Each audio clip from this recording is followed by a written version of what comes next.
Hello guys, welcome to the channel. Today we are talking about what if Issei was the son of Great-red and Ophis. Part 4. Since the dawn of time, Ophis and Great-red have been at odds with one another. But, what happens when through an inexplicable twist of fate, a new being was born through their conflict?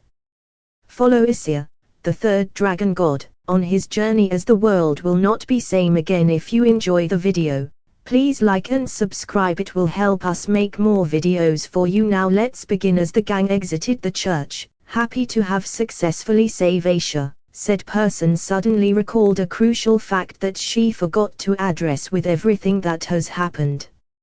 Something wrong, Issei-chan?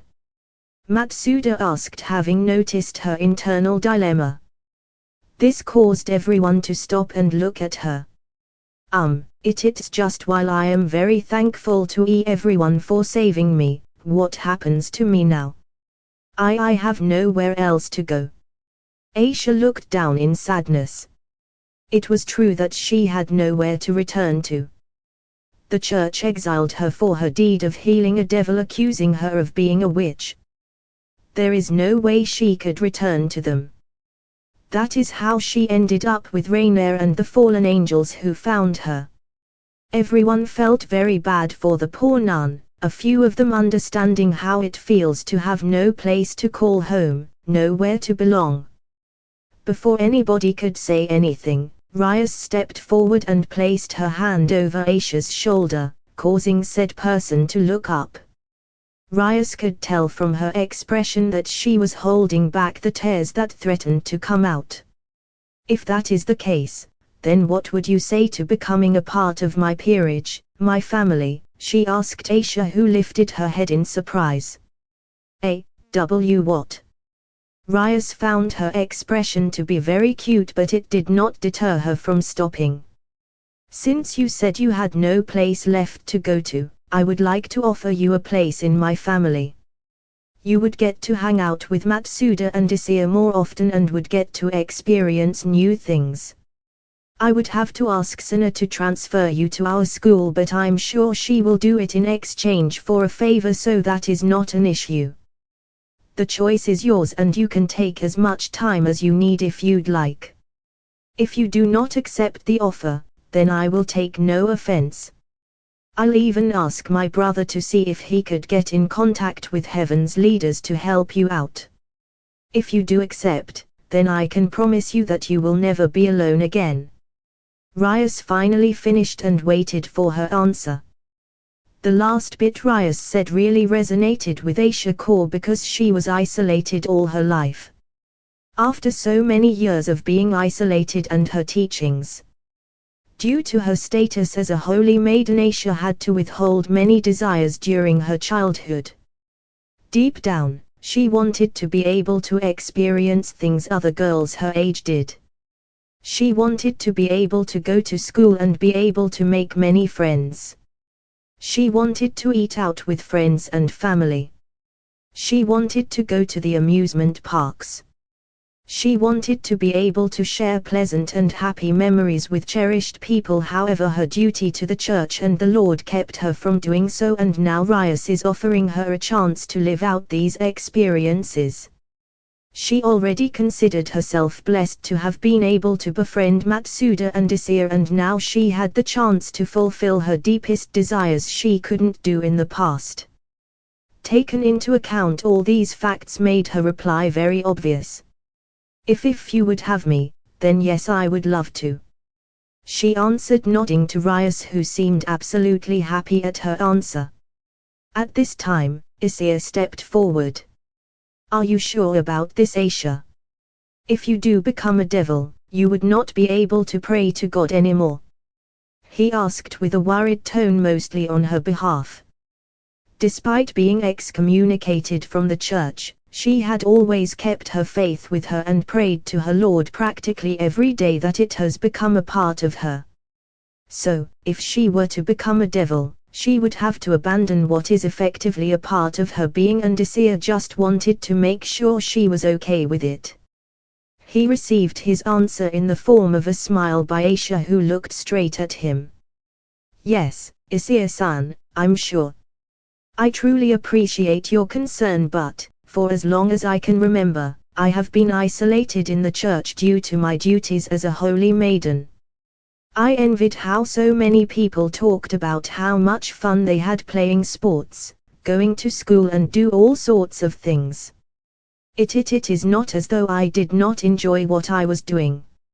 I felt blessed to be able to use the gift God gave me to heal so many people. However, a small part of me longed to be able to experience things outside the walls of the church, and I believe this is my chance to do so. Even though I may never be able to pray to the Lord again, His teachings will always remain with me in my heart, and that is all I really need.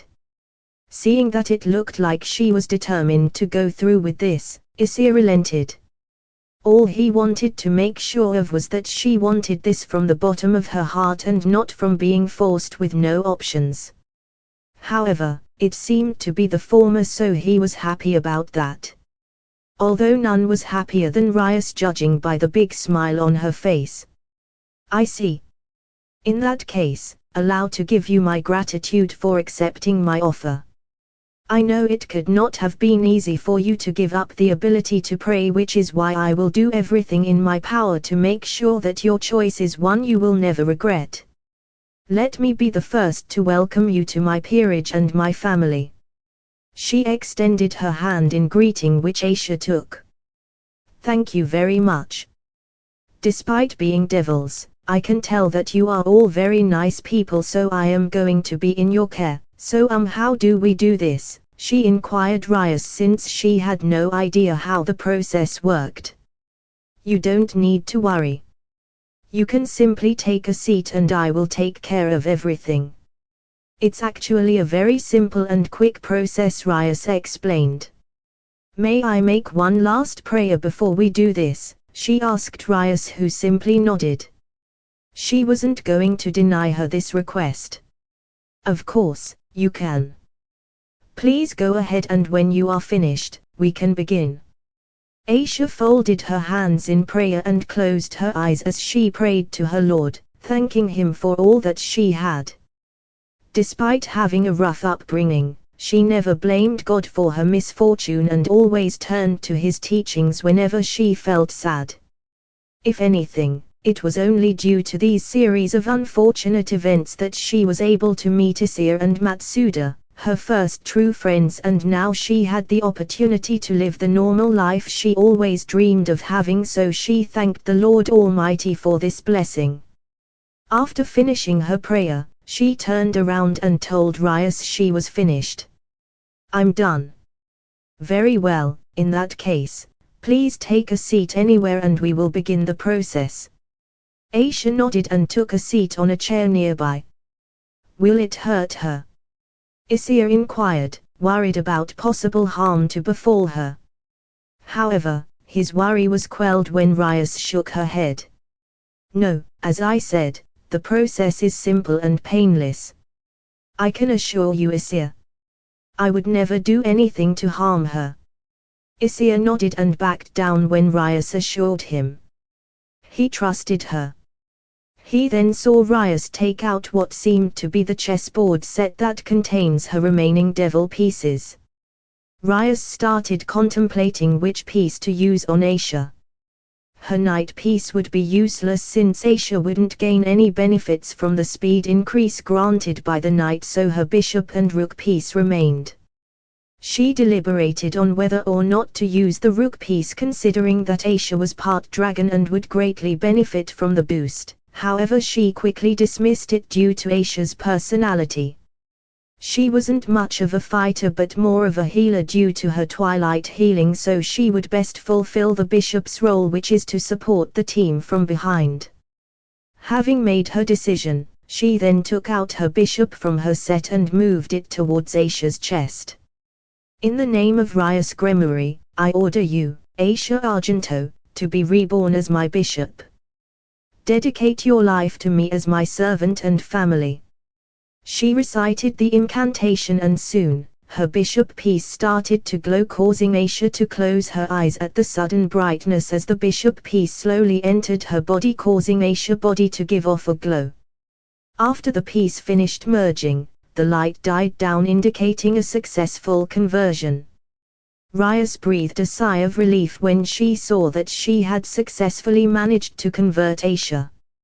She had to admit that after her attempt with Issei had failed, her confidence in her abilities had somewhat waned to the point she feared she would not be able to reincarnate any dragon, but it looks like her worries were put to rest.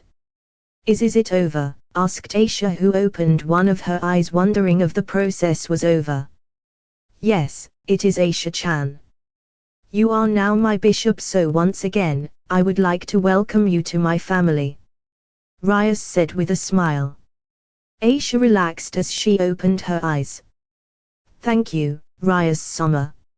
Issei thanked her. "Please, you don't need to call me Sama. I may be your king, but I would prefer if my cute little Kuhase would address me more casually. Since you will soon be joining our school, I would like it if you would call me Bachao or Senpai as the other do," Rias said with a wave of her arm. Issei nodded. "Yes, Rias Bachao. Although I don't really feel any different," Issei said, examining herself to see if there were any changes to her being, but found none. This caused Rias to let out a small chuckle. "Oh my, did you expect to grow horns and a tail?" "How adorable," Rias joked, causing Issei to let out a small blush. "While you don't get those, try focusing a bit of power on your back." Following Rias' advice, Issei poured a bit of power of her back, and then she heard something pop out, making a swoosh sound. She turned around to see two bat-like wings coming out of her back. She started examining them in awe, seemingly looking very excited. She then bolted towards Issei and Matsuda. "Issei-san, Matsuda-san, look, I have wings," she shouted in excitement at the two as she seemed to be bouncing up and down.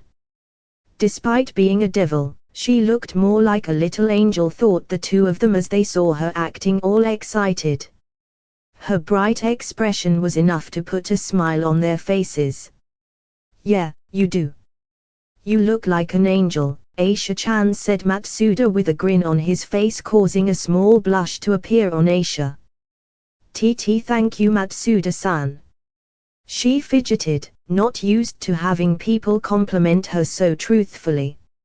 "Now, there is the issue of where Issei-chan will be living in." They were interrupted by Rias, who raised the important issue of living quarters for Issei. Matsuda would have offered for her to stay at his place, but he needed to ask permission first from his mother, although he was pretty sure she would be delighted to have her over at their place. She always did want to have a daughter to spoil. But, before he could say anything, Issei stepped forward. "She can live with me and my family. My house has a spare room that she could use, so we definitely have the space to accommodate her," he said as everyone turned his attention to him. "Are you sure that's all right? Is your family going to be okay with that?" Rias asked Issei with a tinge of worry in her tone. Her worry was mostly for how his parents would react to Issei being a half-dragon. She didn't know how dragons treated hybrids, but, in most cases, hybrids were despised amongst their kind. Her best friend was almost killed by her own relatives for being a half-fallen angel if she and Agrippa had not intervened at the right time. Her own bishop, a half-vampire, was despised amongst his own race with extreme prejudice and was constantly abused, even by his own family, and as much as she hated to admit this, even the Devil Society shunned halflings, believing them to be a stain in their society as well as inferior to pure-blooded devils. In fact, most of the extinct families aren't truly extinct, since there exists half-devils who are descendants of said households. One only had to look at her cousin Serog's peerage to find such descendants. Unfortunately, they were still greatly despised due to their mixed heritage and did not have a place in the devil community. Heck, even reincarnated devils that were turned devils by the evil peace system, a system that was designed to prevent their kind from extinction, were looked down upon by high-class devils. It was a very sad thing for Rias. Anyways, the fact was that she was worried over the safety of her newly acquired bishop and wondered how his family would treat her, despite being a half-breed. Of course, it's all right, Rias. My family would gladly welcome her with open arms, he told her, making her sigh in relief, alleviating any worries she may have had. It was then supported by her own queen, who interjected, I can also vouch for them, Rias. His parents are truly kind-hearted people, and I know that they will treat our little Aisha as if they were their own. She will be well taken care of and extremely safe. With added confirmation from Akeno, Rias nodded and agreed to let Aisha live with Issei. Very well, although we should probably ask the opinion of the person in question. Aisha-chan, would you be okay with living with Issei-kun, or would you prefer different accommodations? Rias asked Aisha, waiting to give her the best possible accommodations, although since she considered him a friend, she doubted she would reject it. I don't mind, but is it really okay? She asked nervously to Issei, who smiled at her reaction. Of course, it's okay, Aisha-chan. You are a dear friend, and I know for a fact that my family will not mind you living with us, he said, patting her head, hoping to help her relax, which seemed to work as her body seemed to stop fidgeting. Now that this has been settled, I believe it is time to go home. I will contact Sana to let her know what transpired here, and see we will take care of all the damages, Rias said. Everyone nodded and prepared to leave. Issei was wondering how he would explain everything to his parents. He was sure that they would not mind his decision of having Aisha live with them, but he needed to give them an explanation. Thinking of his parents suddenly reminded him of a conversation he had with his parents a while back, and this was as good of a time as any to figure it out. He suddenly stopped and called out to her, Aisha. Hearing her name called out, she turned around to face Issei. Yes, Issei-san, is everything all right? She also stopped walking, seeing him taking a stand. Everyone else did the same. Yes, everything is okay. I just remembered something and I wanted to ask you a question, answered Issei. Please go ahead. I will try to answer to the best of my abilities. Thank you. I was just wondering, if by any chance, you are aware of what kind of dragon you are? Issei asked his question, catching the attention of everyone else. It seems that with everything that happened, they never got to ask her what type of dragon she was. Rias also was very interested in knowing this fact. Therefore, everyone turned their attention to Aisha, anxiously awaiting her answer. I see. However, I'm sorry to say, Issei-san, that I have no idea what type of dragon I am. My caretaker had always warned me to never reveal to others my heritage. She was afraid because she knew that the church would not take well to a dragon amongst their midst. Unfortunately, I never got the chance to ask her what kind of dragon I was. She passed away shortly when I was 4 years old. Since then, I've been doing my best to ensure that no one figured out my identity, just like I promised her, she explained to them.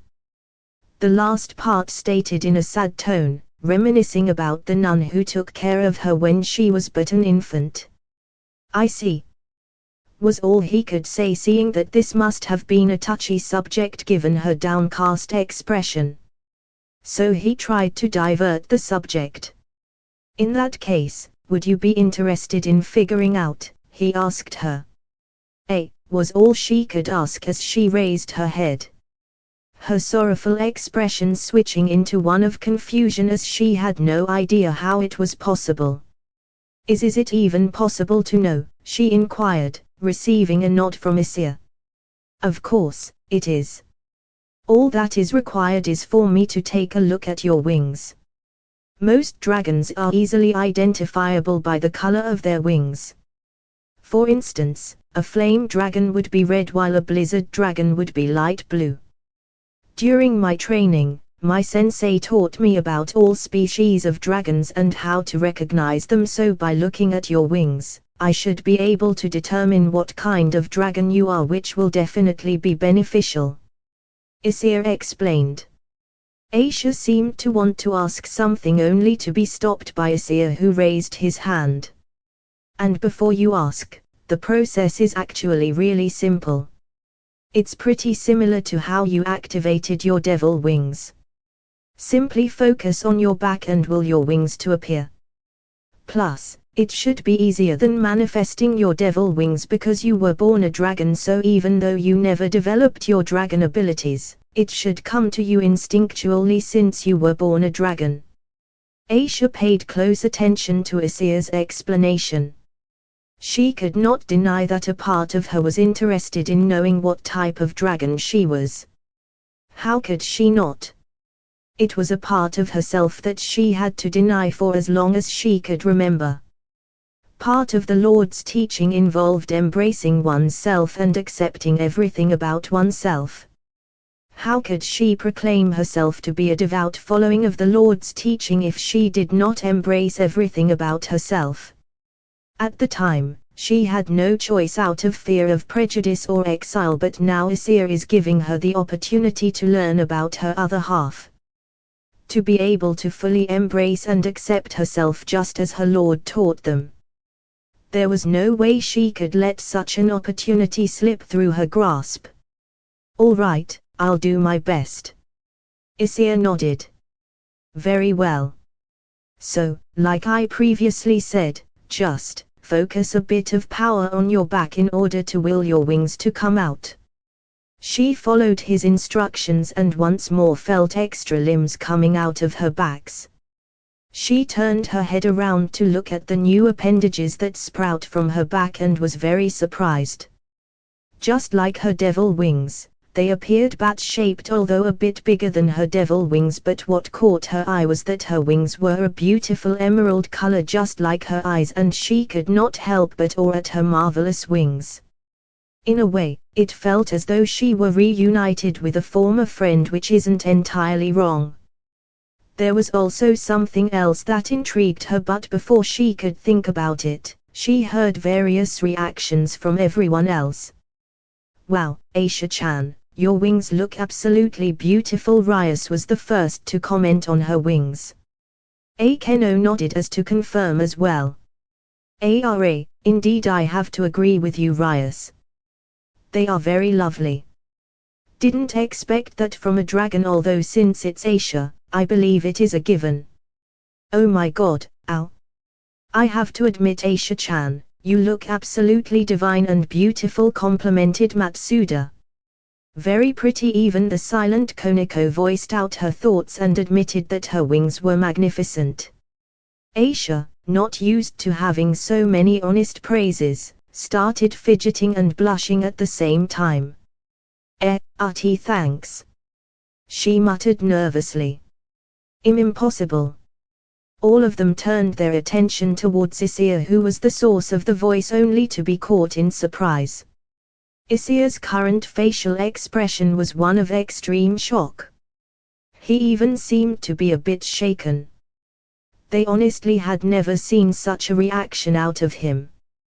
The one most worried, however, was Akeno, who stepped forward and grabbed his arm. Issei.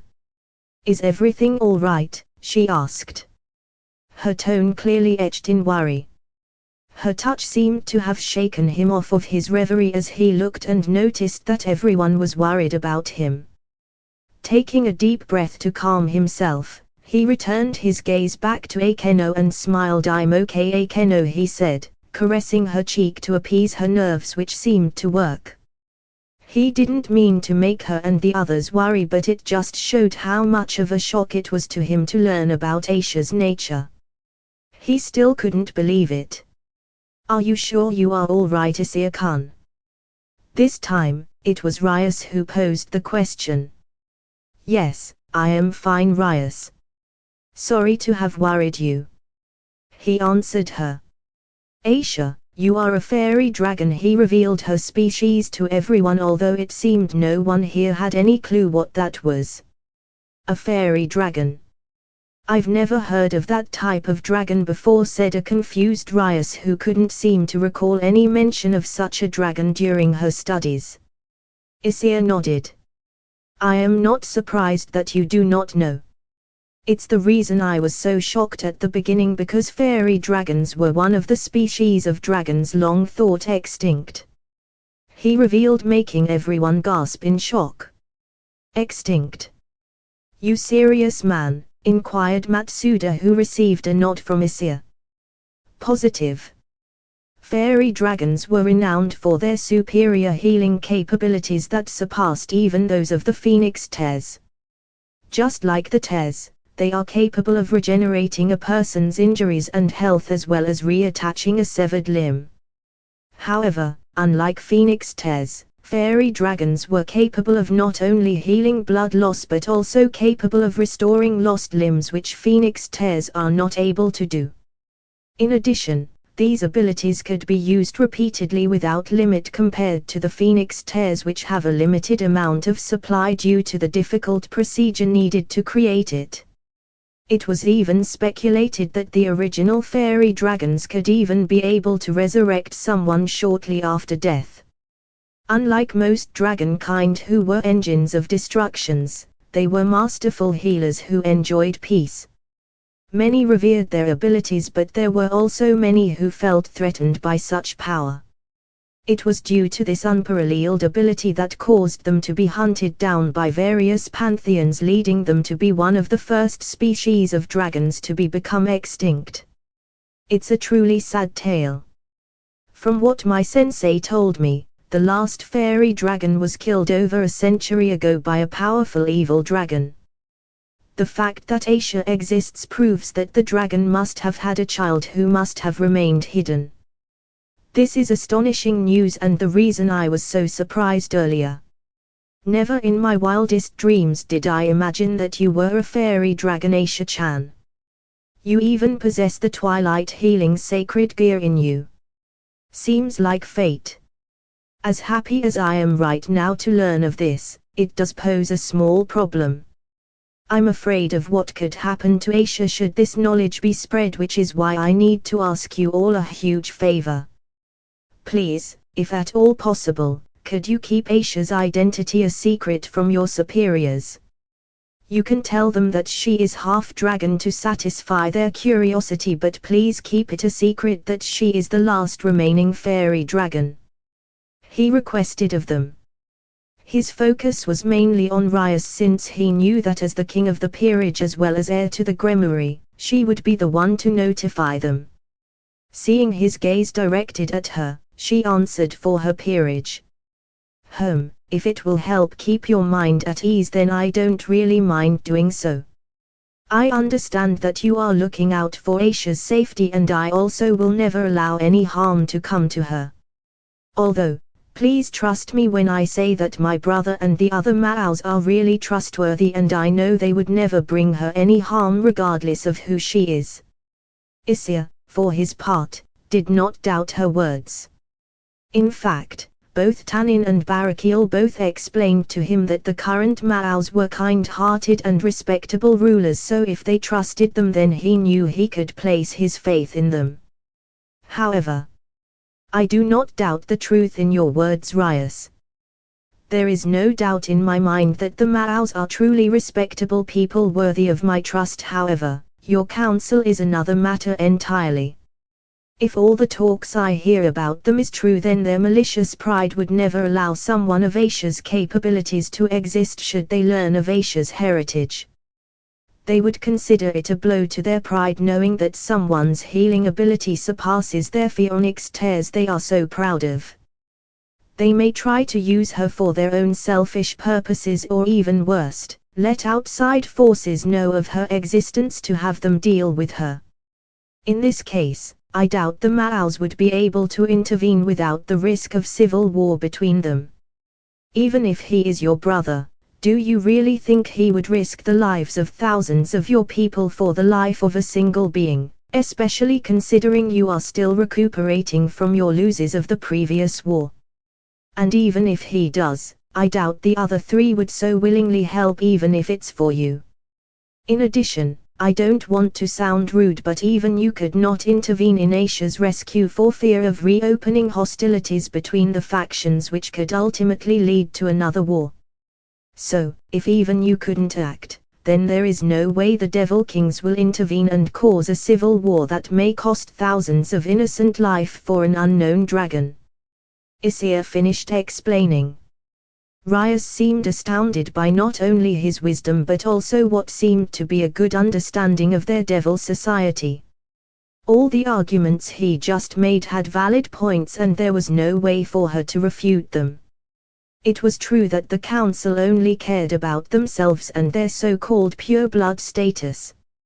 She knew firsthand how far they were willing to go to preserve pure bloods. Her unwanted marriage to Risa Phoenix is proof of that. Their pride blinded them to many things and they even treated reincarnated devils as filth. If they found out about Aisha, then they might decide to experiment on her to see if they can harness her abilities for themselves without caring about her wishes. They were indeed true devils. That is why I believe you should hold back on revealing such knowledge in order to prevent such a scenario from occurring.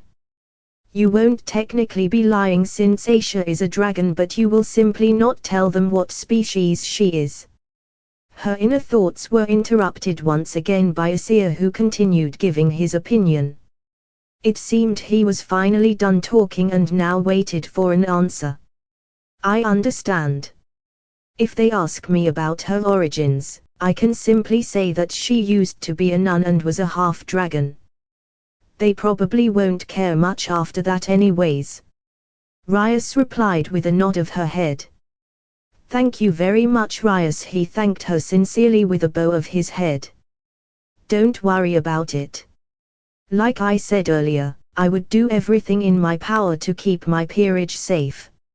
Anyways, it seems everything is resolved, so I think it's about time we all go home. I will contact Sana and let her know of what transpired here, as well as ask her to make the necessary paperwork for Aisha to transfer to school. I'll see you all tomorrow in that case. Yes, Bachao all but Aisha replied. Everyone went their separate ways as Issei and Aisha were making their way to Issei's place.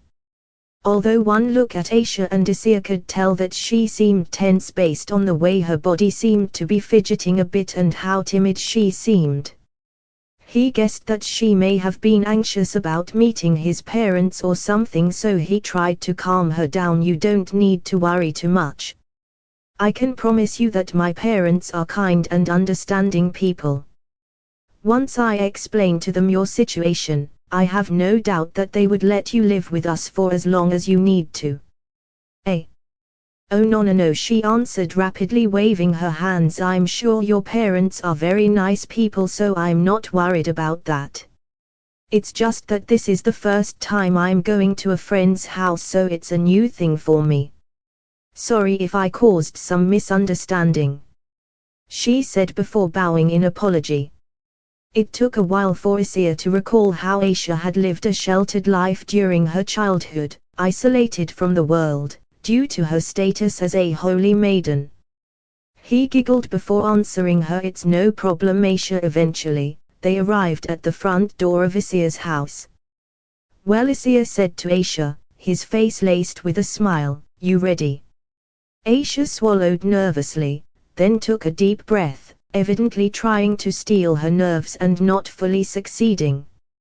I'm ready, she said before Issei opened his front door. I'm home, he shouted, sensing his parents were at home. Aisha followed right behind him as she scanned her surroundings. She was a bit surprised to find out that the house they lived in seemed normal. From all the legends surrounding dragons, she kind of pictured some luxurious castle filled to the brink with treasures collected over the years, given how dragons were depicted to have a love for treasures. Instead, his home seemed to be a standard small home that has all the basic necessities. "Oh Issei, welcome home." Aisha turned her attention to the owner of said voice and she could not help but stare at or at the beautiful women standing in front of her. Oh my god, ow, she's so beautiful. She couldn't help but be entranced by the person in front of her as she rubbed her headache due to having spoken the Lord's name. "Hello Mom," Issei greeted her, causing Aisha to go wide-eyed at the person's identity. "TT, this is Issei's mother." She couldn't believe that the person in front of her was Issei's mother. Not only did she look so incredibly young, but she was by far the most beautiful woman she had ever laid eyes on. A perfect frame that every woman in the world would no doubt kill to possess. Both Rias and Akeno were both extremely beautiful women that would even make all models extremely jealous. Yet, their beauty seemed average when compared to the living goddess in front of her. Despite feeling awe at Issei's mother, some small part of her seemed to be absolutely terrified of her. It might be her innate dragon instincts inside of her that seemed to warn her that the being in front of her was not one to be trifled with. She is probably even stronger than Issei, as hard as that is to believe. This is probably the first time she ever felt such fear.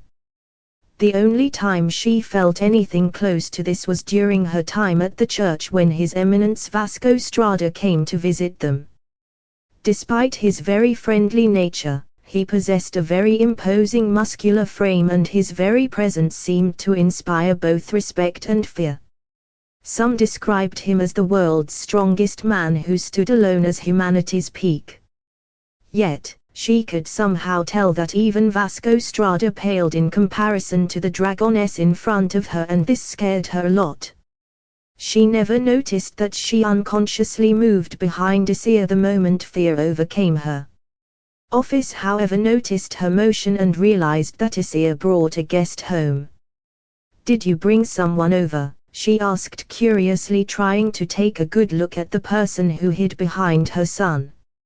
It took a while for Issei to notice that Aisha hid behind him like a scared little puppy. An action that he found extremely adorable. He patted her head, causing her to look up at him, and he smiled to let her know that it's all right. "Yes, let me introduce you. Her name is Aisha Argento," he said as he moved out of the way so his mother can take a closer look at her. "Aisha, this is my mother," he introduced her. It is a pleasure to meet you," Aisha bowed nervously as she greeted Ophis. A gesture that Ophis found adorable as she looked at Aisha with a smile. "Same here. I take it this is the dragoness you were talking about earlier," she inquired at Issei, who nodded at her inquiry. "Yes, she is the one. I wanted to ask you something. Is Dad home yet? I would rather have both of you here so not to repeat things again afterwards," he asked, looking around to see if his dad was here. Ophis sighed. "Yes, your father is in the garage toying with that hunk of junk he calls a vehicle. I really don't see the need for such a thing considering we can simply teleport anywhere we want. It's you who can't appreciate the wonders created by humans." They all turned towards the newly heard voice, which turned out to be Great-red, who came out of the garage when he felt his son arrive home. Luckily, before their little dispute could escalate, he noticed the little girl next to his son and decided to give his greetings. "Well, hello there, little one. I'm Issei's father. It's a pleasure to meet you," he introduced himself. "Hello, it's a pleasure to meet you as well. My name is Aisha Argento," she introduced herself nervously. "Ah, you must be the dragoness I kept hearing about from Issei," Great-red stated, causing Aisha to go wide-eyed in surprise. "You could tell I'm part dragon," she said, causing him to chuckle. "I could tell due to your aura. It radiates the essence of both human and dragon, so it wasn't too hard to deduce it." "Really? It took me a while to figure out she was a dragon, replied Issei to his father's inquiry. Ha ha ha, don't worry kiddo. You'll learn it eventually, he said, patting the back of his son. Anyways, let's all take a seat. I believe you wanted to talk to the both us. Issei nodded and they all made their way to the living room where they each took a seat. Issei and Aisha sat near each other while Ophis and Great-red sat across from them. Issei then proceeded to explain the series of events that occurred with Aisha. Aisha also supplemented her version with a recollection of her past. However, the greatest surprise they received was when he revealed Aisha's identity as a fairy dragon. Now that was a shocker. Seriously, of all kinds of dragon she could be, I never expected a fairy dragon. Last I heard, they went extinct a couple of hundreds of years ago. Tanin go nuts when he hears of this. Have you ever met one, Dad? Issei asked his father, who rubbed his chin as he thought about any encounter. Well, I have met the primordial ancient fairy dragon once thousands of years ago, but it was a very brief encounter since I minded my own business. Great-red answered. So have I. In the past, I encountered a fairy dragon and asked it to join me, but she refused on account of not wanting to spill unnecessary bloodshed, Ophis added in. Issei nodded as he continued his tale. After Rias Buchau talked about living arrangements for Aisha, I offered to have her live with us. Is that all right? He finished retelling the story by asking his parents the most important question. Of course, we don't mind. She can stay here as long as she needs to. Great-red immediately answered without hesitation, with Ophis agreeing with him. A few tears escaped from Aisha's eyes as she bowed down in gratitude to them. Thank you very much for your kindness. I really appreciate it. She lifted her head and smiled at the two. She was so adorable that Ophis got up from her seat and embraced her, which startled her as she did not expect such a gesture. We are definitely keeping her, was all she said. We have a spare room, so there is no issue. Still, for that old man's factions to have fallen so far as to excommunicate a nun whose only crime was to have healed someone in need, even if he was a devil. What a joke. Great-red was disgusted at the fact that Aisha had to experience such sorrow, all because of the fact that she could heal devils. Aisha, after separating herself from Ophis, looked at Great-red with a gleam in her eye. Why you speak as if you met the Lord? Have you met him? The gleam suddenly quickly turned into awe at the fact that the men before her might have the God of the Bible. What a blessing that would be! Seeing her enthusiasm caused Great-red to let out a small giggle.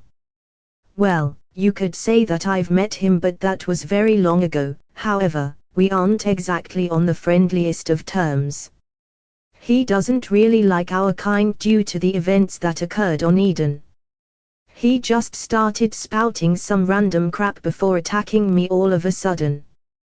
His statement caused Issei to nearly choke while Aisha looked at him with extreme shock. You never told me that. Issei almost shouted at his father, unaware that such a thing took place. Yet, his father casually waved his arm. Don't worry about it. Barely made a scratch. Anyways, when he saw that his attacks weren't effective, he simply left, and it's a good thing too, since I was in the middle of coming up with a super amazing stunt to pull off. Great-red seemed caught in nostalgia at all the times he performed stunts in the dimensional gap. He still does it, but less frequently now. Why you are stronger than TT the Lord. You must be a very powerful dragon. Aisha stuttered nervously, and no one could blame her. To hear that he could shrug off the attacks of the most exalted being she ever knew was a real shocker, to say the least. Oh, it's true we haven't really told you who we are yet. You seem like a trustworthy person, and if you are going to be living with us, then it's only we tell you about us, although I'll ask that you keep what we tell you a secret. Can you do that? Issei nodded her head, accepting his request. Very well. I am Great-red and the person beside me is Ophis. Great-red properly introduced himself and his wife, waiting for Issei's response. Issei simply tilted her head as if she had no idea who they were, which was a crazy notion. You do know who we are, correct? Great-red asked, just to be sure, still not believing that she hasn't heard of them. No, very powerful dragons. She tilted her head. At her seemingly innocent response, Great started to laugh hysterically. Bway ha ha ha! He started slamming his hands on his feet as he could barely contain himself. How long has it been since I've met someone who hasn't even heard of us? You have definitely made my day, little one. We are definitely keeping her. Great-red said, wiping of a straight hair that resulted from him laughing hysterically. Anyways, both Ophis and I are what you would call dragon gods. Oh, I recall you used to work at a church, correct? In that case, I am the dragon of the apocalypse recorded in the Book of Revelation. Ophis is the Ouroboros, the dragon god of infinity. Does that answer your question? This caused the reaction he expected from Issei. GG gods, then that's Issei. She looked towards Issei, who smiled and nodded at her. Yes, I am also a dragon god. Not sure about a title though. People keep giving me new ones every time. Issei, for her part, seemed to be at a loss for words. They were dragon gods, which means that they could be considered royalty. Should she bow to them out of respect? She wanted to do that, but seeing the motion, Ophis interrupted her. You don't have to bow or anything. Dragons don't really care for formalities. Oh, I see. Sorry. Issei apologized. Grumble. They all heard the sound of stomach grumbling, and it seemed to come from their guest, who turned bright red in embarrassment, causing them all to laugh out loud. Well, how about we continue this over dinner? Ophis suggested. Everyone nodded as they made their way to the table, with Ophis going to the kitchen and pick up food. They all shared stories, and before Issei knew it, she was comfortably talking without a hint of nervousness. She laughed at Great-red's antics, Issei's mishaps during training, and Ophis reprimanding the both of them. They soon heard the phone ringing. Don't worry, I'll get it. Issei got up from his seat and made his way to the living room where the phone resided. He picked up the home. Hello. Oh, good evening, Issei, he heard an all too familiar voice. Rias. Indeed, the one who called him was none other than Rias Gremory, even though he doesn't recall ever giving her his home number. While I don't mind you calling home so late, how did you come by this number? I don't recall giving you the number, he asked her. Oh, I got your number from Sana. The student council has access to every personal file of all students in the academy, and this was the number registered as your home phone number. She answered casually. I see. In any case, what's up? I called you to let you know that I talked to Sana and got Issei enrolled in the academy. She starts school tomorrow and she will be in the same class as you and Matsuda. I figured she would feel more at ease with people she knew, at least for her first year in school. By the way, how is she? She asked, wanting to know how her new bishop was doing, causing Issei to smile. She is fine, Rias. My parents loved her and had no issues letting her live with us. We are currently having dinner and Issei seems to be having a great time. Issei answered her. Oh, I see. Sorry for the interruption then. Rias apologized, feeling bad for having interrupted his meal. It's not a problem. Thank you very much for the info and I will relay it to Aisha as soon as possible. Issei didn't mind it and promised to let Aisha know about school. He was sure she would be thrilled. All right. Let me thank you once more for all that you have done. You have helped us deal with the fallen angels and even offered Aisha a place to stay. I appreciate everything you've done, so on behalf of Sana and myself, we thank you for the aid. Also, please give thanks to your parents for their hospitality for Aisha. Rias thanked him. Of course. Good night, Rias. See you tomorrow. Issei bid her a good night, which Rias reciprocated. Have a good night as well, Issei. Rias hung up shortly afterwards as Issei made his way back to the table. Everyone turned their attention to him. It's nothing. It was our club president, Rias Gremory. She called to let me know and to tell you, Aisha, that she got you enrolled into our school and that you will start tomorrow. From her expression, he could tell that she was very excited about the prospect of going to school. An experience she could not participate in during her days at the church. He was happy for her. In any case, after he explained their discussion, they went right back to dinner. All in all, it was a blast, and eventually night came and it was time to go to bed. Mostly for Issei and Aisha, who had school the following day. Issei showed Aisha to the guest quarters, which was pretty much the room right next to his own and right across his parents'. Although his parents very rarely sleep here, preferring to sleep either in Tanin's territory or sometimes the dimensional gap. All right, Aisha. Here is your room. If you ever need anything, my room is right next to yours, so feel free to ask me anything you need. Issei told her. Thank you very much, Issei-san. She thanked him with a small bow of the head. Don't mention it. Have a good night, Aisha-chan. He wished her a good night, turning back towards his door. However, before he could take a step, he felt his lower body being embraced. He looked back to see Aisha had indeed embraced him. Her head tucked in his back. Thank you, for everything. He heard her say. He patted her head. It was my pleasure, Aisha. We are fellow kin, even if you are only a halfling, and I will always help out another member of my species. But, even if you weren't, I would have still saved you because you are my friend. Also, you should also share your gratitude with Matsuda, who was the first to charge forward to save you.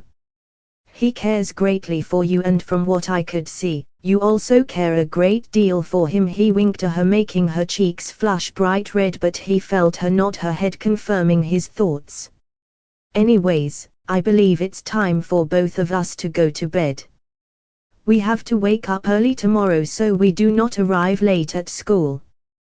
Wouldn't want you to arrive late on your first day in, he joked a little at the end, making her giggle. All right, good night, Issei-san. She bid him good night. Good night, Aisha, he replied as they both entered their room and, after changing, went straight to bed. Beep beep beep beep, Issei hit the snooze button on his alarm clock, silencing it. Waking up from his sleep to a brand new morning, he yawned and wiped his eyes. He looked at the time, seeing it was 7:30. He had an hour before school started, so he got up and got dressed in his school uniform. Moments later, he heard a knock at his door. Opening it, he saw Aisha, who is now adorned in her very own school uniform. Good morning, Issei-san. She greeted him with a smile, which he reciprocated. Morning, Aisha-chan. I see you are already dressed. How's the uniform? He inquired. She simply made a twirl and ended with both her hands gripped as though offering up a prayer. Well, she was a nun, so makes sense. It fits nicely. She seemed to be very excited at the prospect of going to school. You seem to be excited, Issei noted. From her tone, She almost seemed to be brimming with joy, which wasn't that far from the truth. Yes, this will be my first time going to school. I've always wanted to try experiencing going to school, so this is like a dream come true, she said, almost jumping with excitement. Ha ha, I see. In that case, let's go downstairs and eat breakfast, shall we? He gestured towards the stairs and she nodded. Both made their way downstairs and saw that Ophis and Great-red were already in the kitchen. They had a standard breakfast of eggs and bacon. However, when Issei tried some type of new fruit she had never seen before, her taste buds skyrocketed. Oh my, this is delicious. What is it? She asked as she continued devouring the fruit. These, Issei, are dragon apples. They are fruits which are currently being grown in Tannin's territory in the underworld. Oh, you probably don't know who he is. Tannin is a former dragon king, now an ultimate class devil. They are a true delicacy for any dragon, so it's no wonder you find it delicious. In fact, many of our species rely on these fruits for survival. Unfortunately, climate changes in the environment made these fruits go extinct on Earth, so the only place they were found was the underworld. At the time, however, devils feared and hated dragons, so there was no way they would have given us that spot for nothing, which is why Tannin-sensei chose to become a servant and rose through the ranks to be able to acquire that territory. He single-handedly saved many dragon species from going extinct. You could say he is a hero to many dragons. Issei praised his mentor like a child talking about his favorite superhero. In a way, he idolizes Tannin, even though he now outclasses him in strength. Anyways, he could go on and on with stories about dragonkind, but they did not have the time for that. Having finished breakfast, it was time to head for school. Are you done with breakfast, Issei? He asked just to be sure, and she responded with a nod of the head. All right then, in that case, we are off. See you later, Mom, Dad. He bid farewell to his parents. Yes, see you later, Ophis-san, Red-san. She bowed her head, bidding them farewell as well. Have a nice day, kids. Issei, it is your responsibility to keep unwanted fellows away from little Issei. Teenagers, these days, let their hormones control them rather than rationality these days. Great-red said seriously, causing Issei to sigh. I know, Dad. You don't need to worry. She is in the same class as Matsuda and I, and both of us will make sure nothing happens to her. Of that you can be sure. Oh. Perhaps I should have a talk with this Matsuda person someday. Great-red remarked. It took everything Issei had not to laugh at the thought of his dad confronting Matsuda. Imagining Matsuda's reaction when his father stares him down. He would probably be scared shitless and most likely Drake as well, since even if Matsuda would not know who his father is, Drake most certainly would find out, no matter how good Great-red is at hiding his aura. Meeting face to face with the dragon god of dreams would probably be grounds for Drake to shit himself, despite being nothing but a soul trapped in a sacred gear. I'll let him know so he can look forward to that. He answered, releasing a small giggle which was caught by Issei, who tilted her head, not understanding the joke. Anyways, see you later. They both waved goodbye and made their way to school. The two teenagers were blissfully making their way to school, casually making conversation as they went along. On their way, they passed by a few students, and with his enhanced hearing, Issei could make out what they were saying even though they were trying to be quiet. Hey, isn't that Issei? Yes, but I don't recognize the girl beside him. Could she be a new student? Now that I look closely, she is wearing our school uniform. She is so cute. I think I'm in love. Go ask her out then. Are you crazy? Those two looks like they are close. I don't want to get killed. Is that his girlfriend? No, how will I get Issei-san to notice me then? That definitely came from a girl. He found it funny that people thought Aisha to be his girlfriend. On one hand, it was cool because it kept unsavory guys away from Aisha, but on the other hand, he didn't want needless rumors to start spreading around, as they were going to be a hassle to deal with. Not to mention, Akeno's reaction to such rumors. She wouldn't take it that far, would she? Maybe, probably I'm screwed no matter what, was the thought going across his mind.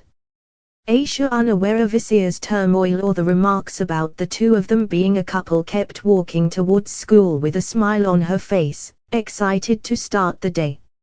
In class, everyone took their respective seat as the morning bell tolled. On cue, the teacher entered class and addressed her students. Good morning everyone, we have a new transfer student here today with us and I expect all of you to make her feel welcomed. The teacher told the class as all the boys started gossiping as soon as they heard the transfer student was a girl, all except Matsuda and Issei, who already knew who the unknown student was. You can come in now. She beckoned the transfer student to come in. Aisha entered the classroom. Several students could be heard going wow as she made her way to the center. With a bright smile that dazzled so many, she introduced herself. Good morning, my name is Aisha Argento.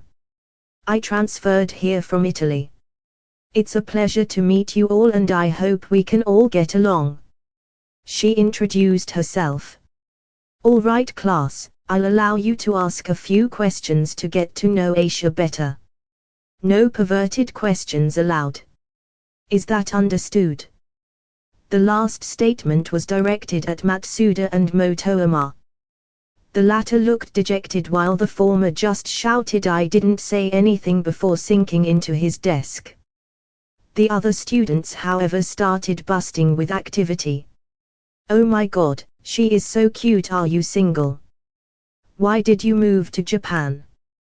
Wait a minute, wasn't she the one we saw this morning? Can't believe how lucky we are that she is in our class. It seems that some people recognized her from this morning. Isn't she adorable? Even the girl could not help but find Aisha to be the cutest thing they had ever seen. While Rias and Akeno were living goddesses whom they could never compare to, Aisha gave more of an innocent maiden vibe. In a way, she possessed her own charm that captivated everyone's heart.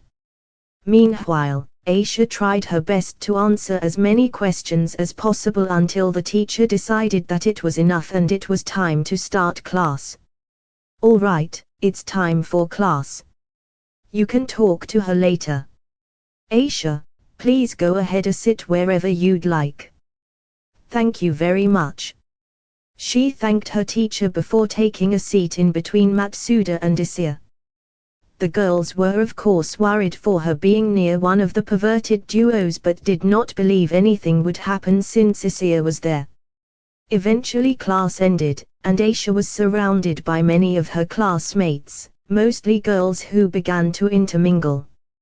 Seeing the interaction brought a smile to Issei and Matsuda's face, considering that one of Aisha's dreams is to make many friends, so it is good to see her interact with so many students. Are you living nearby by any chance? Issei heard one of the girls ask her. Shit, but before he could intervene, Aisha answered. Well, I live with Issei-san and his house is a bit further from the school, but I enjoy the walk. She answered so innocently, yet everyone was so surprised that she lived with Issei. They all turned towards him for confirmation. Issei sighed before nodding his head. Yes, Aisha does in fact with me, and before you get any ideas, she did not have a place to stay, so my parents offered her to stay with us. She has her own room and all. Issei clarified before any unnecessary chatter began. Luckily, it seemed they believed him, although even if someone wanted to call him out on it, they were not brave enough to say it to his face. It's kind of funny, his reputation is somewhat mixed.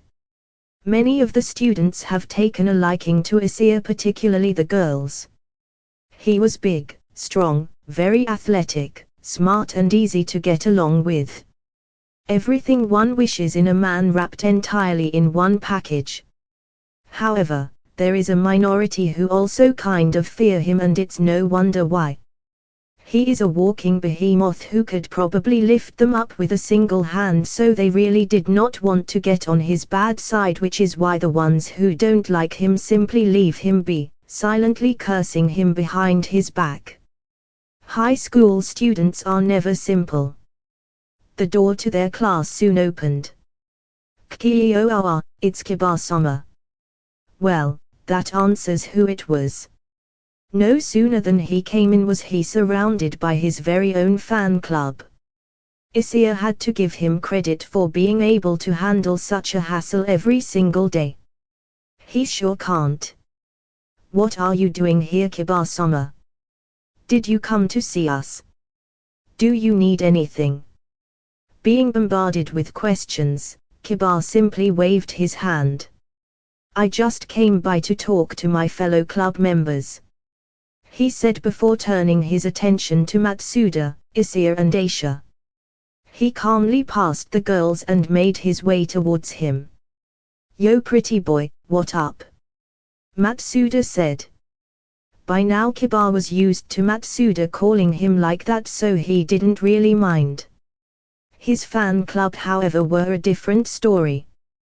They already hated Matsuda for being a pervert, but their hatred for him was intensified by the fact that he belonged in the same club as their idols and their prince. The death stares Matsuda received always sent shivers down his spine, but there was nothing he could do about it. He was already used to getting beaten up by the kendo girls for repeatedly peeping on them, but now he is getting a different kind of torture. How ironic that in the past he would have died to receive any sort of attention from girls, and yet now he's scared. How are you doing, Kiba? Greeted Issei with a wave of his hand. Good morning, Kiba-kun, greeted Aisha. Morning to you all as well. I'm sorry to have bothered you, but I just needed to inform you that Bachao would like to have a meeting after school to discuss club activities. Kiba notified them. Of course, Matsuda and Issei instantly understood what he meant by club activities, so they both nodded.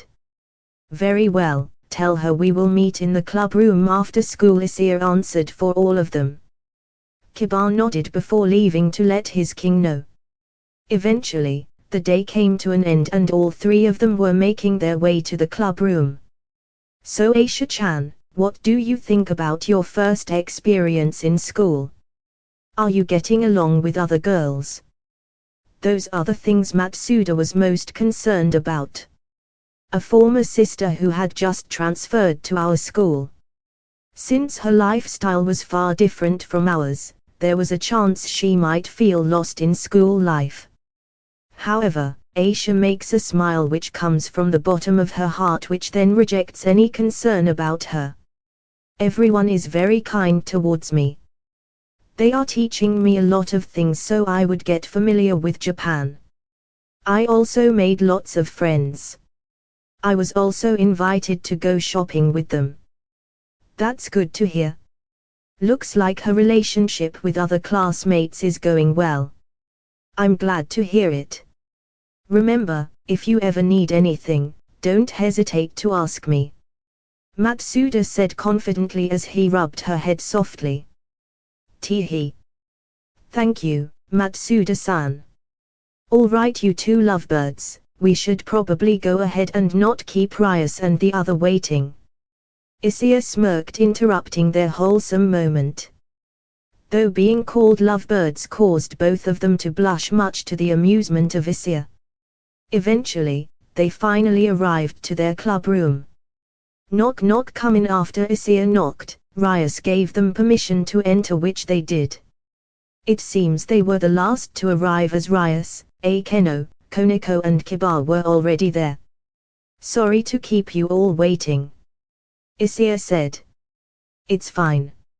No need to worry about it. How are you doing, Aisha? She addressed her bishop. I'm fine, Raya. Some summer Aisha wasn't sure how she should address her new king. Please don't worry about formalities, Aisha. I may be your king, but it does not mean you need to treat me any differently than before. You can call me however you like. Bachao, senpai, or simply Rias like Issei-kun calls me. You can even call me One-san if you'd like. Rias suggested. Aisha seemed to take her offer into consideration. In that case, is it okay to call you Rias once a more? She asked nervously. Rias found her so adorable that she immediately embraced her into her well-endowed chest. Déjà vu for Issei. Oh my, you are the most adorable thing I've ever seen. Of course, you can call me that. In fact, I would very much like that. Rias answered happily. On the side you could see Matsuda beaming with jealousy that Aisha was experiencing such a divine gift. Rias let her go after a moment, and coughed on her hand to recompose herself. Anyhow, the reason I called you here, Aisha, is to introduce you to our devil's culture so you may begin devil's work as soon as possible. I take it to guess that you do not know much about us, correct? Rias asked. Aisha nodded to her question. Very well. In that case, for starters, it's important to know that amongst devils there are certain ranks in the hierarchy. The main three levels are, of course, low class, middle class, and high class devils.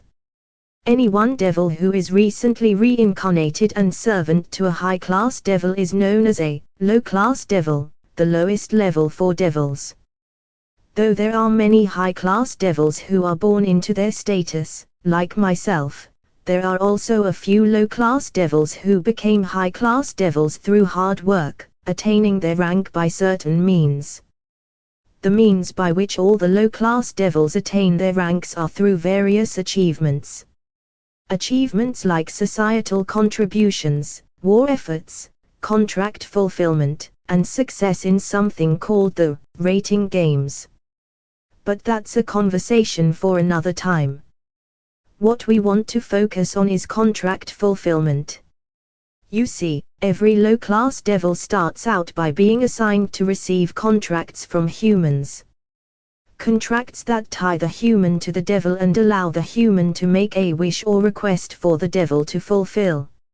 If the devil fulfills this request, then a pact is created and the human must sign a contract with the devil. That, and the human will provide the devil with some form of compensation. Sometimes it's money, sometimes it's a gift, usually it depends on the agreement reached between both parties. But the old days of when souls were used as barter are practically done and gone. All in all, nowadays, a devil's job is contract making. She explained.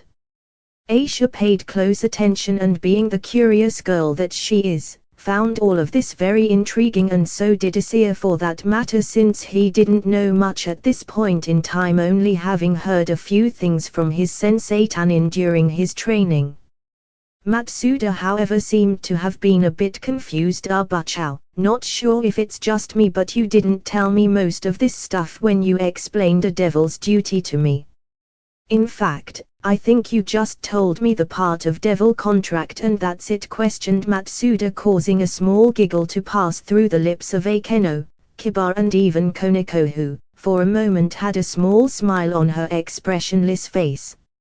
Rias couldn't help but chuckle as well. The reason I didn't tell you all of this is, well, I mean no offense when I say this, Matsuda-kun, but all of this knowledge would most likely have confused you, so I decided to simply explain the main point. That being contract making, she tried to phrase it as nicely as possible, but everyone knew she basically called him dumb, which caused Issei to laugh and Matsuda to go wide-eyed before turning his head away. Sorry for being so dumb, he mumbled, feeling down after being indirectly called dumb even if it was true. Aisha, next to him tried to comfort him by patting his arm. Anyways, Rias decided to get back to matters at hand. Like I previously stated, I would like for Issei to begin her debut as soon as possible. Rias stood from her seat and walked in front of Issei and grabbed her palm. Matsuda immediately understood what she wanted to do, considering it was the same thing she did with him during his debut. Rias then proceeded to draw a magic circle of the Gremuri clan on Issei's palm. Thanks to that, she will be able to transport through the magic circle. Eikeno, please check whether Issei has enough demonic power to transport through the magic circle. Yes, Bachao. Eikeno placed her hand on Issei's forehead after Rias ordered her. A faint light appears on her fingertips, and it seems like she is reading something. We had an incident with Matsuda before, so we need to check properly. Although I do not think we will experience the same thing again, Rias said. Will something happen to Issei-chan? Issei asked, a bit worried for her after hearing that there was an issue beforehand, but it was immediately rectified by Matsuda. That was my fault. In order to use the magic circle, you needed to have a bit of demonic power inside of you, but unfortunately, I didn't possess even a little bit, so the magic circle didn't work and I had to visit my clients on my bike, he said, rubbing the back of his head in embarrassment. Bachao, it's okay. There's no problem at all. In fact, it appears she may have the most demonic power, surpassing even yours and mine. Her potential capacity for her demonic power is extraordinary. Rias seemed to be very surprised at Eikeno's report. That is probably thanks to her draconic heritage. Dragons are beings born from pure energy, so it is normal that our race possesses more magic than any other race. Even a halfling who never trained in her powers like Issei still possesses more than average magical potential than most people. Issei explained. Although having power and being able to effectively use it are two entirely different things. Wow, Issei-chan is indeed gifted. You are amazing.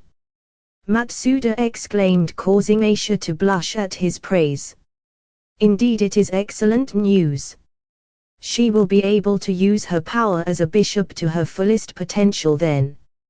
Rias added her own praise.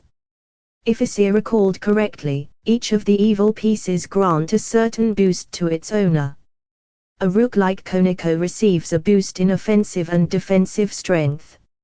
A knight like Kiba receives a boost in their speed, and Issei receives a boost in demonic power courtesy of her bishop piece.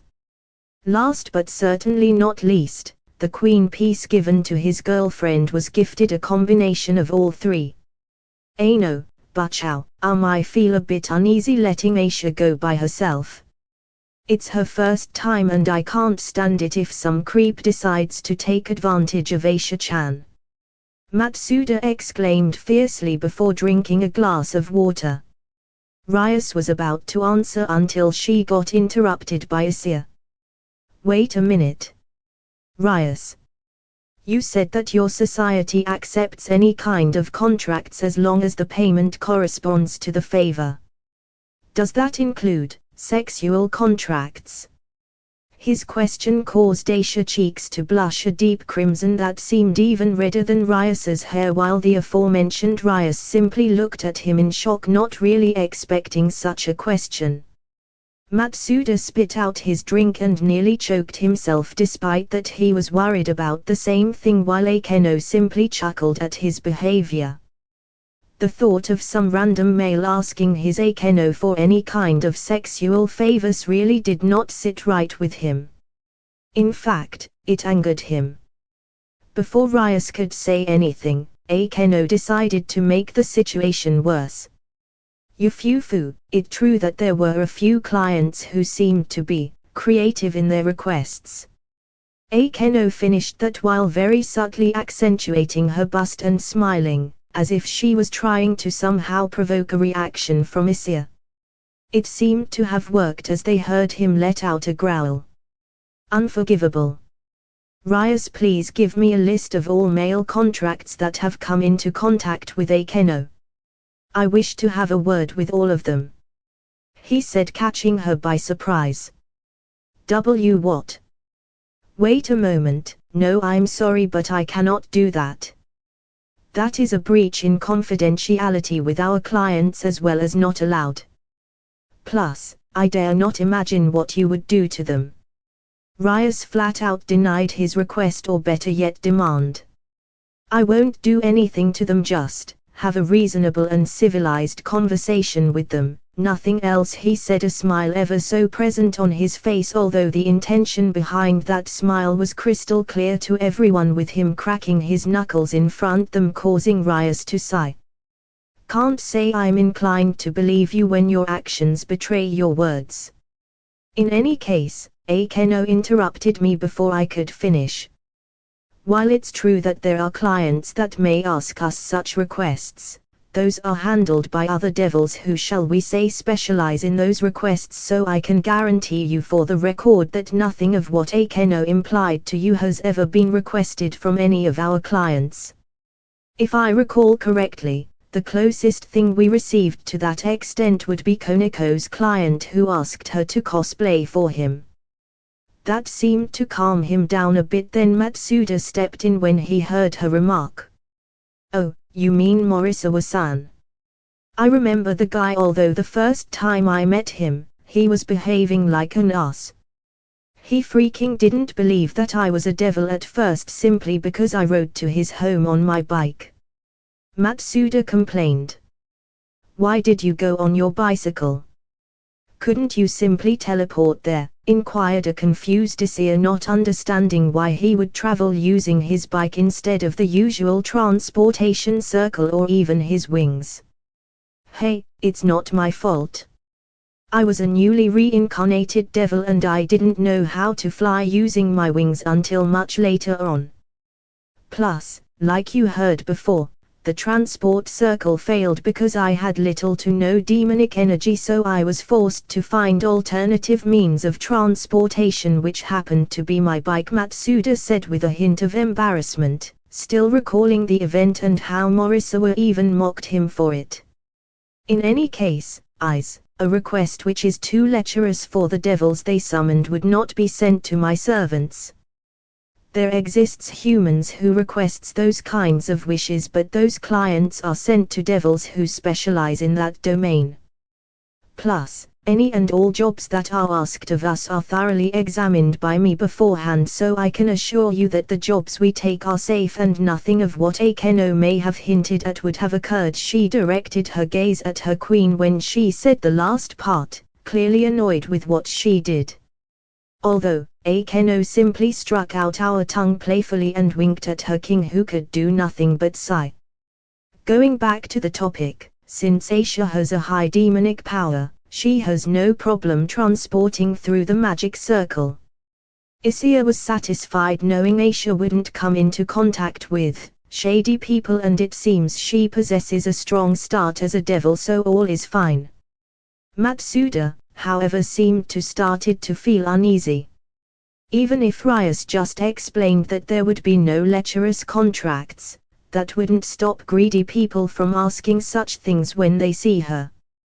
What will happen to Aisha, who is kind to anyone and who doesn't know how the world goes around, when she gets summoned by someone with lots of greed?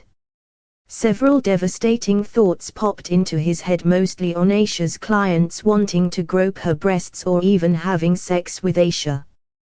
He wasn't sure that Aisha, who is really kind, would be able to decline if her client asks her a lecherous order.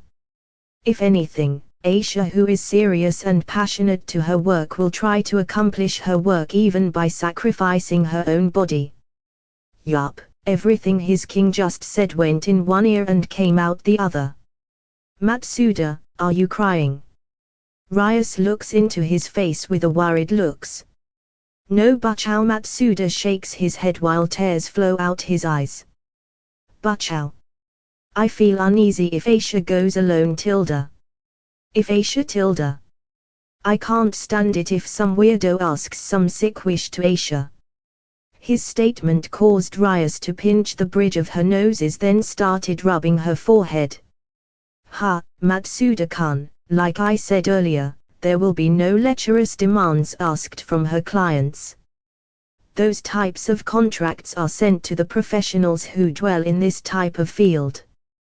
Bachao, I know you are telling the truth, but I still feel uneasy.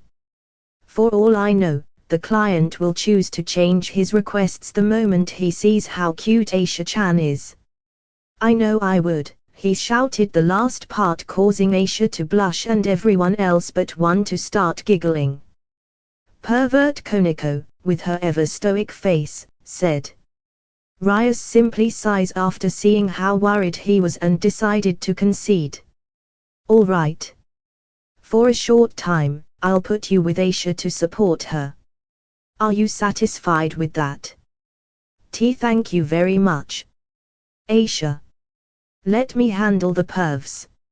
Aisha, you can just make the contract normally. Why yes. He takes Aisha's hand, and make a sigh of relief. Aisha herself looks worried that she is causing trouble for Matsuda, but that's not how he sees it. He simply wanted to protect Aisha. He even made a promise with Bachao. You have to do these kinds of things until they get annoyed with you, but even so he will protect Aisha even if it makes her hate him. So until the time came that she tells him I can do it myself, he will go along for the ride. So then, if a request comes, Aisha, you will transport through the magic circle by taking Matsuda-kun with you. Yes, I understand, Bachao. Please notify me if anyone tries anything on Aisha-chan. I will make sure they regret their actions with every fiber of their being, interjected Issei, who did not seem to be joking on his threat. You got it. Matsuda and Issei fist pumped, sealing their agreement. Rias simply sighed another time. When she says so, a giant magic circle on the floor started to glow. Akeno, who is in charge of the magic circles, began to read the devil letters that appeared on the magic circle. Pretty cool, Issei admitted to himself. Ara, there is a client who is trying to summon us, and it seems his wish is something very simple that even Aisha-chan can handle. Hearing Akeno-san's report, Bachao smiles. That's very convenient. Aisha can supply the demonic power needed for teleporting through the magic circle, and she can also support Matsuda, who lacks demonic power as well. Let's do it then. Matsuda seemed to be a bit embarrassed considering he was the one who is supposed to help her, but it looks like he might end up being the one needing the help, but that's fine by him. All he really needs to do is take care of Aisha while she performs her first job. Let's go, Aisha-chan. Yes, Matsuda-san. They both went towards the center of the magic circle and soon teleported to their destination. With both of them gone, Issei decided to take his leave as well. All right, I'll be heading home. Tell Matsuda to drop off Aisha at my place when they both done with their client. Akeno knows my address, so it should be fine. Very well. We have a few things to take care of before we head off. Have a good evening. Rias bid him a goodbye. Akeno went and embraced him in a hug, which Issei gladly returned, though could not hide the small blush from feeling Akeno's huge breast on him. Luckily, no one noticed. I'll see you tomorrow, Issei-kun. I'm still expecting that date you promised me, you fufu. Akeno whispered to him. I know.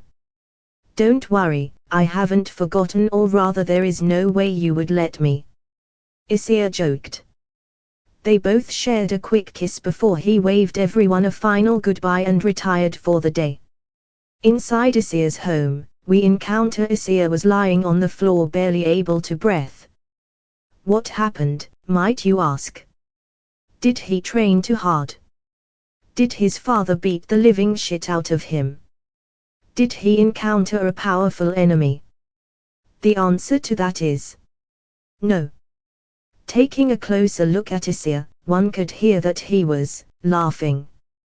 He was laughing so hard that he could barely breathe. Why, you ask? 1 hour ago, as the Hyauda family was enjoying their evening, they heard someone ring the doorbell. They could sense that it was Issei alongside somebody else. Great-red and Ophis didn't know who he was, but Issei did, so he reassured his parents that he was a friend. Ophis got up from her seat and went to answer the door. The moment Matsuda laid eyes on his mother, his brain exploded into overdrive. Oh my fucking MAOU. She is the most fucking gorgeous woman I've ever seen. All he could do was stare wide-eyed and slack-jaw at the living goddess in front of him. She was the most beautiful woman he had ever seen. He loved Rias, but even he had to admit that this being surpasses even her beauty. His brain couldn't process the sight in front of him that he actually fainted standing up, still wearing his shocked expression. Issei started getting worried for Matsuda and tried to wake him up, shaking him gently while calling out his name. Issei, on the hand, starting laughing at the sight. This is the first time that someone actually fainted at the sight of his mother. All the while, Ophis simply tilted her head in confusion, not understanding that she had been the cause of his state. Eventually, Issei tried using her sacred gear to heal Matsuda, and after 5 minutes, Matsuda returned to the world of the living. What happened? Matsuda started rubbing his head. Matsuda-kun. Issei called out in worry. Oh Issei-chan, I just had the weirdest dream. I just saw what is no doubt a living goddess's front of me. Hands down the most beautiful women I've ever seen. No. Issei didn't know how to answer but was suddenly interrupted. Ha ha ha ha, it wasn't a dream. Ha ha, you moron. Look in front of you. You could hear Issei in the background attempting to recover from his laughter while clutching his chest. Matsuda, heeding his words, turned around and was once again stupefied by the living beauty in front of him, but before he could faint again, Issei suddenly appeared before him and chopped his head. Oi, don't faint again and cause trouble for Issei-chan. I don't see what the big deal. Issei exclaimed before Matsuda started yelling. What the fuck, Issei, you never told me you had such a bombshell of an older sister. Grabbing the hem of Issei's shirt as he tried to shake Issei back and forth, though with little success considering the difference in physique.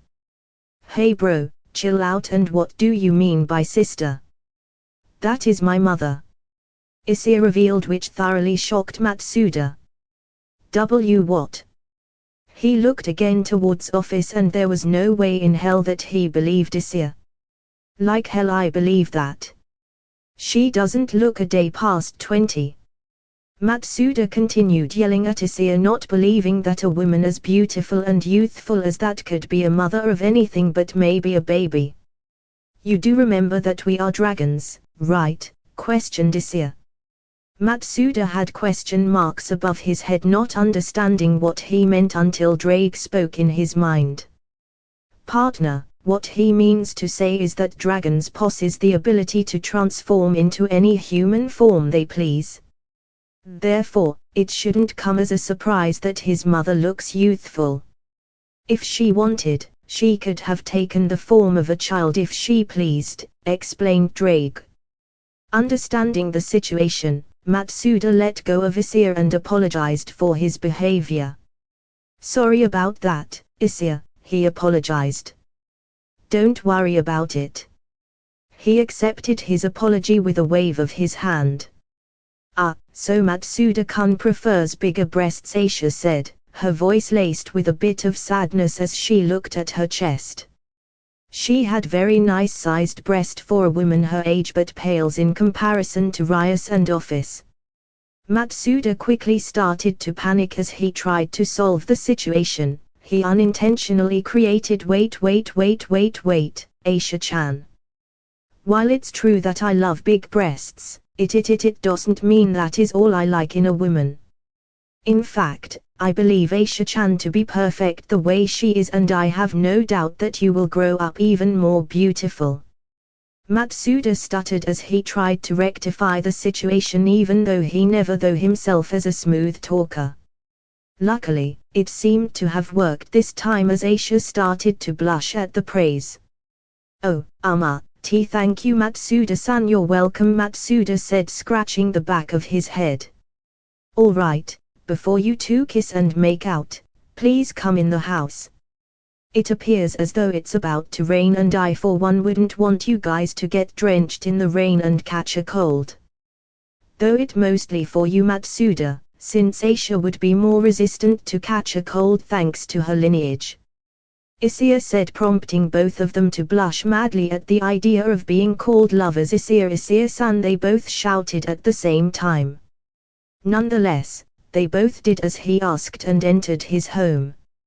Seeing as it was his first time at Issei's home, he took a look around and was surprised to see that he lived in such a normal and plain house. Not all dragons are like all the myths and stories you are thinking about, partner. While it's true some dragons are greedy and like to surround themselves with treasure, you will find them to actually be in the minority. When I was still alive, during my journey I dwelled in many different places, caves, forests, mountains, you name it, Drake explained, a bit of nostalgia resurfacing as he recalled his glory days. I see. Well, even if it was normal, it was still bigger than his home. Having met Issei's bombshell of a mother, he could not imagine how his father would look like. Probably one of those bishoujo guys that surpasses even the likes of Kiba if he had to guess. Boy, was he wrong. If meeting Issei's mother was like meeting a goddess, then meeting his father was the opposite. It was so frightening, as though you were face to face with the devil himself, and even that wouldn't do it justice. The moment Issei and Aisha introduced him to this behemoth of a man, Great-red, this led to the current circumstances, with Issei laughing his heart out on the floor while his father kept grilling Matsuda with tons of questions and behaved like a father who just met his daughter's boyfriend. Both his parents immediately took a liking to Aisha-chan, and they seemed to treat her as if she were their own daughter. Not that he could blame them. There is something about Aisha that makes her absolutely lovable. Maybe that crazy myth about dragons wanting to protect innocent maidens actually contains some truth to it. Aisha certainly fits the bill. Even he couldn't help but view her as a little sister. All in all, they welcomed her into their family and would do everything to protect her. Unfortunately, it spelled bad news for Matsuda as he became the recipient of such behavior, and the poor boy couldn't help but answer like a broken record. I don't. Matsuda was scared shitless as the living behemoth of a man kept staring him down. The force of his stare alone put so much pressure on Matsuda that he felt like if he answered even one question wrong, he would get killed. It didn't help that Drake seemed to make things worse by saying it was nice while it lasted, partner. May your journey to the afterlife be merciful, and other lines that involved his death. Massive amounts of sweat seemed to pour out of his face as he kept stuttering in fear. Aisha was very worried for him and seemed to ask Great-red with her eyes to ease up on him, which he seemed to catch. No one could blame him though, and if he knew his true identity, he might have actually died from the shock. However, while Matsuda remained clueless, Drake seems to have gotten an inkling as to their true identities. He could already sense that Issei was a truly powerful dragon the moment he met him in the Orc, which got him to wonder who his parents might have been. A dragon of his power could only have been sired by Dragon King and above. However, he recalled that Tanin only had 3 children. Migard saw him sleeping at the bottom of the ocean somewhere, never interacting with anyone. Fafnir doesn't really care much for anything other than his treasures. Yulong seemed too lazy to even think of a family. Vritra was defeated by Indra and sealed into several sacred gear. Finally, Tiamat, no. He highly doubted that Issei was Tiamat's child simply for the fact that he is interacting with his host peacefully. If he were Tiamat's child, she would have poisoned his mind to attack any of his host on sight. With that, the Dragon Kings were taken off the list. Both he and Albion dedicated their lives to their rivalry and never had any children before being sealed, and there is no way in hell those evil dragons would even bother to create something as mundane as a family. In addition, he could not sense a single bit of maliciousness coming from Issei even during the assault on the fallen angel church, so that idea was taken out. Besides, from his recollection, all evil dragons were either sealed or destroyed long ago. He was now left with only one class, dragon gods. At first, he thought himself crazy for thinking such a notion. Ophis and Great-red both never cared much for anything other than the dimensional gap, so it would be too much a leap to believe that they suddenly decided to have a child. Drake then thought that perhaps Issei was kind of like Sir Zex, an abnormally strong dragon compared to his fellow kin. That thought seemed more plausible than his other theory. That was, until now, when his host met Issei's parents face to face. While Ophis had hidden her energy extremely well, there was no way that he, of all people, would fail to recognize this aura. A limitless pool of energy that embodies the nothingness of the void. He knew that the woman standing in front of his host was none other than the Ouroboros, the dragon god of infinity, Ophis. He had met Ophis various times in the past, both when he was still alive and through his hosts. This revelation was both intriguing as well as frightening. He could understand why Issei was as powerful as he was if his very own mother was the Ouroboros itself. Now he was more than curious at who the father could be. What kind of dragon did the most powerful female dragon decide to mate with and have a hatchling?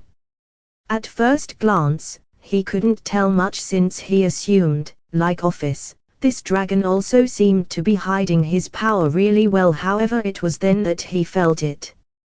When Issei's father stared Matsuda down, for a fraction of an instant, barely a millisecond, he unleashed his power that made Matsuda cower in fear instinctually, but that little instant was enough to make even Drake cower in fear, because that tiny moment gave Drake his answer.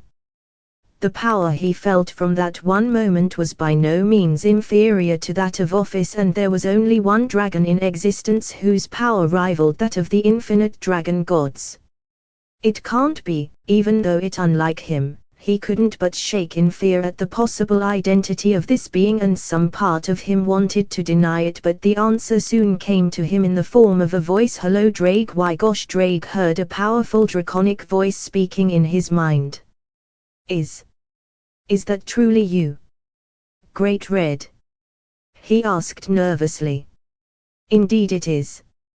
I had a feeling you would be able to deduce our identities despite our efforts to conceal our auras, and it turns out I was right. Great-red smirked to himself. The only reason I was able to deduce your identity was due to the close proximity with my host and due to the pressure you released for a brief moment on my host, explained Drake. If it wasn't for that and the fact that he had already met Ophis in the past, he would no doubt be as clueless as his host right now. Ah, I see, so it was that moment. I'll admit I was a bit careless there, but I wanted to see if the man little Aisha came to have a crush on is worthy of her. I've come to see her as a daughter, and I want to make sure whoever courts her is worthy. I see. Although would you mind easing up on my host? Any more added pressure and I feel like he will die from it. I'm impressed he lasted this long, to be honest. Drake begged Great-red, worried about his host's state. Very well. It seems even Aisha-chan is asking me to ease up on the boy. He is an interesting whelp.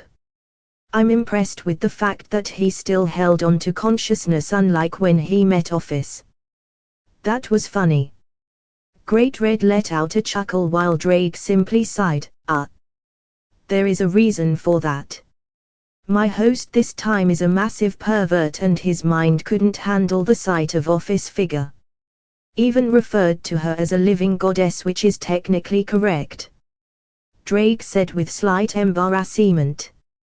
Great-red simply waved it off. Don't worry about it.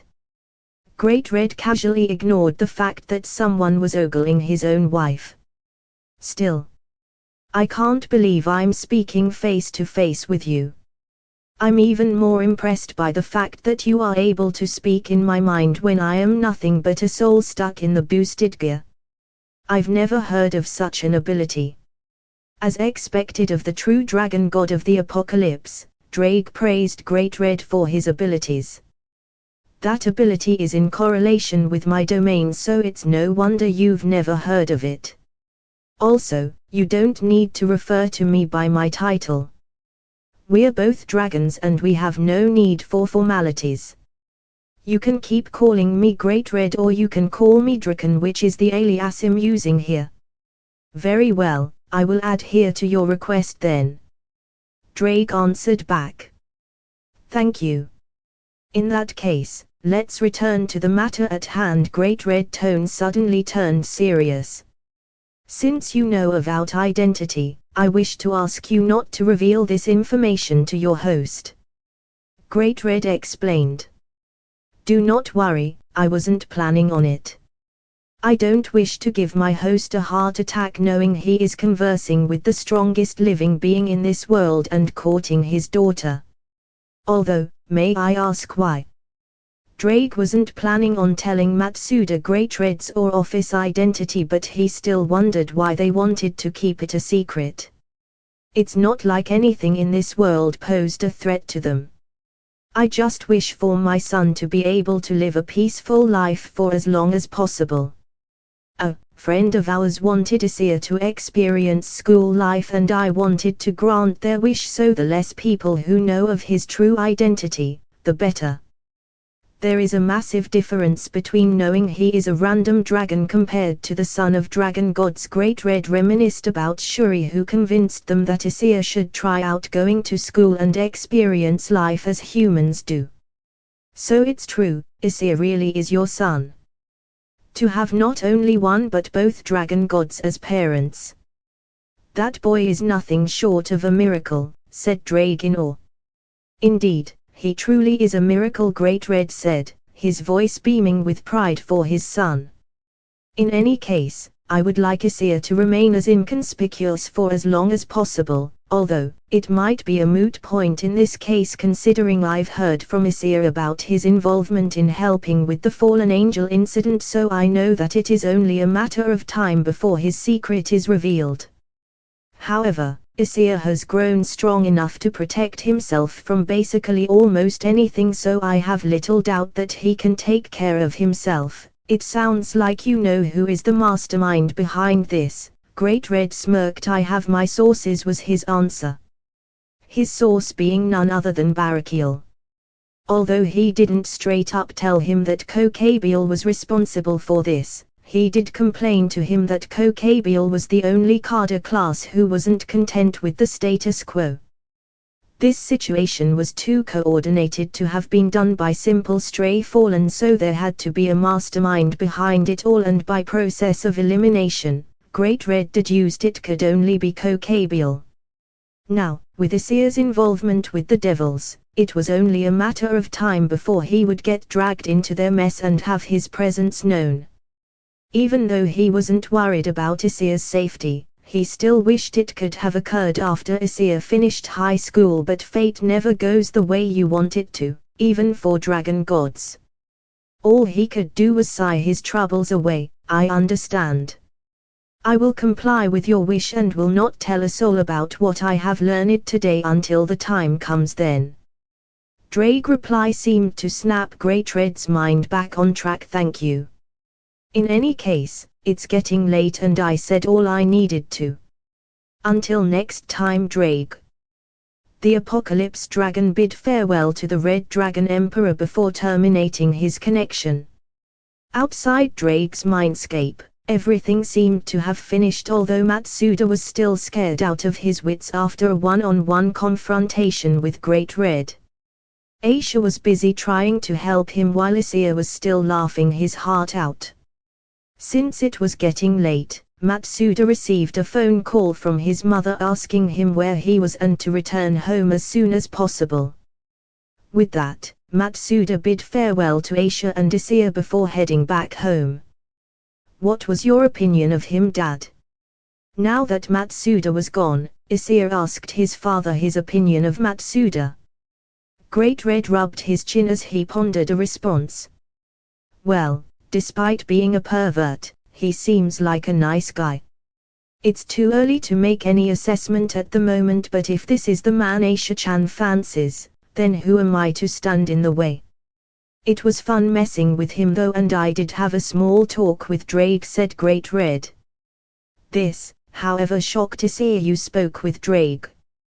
He was caught by surprise to find out his father had talked to Drake, but even more surprising was the fact that he didn't know when he did it. "Yes, I have.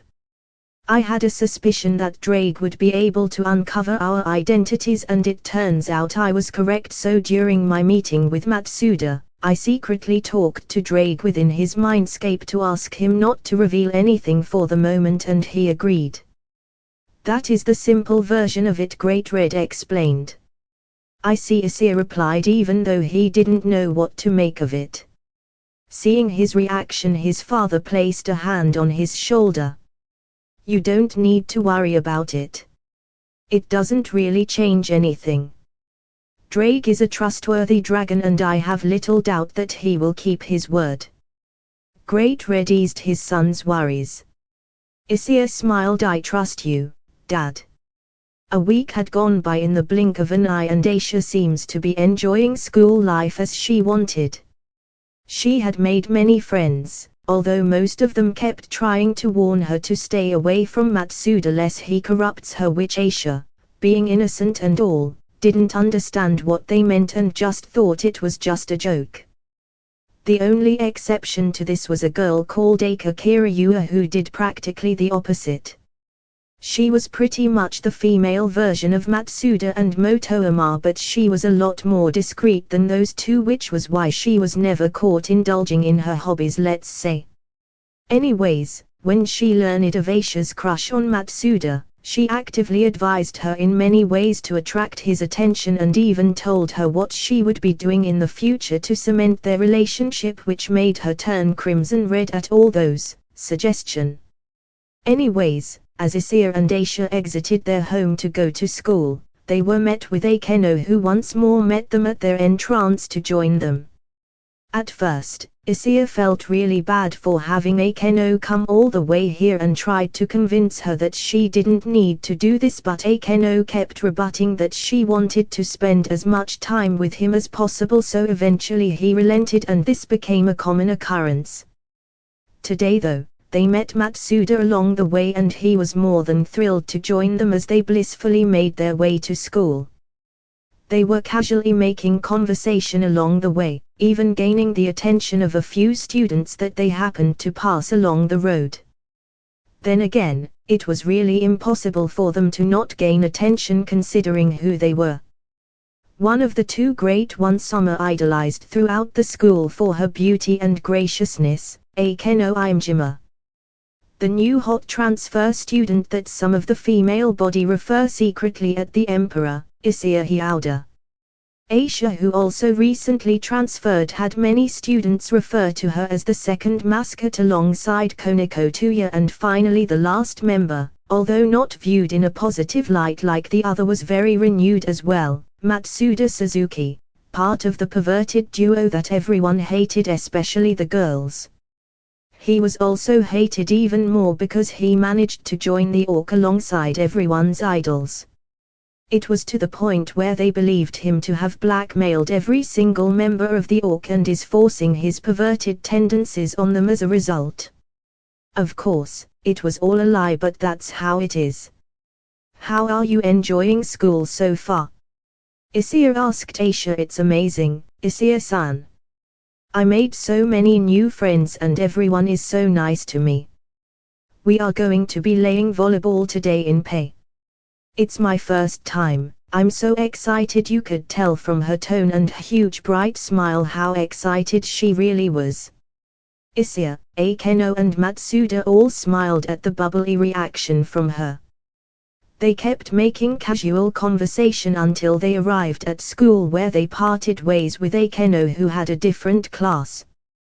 They all agreed to meet later on in the club. After separating, they each made their way to their respective classes. As Aisha previously mentioned during the day, their class was playing volleyball. Issei, however, was seated on the bench, but not because nobody wanted to pick him. It was the opposite, in fact. Everyone wanted Issei to be on their team because they knew that they would win if he was on their side. To prevent a fight that was about to break out, Issei proposed a solution where he would rotate between both teams at every 5-point interval to at least make it even. This solution was accepted by the instructor and they started playing. Comically enough, the only team that happens to be scoring was the one Issei was currently on. No one was able to stop him, not even Matsuda or Kiba, who were on different teams. They were usually the ones who ended up trying to guard him, since no one else stood a chance, but the difference between their physiques and stature was like comparing heaven and earth. A low-class devil against what they knew was at least a high-class dragon. It was almost like an ant taking on an elephant. No chance at all. In addition, they could tell that compared to the other students, Issei was a lot more serious when smashing the ball against them. He took it easy on other students since they were human, but he knew that they could take it, so he added extra force whenever he delivered the ball to them. Kiba, for one, did not mind at all. In fact, he took as a kind of training. Each time Issei sent a ball his way, he noticed that the speed and the force kept increasing each time he hit it towards him. At times, he was able to react and dig at the exact moment to kill the power of the ball. Other times he completely missed the timing and lost the point. This exercise seems to have given him the opportunity to train his reaction time, and he was grateful for that, so he kept going after the ball with all his strength. Matsuda, on the other hand, was an entirely different story. He seemed to be pissed. Not at the fact that Issei was better than him. He had already accepted that fact ages ago, but at the constant cheers he kept hearing by the girls. Kyawa Issei kun Kiba-sama, you're amazing. Issei, please go out with me. The constant cheers for the two seemed to have sent his jealousy into overdrive. He got so pissed that when the ball was in the air, he would jump with all his might and aim at either Issei or Kiba, pouring all his feelings into the shot, only for Issei or Kiba to gracefully dodge the ball by swaying their body to the side, ending with the ball going out and scoring a point for the opponent team. This seemed to gain them even more cheers, which drove him crazy with thoughts of unfairness. It's not as though he didn't receive any cheers. In fact, there was still one bright girl who would constantly cheer for Matsuda. At times, Aisha would shout, cheering Matsuda with all her might, which encouraged him to do better. Unfortunately, with the added adrenaline of Aisha cheering coursing through his veins, he jumped and smashed the ball once more at Issei or Kiba, only to once again have the same outcome occur, with either of them dodging and the ball going out, adding a point to the opponent's teams. There were times when he shouted at them, "Hey, why don't you take it like a man?" only to have Issei shrug his shoulders and answer with "but it was out," causing Matsuda to mutter silent curses as he headed back to his spot, while Issei could be seen laughing and Kiba chuckling at Matsuda's reactions. Anyways, eventually the score ended up becoming 20-20. At that point, the instructor decided to have Issei benched for the remaining time and allow the other students to finish the game by themselves. This leads us to the current situation. Both teams were doing their best to score points against one another. With Matsuda on one side and Kiba in the other, it was relatively even. Cheers were erupting left and right, most of them obviously going to Kiba as each team scored points. 21-21, 22-21, 23-24, 25-24. Eventually the game ended with Matsuda's team earning a victory, although a close one. It was hilarious how he expected some sort of cheering from having won the game, but instead all the girls began to swarm Kiba.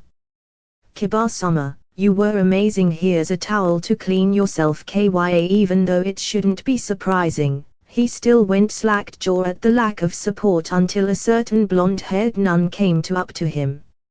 See, congratulations Matsuda-san.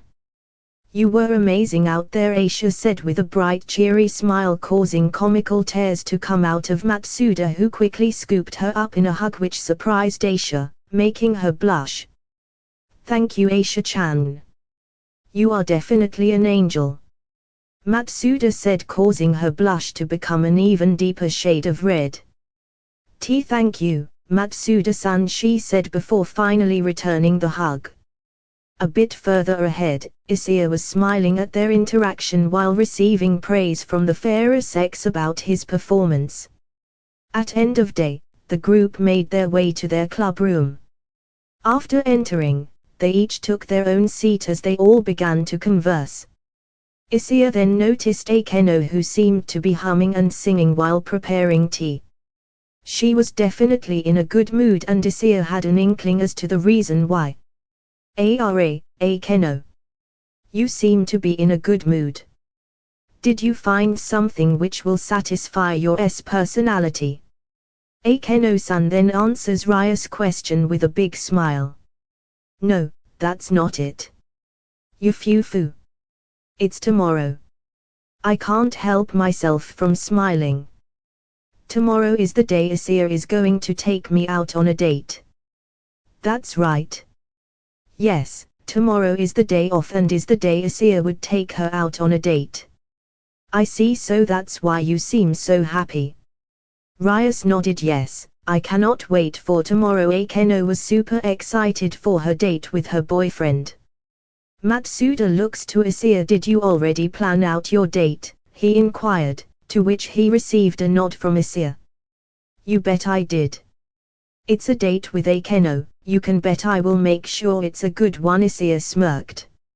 Lucky bastard, I want to go on a date with Bachao, Matsuda murmured, jealous that Issei gets a date. Anyways, I'll see you all later. I have a few things I still need to prepare for tomorrow. Issei bid them all farewell. All right, have a good evening. Issei. Ryas waved him goodbye. Hi, I'll see you at home. Issei-san, Aisha replied. Goodbye Issei-kun. Kiba bid him farewell. By Koneko uttered that single word. Akeno strode forwards and embraced him. I'll see you tomorrow Issei-kun, she said seductively, earning a blush from him, but he didn't want to lose out, so he decided to return the favor. Looking forward to it Akeno-chan, he whispered in her ear, gaining himself a small victory as he saw the blush on her face making him grin. Before she could retaliate, Issei instantly teleported himself out of the club room, making her pout. Ryas chuckled seeing her friend's reaction before going back to work on her documents. Issei's POV. It's morning. I am currently waiting out near the convenience store near the station where I told Akeno we would meet.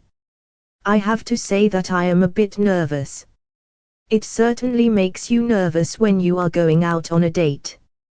My heart is beating so fast. My clothes are set properly. Even if we see each other every day, I need to dress properly since it is a special occasion with my girlfriend. The other dragons back home would probably laugh at me for acting so nervously over a date. Heck, my dad laughed at me when I told him I'm little nervous, causing Mom to slap his head and remind him how nervous he was when he was proposing to her, causing him to blush and me to laugh back. Tanin would definitely reprimand him, saying he should act more like a dragon and be confident in himself. It's funny how I can easily charge into battle against fallen angels and not bat an eye while getting so nervous over a single date with a Keno. I try to calm myself by looking around. The town looks like it's autumn, but the heat from the summer is still present. I'm wearing long-sleeved clothes, but maybe half-sleeved would have been okay. I've never really cared for fashion. As long as it fits, it was good for me. It was tough though finding clothes due to my build, but I found some. It was nearing 9 a.m., the appointed time we were supposed to meet, and as I was thinking about irrelevant topic, a familiar voice caught my ear. Issei-kun. There's no way I could ever mistake her voice even in a large crowd. I turned my head towards the place the sound originated from, and I spot a girl my age wearing a one-piece who stops in front of my face. Wait, Keno. Hello Issei, did I make you wait? She smiled brightly at me. No, I blinked my eyes a few times. Keno had her hair down unlike her usual ponytail. She was wearing cute clothes worn by girls her age. It's the first time I'm seeing her like this. I thought that she would have dressed more sophisticatedly like a mature woman, but today she was wearing cute clothes worn by high school girls. She looked the same age as me, possibly even younger than me. She was still absolutely breathtaking. She looks even more beautiful than usual. No, Keno is always beautiful, but today she looks exceptionally beautiful and cute as well. Seeing him gawking at her, Keno giggled a bit before asking, "Ara, for you to look at me like that, do I look weird?" she teased, but in my current state I didn't catch it as I shake my head from side to side. And no, absolutely not. You look absolutely stunning, I answered quickly. It seems she became both embarrassed and happy at the same time at my direct approach, if that blush on her cheeks is anything to go by. Thank you Issei, you also look really handsome. Thank you. I thank her for her praising my appearance. Good thing I picked some nice clothes, though I feel she would have said the same regardless of what I wore, just like I would have found her beautiful no matter which clothes she wore. Shall we get going then? It's 9 a.m., so how about we get some breakfast first before heading off to the main attraction? I presented her my hand and she gladly took and even went a step further and enveloped my entire arm in her breast. Oh my god, her breasts really are huge and soft. I can feel heat raising on my cheeks and I have no doubt that I am blushing. It seemed Keno was too lost in her happiness to notice, which I am grateful for, otherwise she would have started teasing me. Yes, let's go. We began our day by heading to a nearby restaurant where we both ordered something to eat, although in my case it was mostly a buffet than a meal. A young waitress came to our table to get our order. Hello, are you ready to order? She asked with a smile. Both Issei and Keno nodded. I would like to have the standard breakfast meal consisting of eggs and bacon with a coffee for a drink, please, Keno began. The waitress wrote her order before shifting to Issei. I will have the pancakes, standard breakfast, egg sandwich with. The waitress seemed to be at a loss for words when she heard the amount of food I am ordering. I think she almost dropped her pen in shock, which was really funny. Sir, I don't mean to be rude, but are you sure you will be able to eat all of that? She didn't seem to believe I was capable of finishing everything I ordered. Not that I can blame her. She has no idea that I am a dragon and dragons can eat way more than an average human. I simply smiled at her. Yes ma'am, I have a very big appetite today, so I'll definitely be able to eat everything. I don't like to waste food after all. Being hit with what was to her a 100-watt smile from a handsome man caused her to blush. Oh, I see. Please forgive me for my rudeness. It's no trouble at all, I responded. Your order will be prepared shortly, she said before turning back and making her way to the kitchen. You could even notice a spring in her steps as though she just had an amazing experience. Yufufu, Issei is quite the charmer, I heard Akeno say. What? I wasn't sure what she was referring to. Nothing, she stuck out her tongue playfully. I decided to leave it. Eventually, our food arrived and we started eating. Akeno ate with the grace of a mature woman while I was, well, let's just say not well mannered. I was basically eating very fast, devouring all the food in front of me. Hey, don't blame me, I wasn't lying when I said I had a big appetite, and besides, I am a growing dragon and I require lots of food to keep me going. Besides, I was born and raised as a dragon and we don't really care about manners all that much. I remember during the feast I had with everyone, we would just stuff our faces with food, not caring about making messes. Some even began brawling during meals, but that was the way of the dragons. Ara, you have a little leftover food near your mouth. Oh really, sorry about that. I was about to wipe it off, but somehow Akeno beat me to it as she leaned over the table and grabbed a loose piece of what seemed to be my pancakes and ate it herself. It's delicious, she said with smirk on her face. God damn it, why did she have to do that? I'm sure she is doing this on purpose, isn't she? She even positioned herself so I have a clear view of her bountiful cleavage. If we weren't in a public place I would have certainly indulged. Damn it, these dragon instincts of mine sometimes. There are times when I wish Akeno would sometimes ease up on her teasing, otherwise, one day I may not be able to hold back and will start devouring something else very soon. Did you notice them? I hear her whispering to me, bringing me back to reality. Thankfully, it seems Akeno was unaware of my inner turmoil. It took a moment for me to understand what she said before understanding hit me. Ah, you mean our little followers? I let out a small giggle. Indeed, since the start of our date, I felt several familiar presences tailing us. Yufufu, it seems we have many people who came to check up on us, and I see you also noticed them. Akeno realized and made a small giggle. Yeah, although to be fair, it doesn't take much to figure out who is following us. I mean, they clearly stand out. I looked around at a certain spot and sure enough I spot a crimson color. All I could do was sigh as I see Rias, who is wearing a hat as well as sunglasses and is looking over at our spot while hiding behind a telephone pole. No offense Rias, but that is a poor excuse of a disguise if I ever saw one. I mean, at least do something about your hair.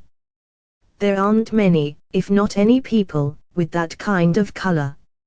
It's pretty much a dead giveaway as to who you are. Even normal bystanders are looking at her weirdly. If anything, that disguise makes you even more noticeable. Also, did she forget about my enhanced senses as a dragon? I can easily spot them from a mile away, considering that, just like I told Koneko before, they are the only devils in a field of humans. Next to her, I can spot a blonde person who was wearing glasses near Rias. It seems they dragged poor little Aisha into this, and by the expression on her face, I could tell she was a bit lost over what to do. She seemed to feel a bit guilty over spying on them. Rias must have somehow convinced her to join with something along the lines of "Don't you want to make sure their date goes smoothly" or something like that. A bit further away near the sweets booth was Koneko, who was wearing a cat-like mask.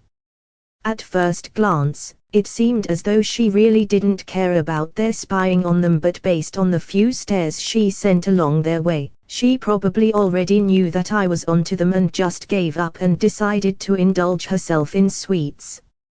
Then, we have Kiba, who is dressed like he usually does in his school uniform, waves his hand apologetically to us. As for Matsuda, he is the only one who has decent stealth capabilities. The only one who seems to be hidden properly is Matsuda-san. It seems his years of peeking had the unexpected benefit of giving him excellent hiding skills. I said out loud, causing Akeno to raise a brow. Ara, now that you mention it, I don't see him around. Where is he hiding? Akeno asked while looking around. He is hidden in the store near them behind the counter. You'll see him holding binoculars, although it seems his attention got redirected to a group of beautiful women in the streets. I let out a small giggle. It's funny how Matsuda could be so easily distracted by a group of women. Well, at least it's better that his attention was focused on them rather than on Akeno. Even if he is his friend, he will not tolerate anyone peeking on Akeno. Eventually we finished eating, and as we exited the restaurant, Akeno grabbed my hand and started running. I was very surprised at the action. Let's shake Rias and the others, she said with a mischievous face. I let out a small laugh and nodded. All right, let's go, this might be fun. They are getting away. I hear a certain crimson-haired yell out at the others. So much for your disguise, Rias. The gang tried to chase them but lost them pretty fast. Where did they go? Matsuda asked, looking around for them. I don't know, but let's keep looking, responded Rias as they all headed a certain direction. In nearby alley, Issei undid the illusion, keeping them invisible from sight. Akeno seemed very impressed. Impressive, is that a new ability? I nodded.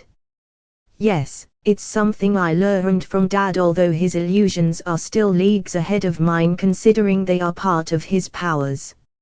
I told her.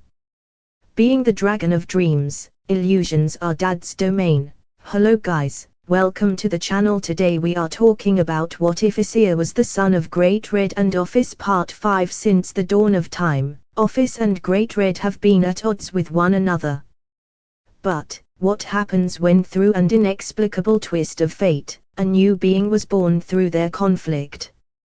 Follow Issei, the third dragon god, on his journey as the world will not be same again. If you enjoy the video, please like and subscribe, it will help us make more videos for you. Now let's begin. The next day arrived very quickly. Issei got up and proceeded downstairs to get some breakfast. In the kitchen he could spot his mother preparing breakfast alongside Issei, who wanted to learn how to cook, which Ophis was happy to do. His mother did enjoy cooking alongside Issei, whom she viewed as a daughter. In fact, she had even insisted for Issei to call her mother when she heard of her backstory. The same went for his father, who didn't mind if she wanted to call him father. Issei teared over the fact that they had accepted her so easily as a daughter, given that she had never had parents, being an orphan. From that point, she started calling them Oka-san and Oto-san. Issei already viewed her as a little sister, so he was happy to see his parents having taken a liking to her. Morning everyone, he greeted everyone as he walked down the stairs. Morning Issei-san, he was first greeted by Issei, who smiled at him, followed by his mother, who looked back at him. Good morning Issei. Breakfast is almost ready. You should also get seated. Issei. Hi, Oka-san, Issei answered a bit nervously. It was funny how she was still a bit nervous in calling them that, but it was part of her charm, so they didn't mind. After both of them grabbed a seat, Issei decided to check if Issei was aware of today's meeting and maybe what it entailed, as he kind of forgot to ask Akeno yesterday before leaving for home. Issei, it would seem that Rias Bachao has asked us to gather at the Orc for a meeting. Do you know what it is about? He inquired, but Issei shook her head, indicating she didn't know. Sorry Issei-san, I don't know. All I know is that Rias Bachao asked me to come by the club room and she would explain things then. She told him while eating a dragon apple. Issei nodded. All right, don't worry about it. We'll find out when we get there today. With that said, they went back to finishing their breakfast. His mother soon joined them. Aisha looked around and was wondering where Great-red was and if he was going to join them. Ophis, at the mention of her husband, seemed slightly annoyed, but she tried to relax in front of Aisha, telling her that he was currently somewhere else at the moment. Most likely, after yesterday's stunt, his father was probably wondering the dimensional gap or at his sensei's place until Ophis lets him come back. In any case, after having finished eating, both of them bid farewell to Ophis before heading out to school to meet with everyone. The journey to school was an amusing one, as Issei explained to Aisha the reason why his father wasn't with them this morning. She obviously found it funny considering the chuckle coming out her. Speaking of yesterday, Issei decided to ask her about a particular thing. By the way, I saw that all of you tried to follow us during our date, he said with a smirk, making Aisha look away in embarrassment, recalling the incident yesterday. Why yes. I am so sorry, Issei-san. Aisha stuttered, clearly illustrating how embarrassed and ashamed she was for having trailed him and Akeno. She even bowed towards him to apologize for her actions. However, Issei did not mind at all and he patted her head gently. Don't worry about it, Aisha. I figured that it was probably Rias or even Matsuda's idea to follow us, so I am not mad at you or anyone for that matter.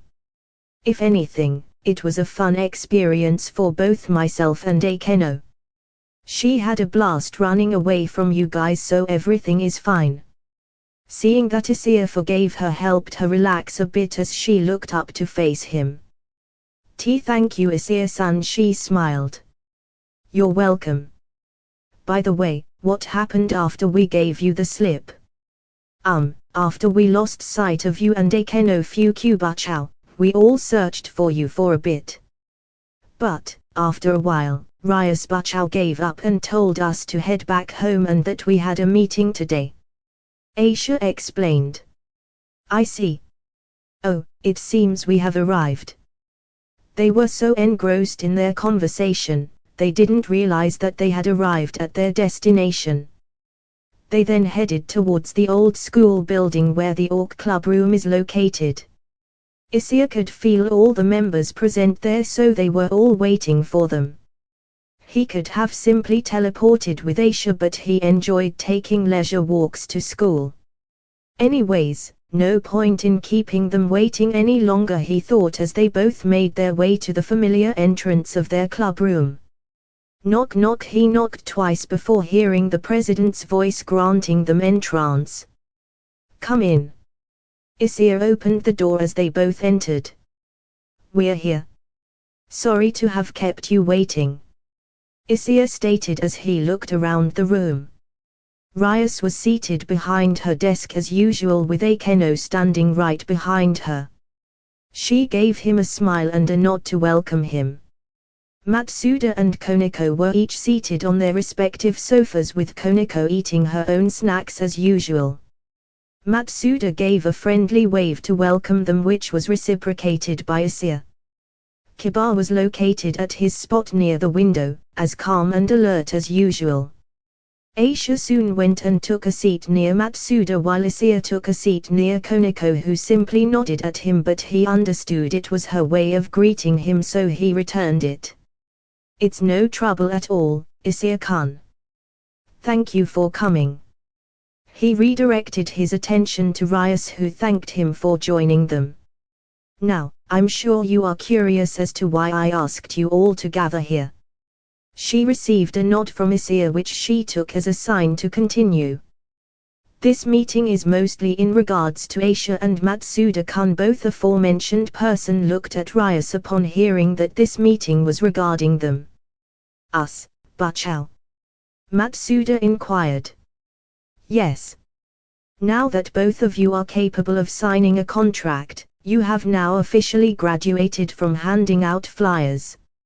Originally, these jobs were to be handled by a familiar, which is why I believe it finally time for the both of you to get your own familiars, Rias announced. Aisha and Matsuda were both looking at her in confusion. What's a familiar bachao? Issei asks. A familiar is something that is considered to be a requirement after you become a devil. They help assist their masters in various tasks such as information gathering, relaying messages, as well as perform other tedious tasks that their master could think of. In your case, it would be handing out flyers to people. There are many different types of familiars, and some of them could even help you in battle. Rias explained to them. Issei hummed. That was an excellent idea, especially for Issei. If she contracted with a strong familiar, then it would be able to provide an additional layer of protection for her in case of trouble. It would greatly help lessen his worries over her safety if that was the case. He didn't want another situation such as the fallen angel incident to occur again. Surely, Issei reasoned, someone out there had the same goal as Rainier and would use an innocent like Issei to achieve it. It made his blood boil, that people would try to steal another's power. That's awesome. So it means Issei and I are getting a promotion. Am I finally becoming a mid-class devil? Matsuda pumped his fists, thinking he was finally on the right track to become a high-class devil and being able to build his harem. Rias couldn't help but chuckled at his enthusiasm, but had to correct him. I suppose you could look at it that way. However, I'm sorry to say that you cannot be promoted to mid-class devil simply by possessing a familiar. Promotion isn't as easy as that. Rias rectified, which caused Matsuda to slump down back on his sofa, feeling down. Ah, man, he whined, but he should have known better. Anyways, let's get you both a familiar, she said before directing her attention towards Issei. Issei-kun, would you be interested in accompanying to the familiar forest? That is why I asked you to come today, she inquired. Issei was very interested in the process, so he nodded his head. Yes, I would, though I thought only members of a peerage were allowed there. He recalled his sensei's explanation about the familiar forest and remembered him explaining that only devils are allowed to go there. Don't worry, I've already finished all the needed preparation for you to join us. She conjured up a piece of paper. All I need is your signature here, and for the remaining of the day, you will be considered a temporary member of my peerage, she explained, handing the paper to Issei. Really? I didn't know they could something like that. Issei knew they could reincarnate others into devils through the evil pieces, but he had never heard of temporary contracts. It shows that there is a lot about devil culture that he has yet to understand. But, for now, this solves the issue. While his pride wouldn't allow him to become a servant to someone weaker than him even temporarily, this was for the sake of Issei as well as his curiosity, so he signed the contract. By the way, since you said that we are going to get a familiar for Issei and Matsuda, I assume it means that all of you already have your own familiars. Issei inquired, making Rias impressed at how perceptive he was. How astute of you, Issei. That is correct. Since we are talking on the subject, how about we show you our familiars? Rias reached out her hand and an oddly spherical shaped bat thing popped out. The dragon stared at it for a moment. Is that thing really her familiar? How the heck can that thing aid her in battle? This honestly wasn't what Issei was expecting when he heard they all had familiars. Even Matsuda looked confused, but for a different reason. How the heck is thing supposed to hand out flyers when it doesn't even have any hands? He said, point at the little guy. Rias smiled before the bat changed shape and turned into its human form. Matsuda gaped when he saw her due to the fact that he recognized her. Ah, she is the one who handed me the flyer before my date with Rainier. Indeed, this was the girl who handed him Rias' flyer right before his date. He never thought that this was Rias' familiar.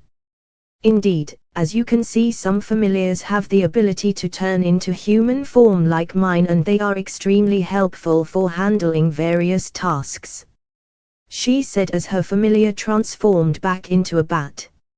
"I have a familiar too." Several green-like imps suddenly appeared on her shoulders. "They are called tiny demons," she added. However, Issei thought they looked more like cactuses than demons. Definitely not something that could help protecting his mate. "Oh, is that your familiar Koneko-chan?" Aisha squeaked when she saw the cute small white cat with hazel eyes sitting on Koneko's lap. "Yes, this is Shio," Matsuda gushed at the sight. "Oh, Koneko-chan has got a little kitty. Kind of looks exactly like her." Issei thought that the familiar fit her perfectly, considering her scent was distinctly cat-like and her name literally mean cat. "Wanna see mine?" "It's pretty cool," Kiba asked, only to be rejected by Matsuda. "I don't want to see your anything," urging the knight to facepalm before looking at Issei, who understood what he wanted to say. "Sure, why not?" A small bird then materialized on his shoulder. It was pretty cute, especially when the bird quickly hid behind Kiba when it spotted Koneko's cat staring right at it. Their familiars were pretty cool, however it did not ease his worry that they couldn't be used in combat to protect them. Seeing his look, Rias questioned him. "Is something the matter, Issei-kun? You look kind of disappointed." "It's not that I'm disappointed, it's just that," he rubbed the back of his head before continuing. "I pictured something different when you said that familiars could be used in battle. I thought they would be powerful familiars that could stand alongside you as an additional layer of protection, which actually set my mind at ease, especially for Aisha-chan, so I honestly didn't expect this. I don't mean any offense to your familiars.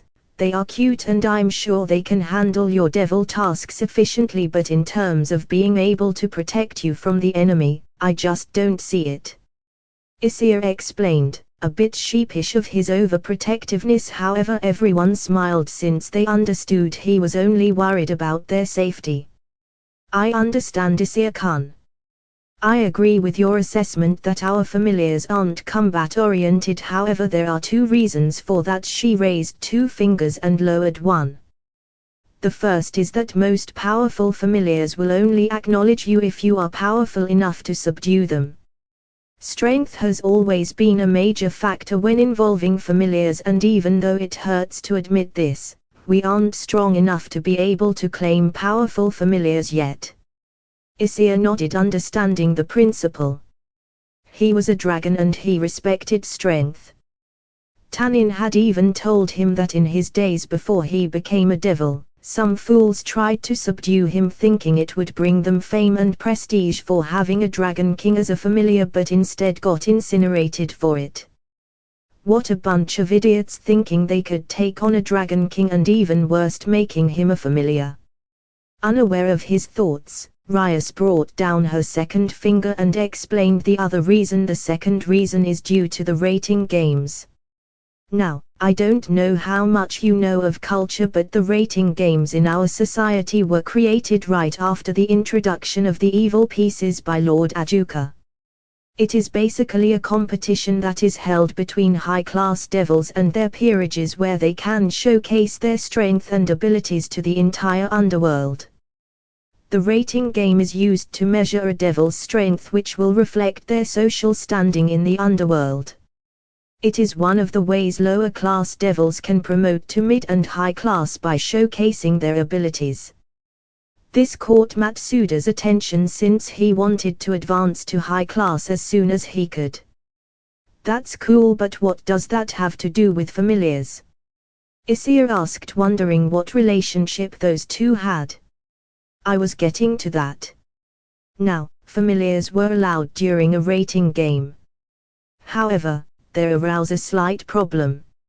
If a devil possessed a powerful familiar, they would simply use them to overpower their opponents without taking the field themselves.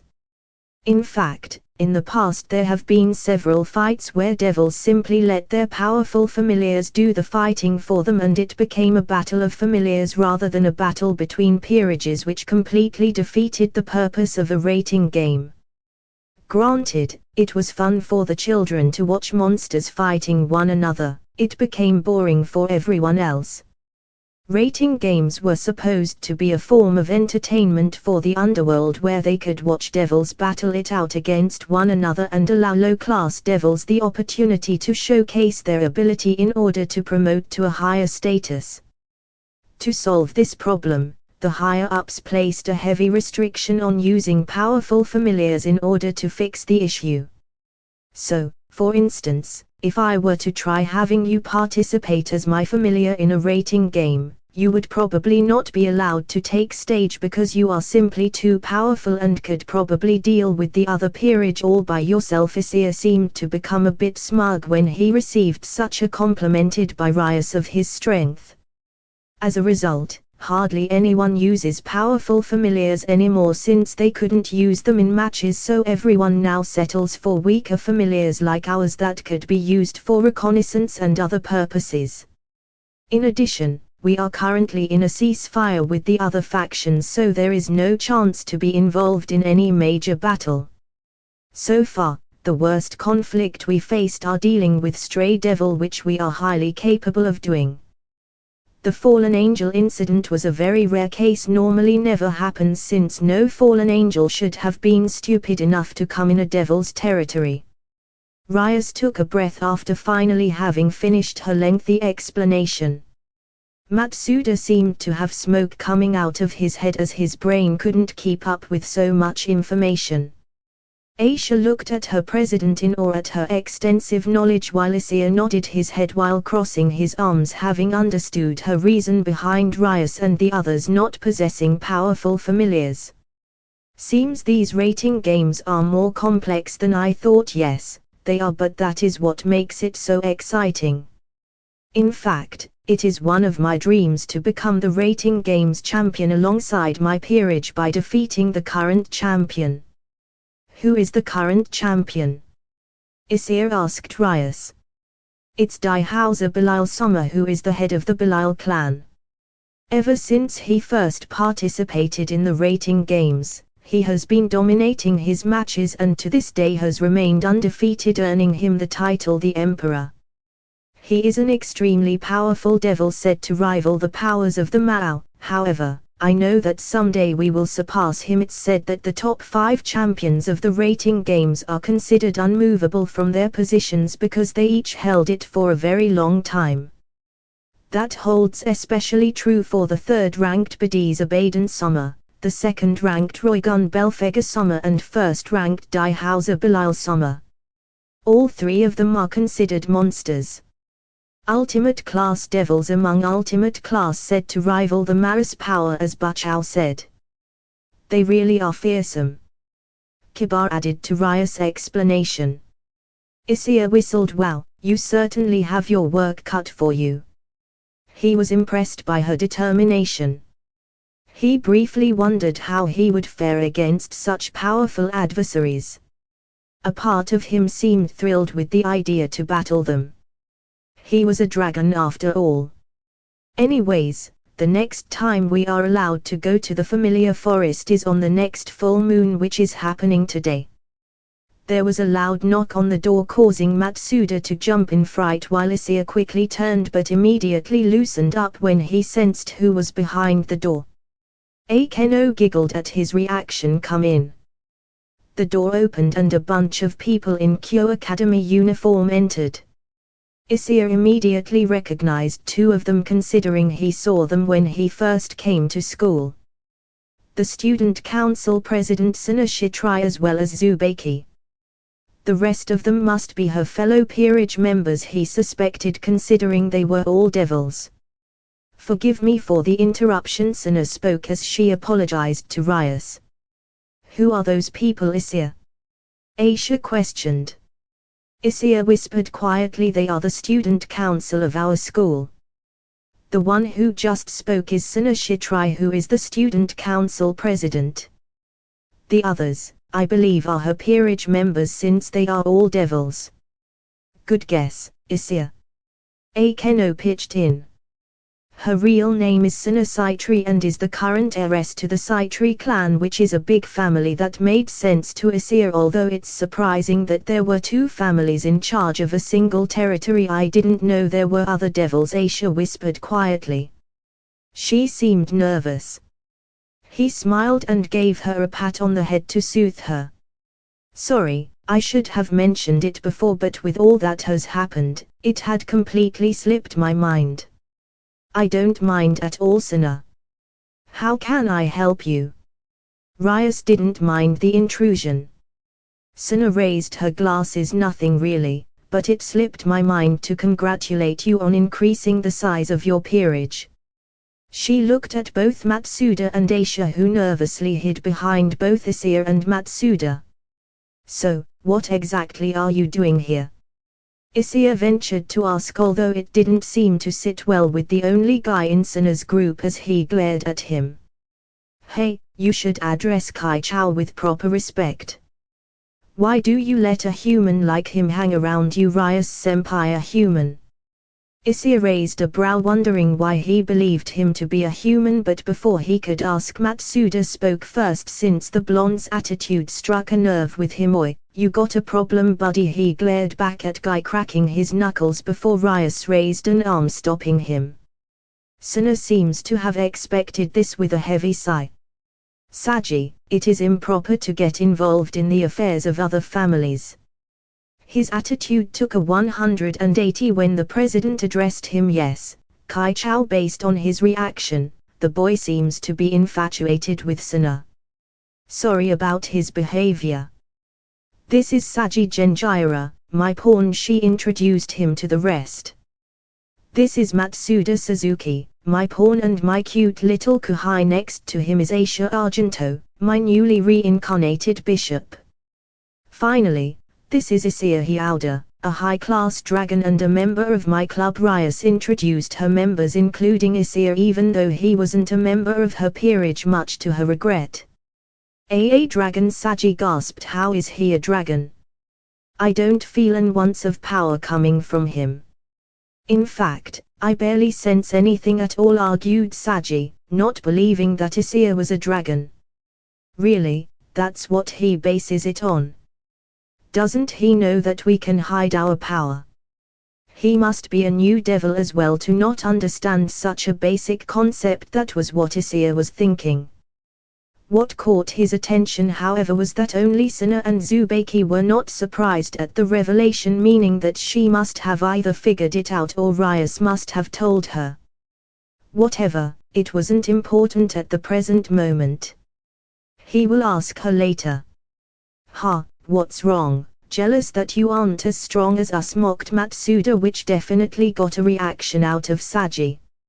In your dreams, he grinned haughtily before raising 4 fingers. I took up 4 pawn pieces and my sacred gear contains a dragon king within it. Do you seriously think you stand a chance against me, bro? So he does possess a fragment of the dragon king Vritra. It did explain why Issei could sense a faint draconic aura coming from him. How interesting, although he is seriously overestimating his ability if he thinks that is enough to qualify for strength. Sina sighed at her servant's cocky proclamation. Please calm down, Saji. Besides, Rias pawn took all 8 pieces and is the wielder of the Longinus boosted gear, host to the heavenly dragon Drake. What? He gasped in shock, and this time it was Matsuda who looked all cocky, but Sina wasn't done. Furthermore, neither Rias nor myself could reincarnate Issei due to his strength. He is, by far, the strongest person in this room and could most likely deal with both our peerages very easily. He is also the person who single-handedly dealt with the fallen angel incident regarding Rias' new bishop. It's always best to check the facts before assuming anything, Saji, lest you only make a fool of yourself. Why yes, Kai Chao, Saji responded with his head down, embarrassed. Issei whistled in his mind as he reassessed his evaluation of Sina. She was indeed very intelligent. He wouldn't want to play against her in a strategic game like chess. However, since she knew about the fallen angel incident, it stands to reason that she must have heard it from Rias. Thank you for the praise, Sinakai-chao. Although, the credit isn't only mine to take. I wasn't alone after all. Rias and the others did come along and help me fight them. The others smiled at his humbleness. Sina herself seemed surprised that a dragon, a being of pride and power, acknowledged the fact that others helped him. How humble of you to say that. It's just the truth, he said with a shrug. With the pleasantries out of the way, Sina introduced herself to the new members. Anyways, if you didn't already know, my name is Sina Saitri and I am the student council president at this school. Behind are all the members of my peerage. She pointed behind her and each member including Saji gave a small bow as a form of greeting. Issei and Matsuda both waved their hand while Aisha, having gathered her courage, stepped out from behind Issei and bowed. It's a pleasure to meet you.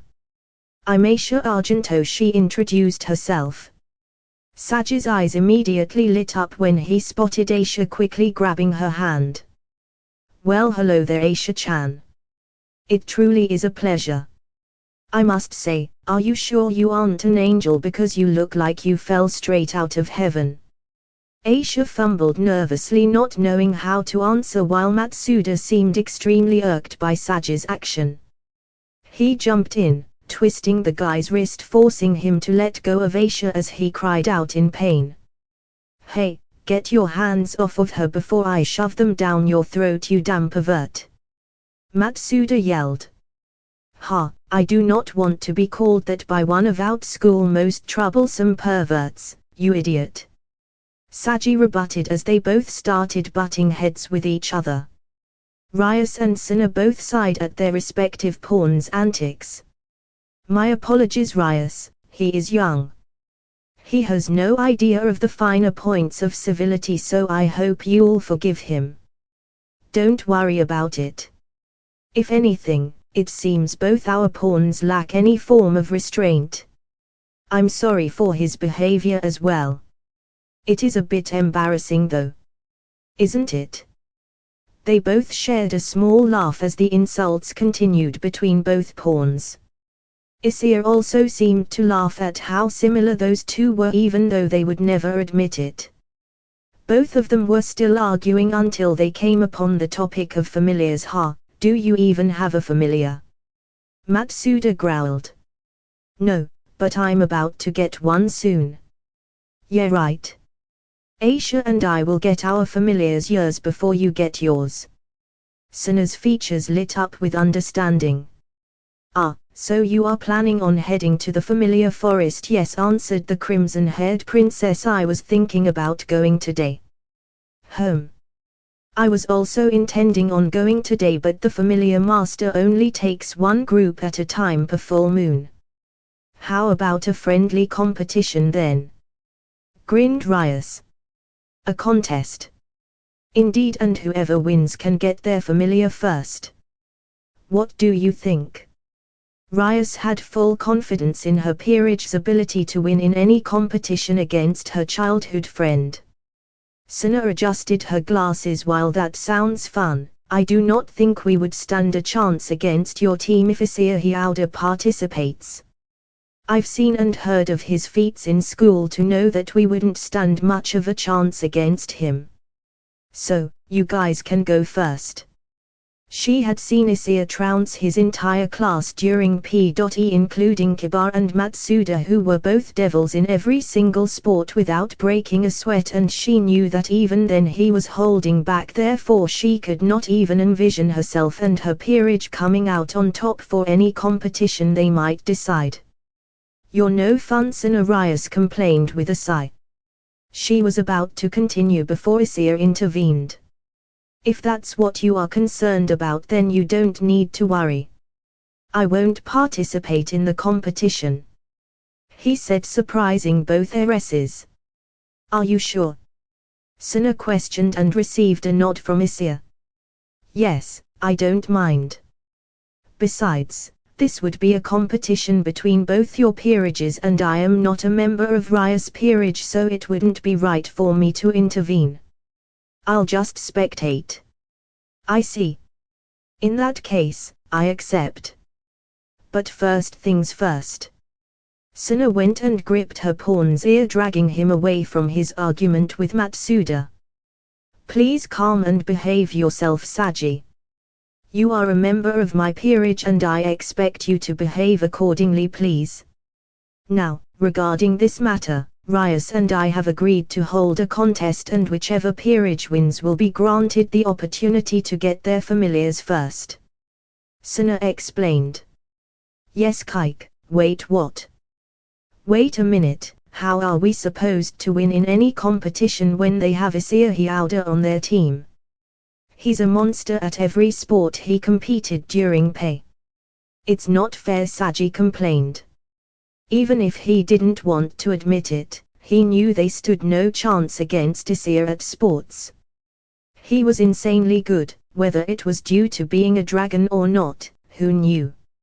A small tick could be seen forming on Suna's forehead, indicating she was starting to get slightly annoyed at her pawn. If you had been paying attention to our conversation earlier instead of bickering with Rias' pawn, then you would have noticed that Issei had agreed to not participate in our contest. That surprised a few of them. Seriously? Why would you do that, Issei? Matsuda questioned as he seemed to be the most surprised. Issei sighed.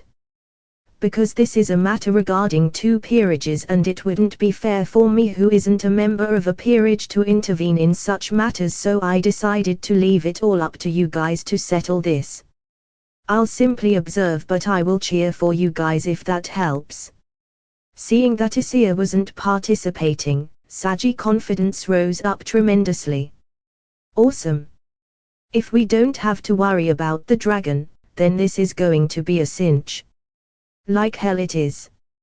Even without Issei, we will clobber you guys and be victorious. Before they started bickering again, Rias decided to intervene. In any case, it's time for us to choose what manner of competition we will take part in. Any suggestions? How about dodgeball? Issei said the first thing that came to mind. It was a team sport, which is perfect considering they had both peerages present. I second that. Both Matsuda and Saji answered simultaneously as they both glared at one another. Their motives very clearly displayed in their expression. Seeing as there was no objections, both Rias and Suna agreed to settle this matter with a dodgeball game. Very well. It seems we have decided on the contest. Let's head over to our school's gym. Tsubaki, do you have the keys? Suna asked her queen, who nodded and took out the keys to the gym. Good, then let's go. Suna stated before leaving the orc first with her peerage, who was followed by Rias and her peerage and of course Issei. Both teams stood ready, waiting for the game to begin. Issei was seated on the sidelines to observe the match that is about to unfold alongside Aisha. She wasn't exactly the athletic type, so Rias asked her to sit this one out. Furthermore, due to her kindness, she didn't like to hurt anyone in any shape or form, so a game like dodgeball wasn't suited for her. In any case, this dodgeball game became a 5-on-5 and both teams were waiting for Issei to give the signal to begin. At first, Rias told Suna that she didn't mind if she added an extra person since it was supposed to be 6 versus 6, but Suna rejected for the sake of fairness. It's funny how ironic that sounds coming from a devil. You would think those things would only be said by an angel. Both sides ready, Issei stated. Everyone nodded. Begin. With his signal, the match was underway. It seemed to be a normal game as long as you ignore the crazy scene occurring between Matsuda and Saji, who only focused on eliminating one another and ignoring everyone else. In a way, Issei considered it a miracle that Matsuda was actually focusing on his opponent rather than on the girls. Seemed his perverseness was shadowed by his distaste of Saji. The game was moving at a steady pace until everyone started to use their demonic powers. Eventually, the first one to be eliminated was Saji, who unfortunately got eliminated by Matsuda, who held a smug face while Saji looked enraged with himself for being eliminated by the pervert. Unfortunately, with the object of his distaste now eliminated, he had to focus back on the other members, which caused his perverted side to come out as he was very distracted by the student council's members' breasts jiggling up and down from all the throwing and dodging. With his guard down, he was hit straight in the face, ricocheting backwards. However, before falling, he yelled, "I have no regrets," before falling unconscious.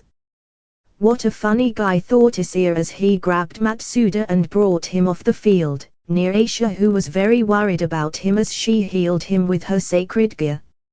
Anyways, the game continued on, and eventually the only two members left on each team were Rias and Akeno versus Suna and Tsubaki. Finding a quick opening, Rias launched her ball towards Tsubaki, who couldn't react in time and was thus eliminated. However, Suna took that moment to shoot her ball towards Rias, who was off balance and could not dodge. However, to Suna's surprise, Akeno protected Rias by moving in front of her and taking the shot instead, thus being eliminated. Unfortunately, that one moment of surprise caused her to lose the game, as she saw Rias come from behind Akeno with a ball in hand. Where did she get the ball from so fast? She looked at Akeno, who was smiling, and she immediately understood what had happened.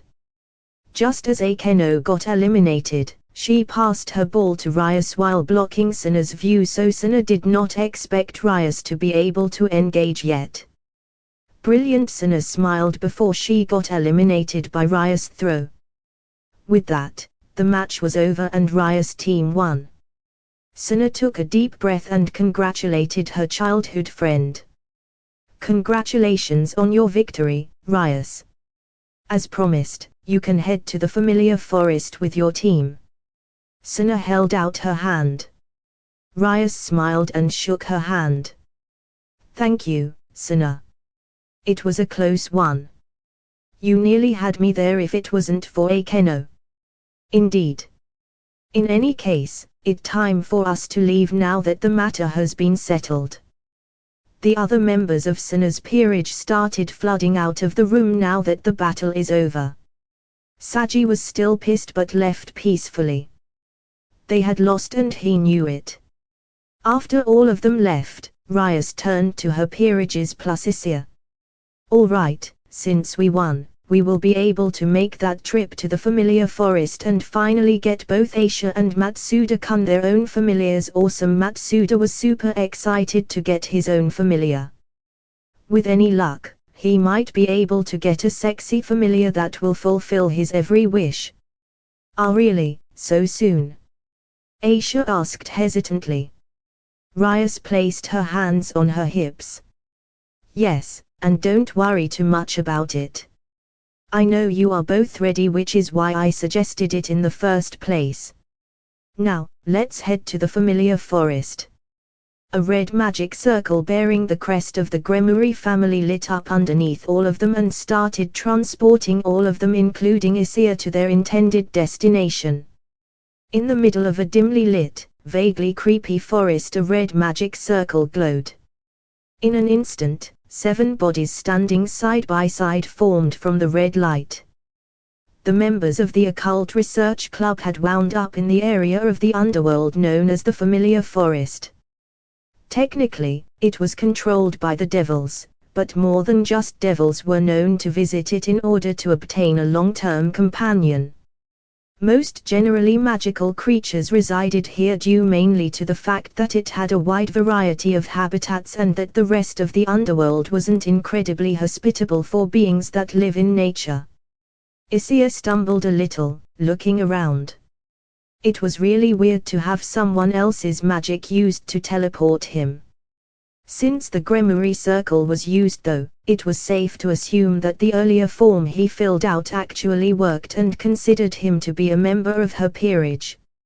"Everything all right?" Issei Kano asked, seeing him stumble earlier. "Yeah, I'm fine. It's just, it felt really weird being transported by someone else's power and I had some doubts that it would work," Issei answered. Rias placed her hands on her hips. "So you doubted my abilities then?" she inquired, a little bit peeved that Issei believed her powers would not work as intended. Even though she wouldn't admit it, it stung her pride to have her powers doubted. Issei raised his hand and put a bit of distance between his thumb and index finger. "Maybe just a tiny bit," he admitted, which caused Kano to let out a small giggle and Rias pout. "So this is the familiar forest, huh?" Issei looks around his surroundings, seeing a forest of dead trees and withered plants. Up in the sky was the red moon shining down its crimson light on the forest. He couldn't help but compare this place to his home back in the dragon's territory and found it a bit lacking. Not liking the eerie feeling given the creepy forest, Aisha hid behind Issei. Aisha interrupted timidly, "What do we do now? This place is scary." "No need to worry, Aisha-chan. As long as we stick together, nothing will happen." Matsuda tried to reassure her, which seems to have worked as she managed to calm her nerves and nod. "Ho ho ho, this place is scary you say," they all heard a voice, causing some of them to jump in fright. "Who said that?" Matsuda yelled, looking around before the group looked up to see a man jump down from the trees and land gracefully near them. He has a neck-length red hair tied in a low ponytail and has brown eyes. He wears a white top, black short with a green sweater wrapped around his waist, white socks, brown sneakers, black fingerless gloves, a dark blue cap and carries a yellow backpack. "Hello everyone, my name is Zeitaji of Madara Town and my dream is to become the next familiar master. It's a pleasure to meet you. Oh, if it isn't the young Gremory princess, it is nice to see you again. It has been a while, Zeitaji-san." Rias replied politely with a small bow. "I've brought my entire peerage with me, however only Aisha-chan and Matsuda-kun have need for a familiar." "So, this guy is the one who will help get our familiars?" Matsuda asked a bit skeptically. "Given the guy's attire, you wouldn't think he was a guide." "You got a problem with it?" the familiar master said in an annoyed tone. Rias stepped in before things could turn into a conflict. Now, we didn't come here to fight, Matsuda-kun. We came to get a familiar for you, and Aisha and Zeitaji-san is familiar with the area and will help us locate the type of familiar you are looking for. Besides, we don't have the time for you guys to fight it out. We must start looking for your familiars before the moon disappears." This made Issei arch a brow. "What do you mean by before the moon disappears? Are we going to be forcefully teleported out when the moon goes out?" he inquired, confused why they were on such a time constraint. "No, we are not going to be forcefully removed, Issei-kun. Rather, when the moon disappears, familiars tend to return to their homes, thus making it even harder for us to find them. They usually come out during the full moon and that only occurs once a month." Rias explained, giving Issei a clear picture of why each peerage could only come here on a full moon. "I see." Zeitaji walked towards Issei, his brows in contemplation. "And this wild guy here who isn't a devil, is he also a member of your peerage?" "Wild, is that how he looked to others?" He wasn't sure whether to take that as an insult or compliment. Rias didn't seem the least bit offended by the familiar master's comment about her friend. No sympathy, how fitting for a devil, or maybe this was a small payback for Issei questioning her abilities. Who knows? "Issei is a dragon and a close friend of ours," she told Zeitaji, who, although surprised, nodded. "Very well, in that case what kind of familiars are you looking for?" Do you have a general idea or would you like some recommendations? He asked both Issei and Matsuda, who were the ones who came to get a familiar. I would like a familiar that is both strong and cute, Issei said. I'm sure we can find something like that. How about you? Zeitaji then asked Matsuda. I want a strong and sexy familiar, was Matsuda's instant response. He was already imagining having a female familiar with large breasts. The familiar master seemed to be at a loss for words. I see. Well, let's see what we can do. Follow me, everyone. The group started traversing through the forest, following behind the familiar master until they reached what looked to be a pond or lake. Where are we? Matsuda asked. This is the dwelling where the Undines live, and I believe that they fit the characteristics you two have given me, so I thought they would a good candidate to become your familiars. Zeitaji explained. Upon hearing the word Undine, Matsuda's expression turned into a combination of happiness and perverseness. Oh heck yeah! I can't believe I'll get to see a live Undine that I only ever saw in games. I wonder what kind of order I should give it. Fu Matsuda's imagination was running wild. Well, he certainly is a lively one, isn't he? Said Zeitaji after witnessing Matsuda's lively action. Oh, it seems an Undine is about to rise to the surface. Everyone turned their attention to the water when Zeitaji said that, and sure enough there was a cluster of bubbles coming from beneath the water, indicating something was coming out. Matsuda watched in anticipation, fully ready to make the Undine his familiar. Then out of the water appeared massive male bodybuilder with long blue hair. Matsuda slack-jawed as his body broke into a million pieces. What the fuck is that? He yelled at the familiar master, who was startled by his shout. That's an Undine. You don't need to shout, he answered, but it seems Matsuda wasn't pleased with the answer. The hell it is? That's a freaking bodybuilder. It looks nothing like an Undine. An Undine is supposed to a beautiful female whose beauty brings sailor to their knees. That thing looks like a freaking Machamp from Pokemon, and even that doesn't do it justice. Look, it's even posing like it. Matsuda complained, pointing to the Undine with exaggerated motions as his dreams were slowly crumbling to dust. I'm not sure where you got those facts from, but that is definitely an Undine. Moreover, it is a female as well. Zeitaji tried to clarify. What? No way, that is a female by any definition. It's a male no matter how you look at it, Matsuda defiantly said, not believing anything. Matsuda-kun, what Zeitaji just said is correct. That is, in fact, a female Undine, Rias clarified. No way, his fantasy shattered into a million pieces as he slumped to the ground. How could it be? Well, judging by his reaction, I take it this familiar is a no-go. Zeitaji asked, scratching his forehead. I believe so. How about you, Issei? Rias turned to her bishop. She is cute, however I don't think this is the familiar for me. Sorry. Issei responded nervously. It's no trouble at all. Let's move over to the next one then, the familiar master said as they all followed him. Koneko was dragging Matsuda's unresponsive body along for the ride while he kept mumbling how could it be, over and over. As they were walking, Issei decided to talk to Rias about something. Rias, can I ask you something? Rias turned to face him. Sure, what can I help you with?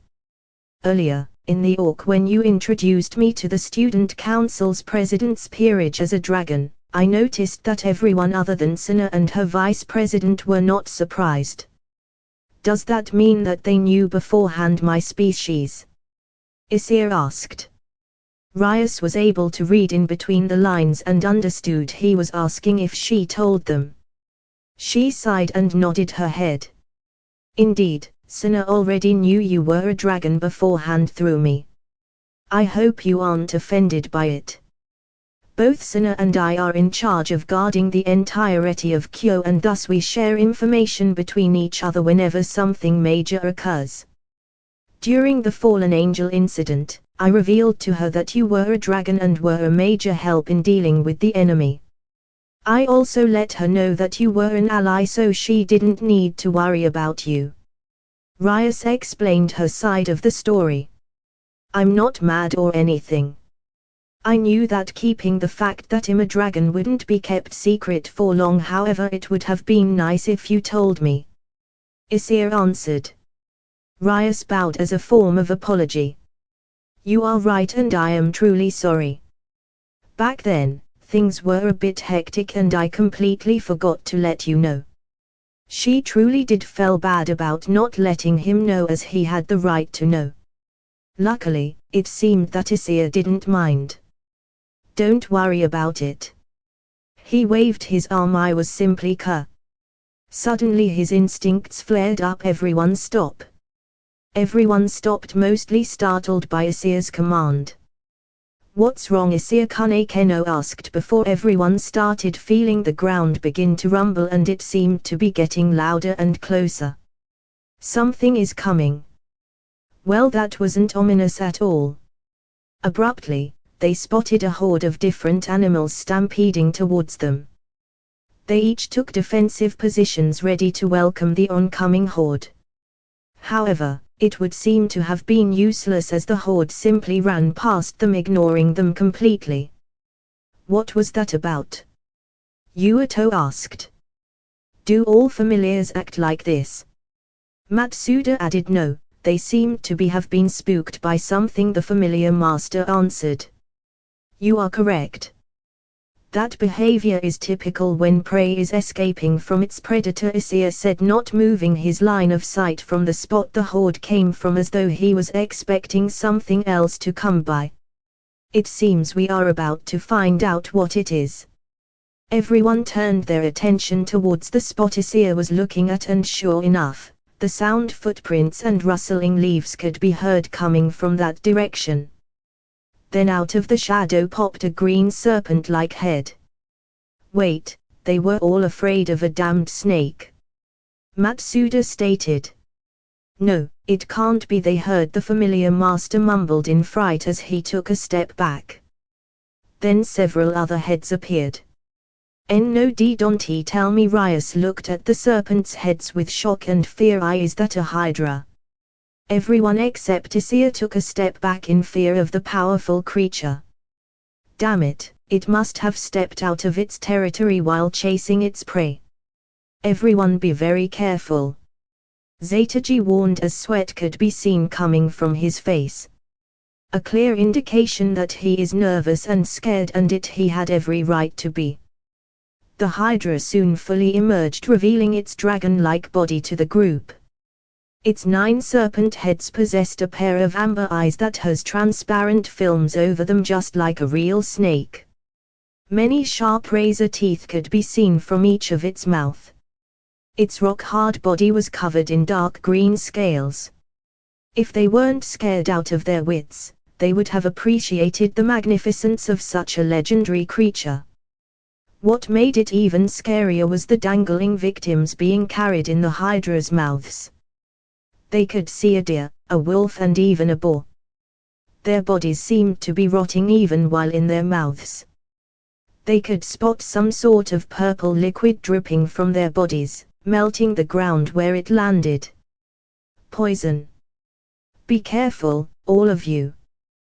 The hydra's poison is one of the deadliest poisons known in the world.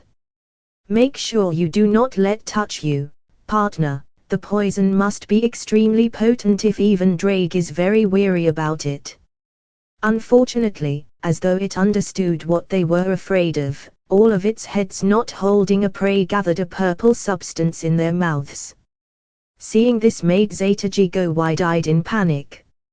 It's about to fire its poison.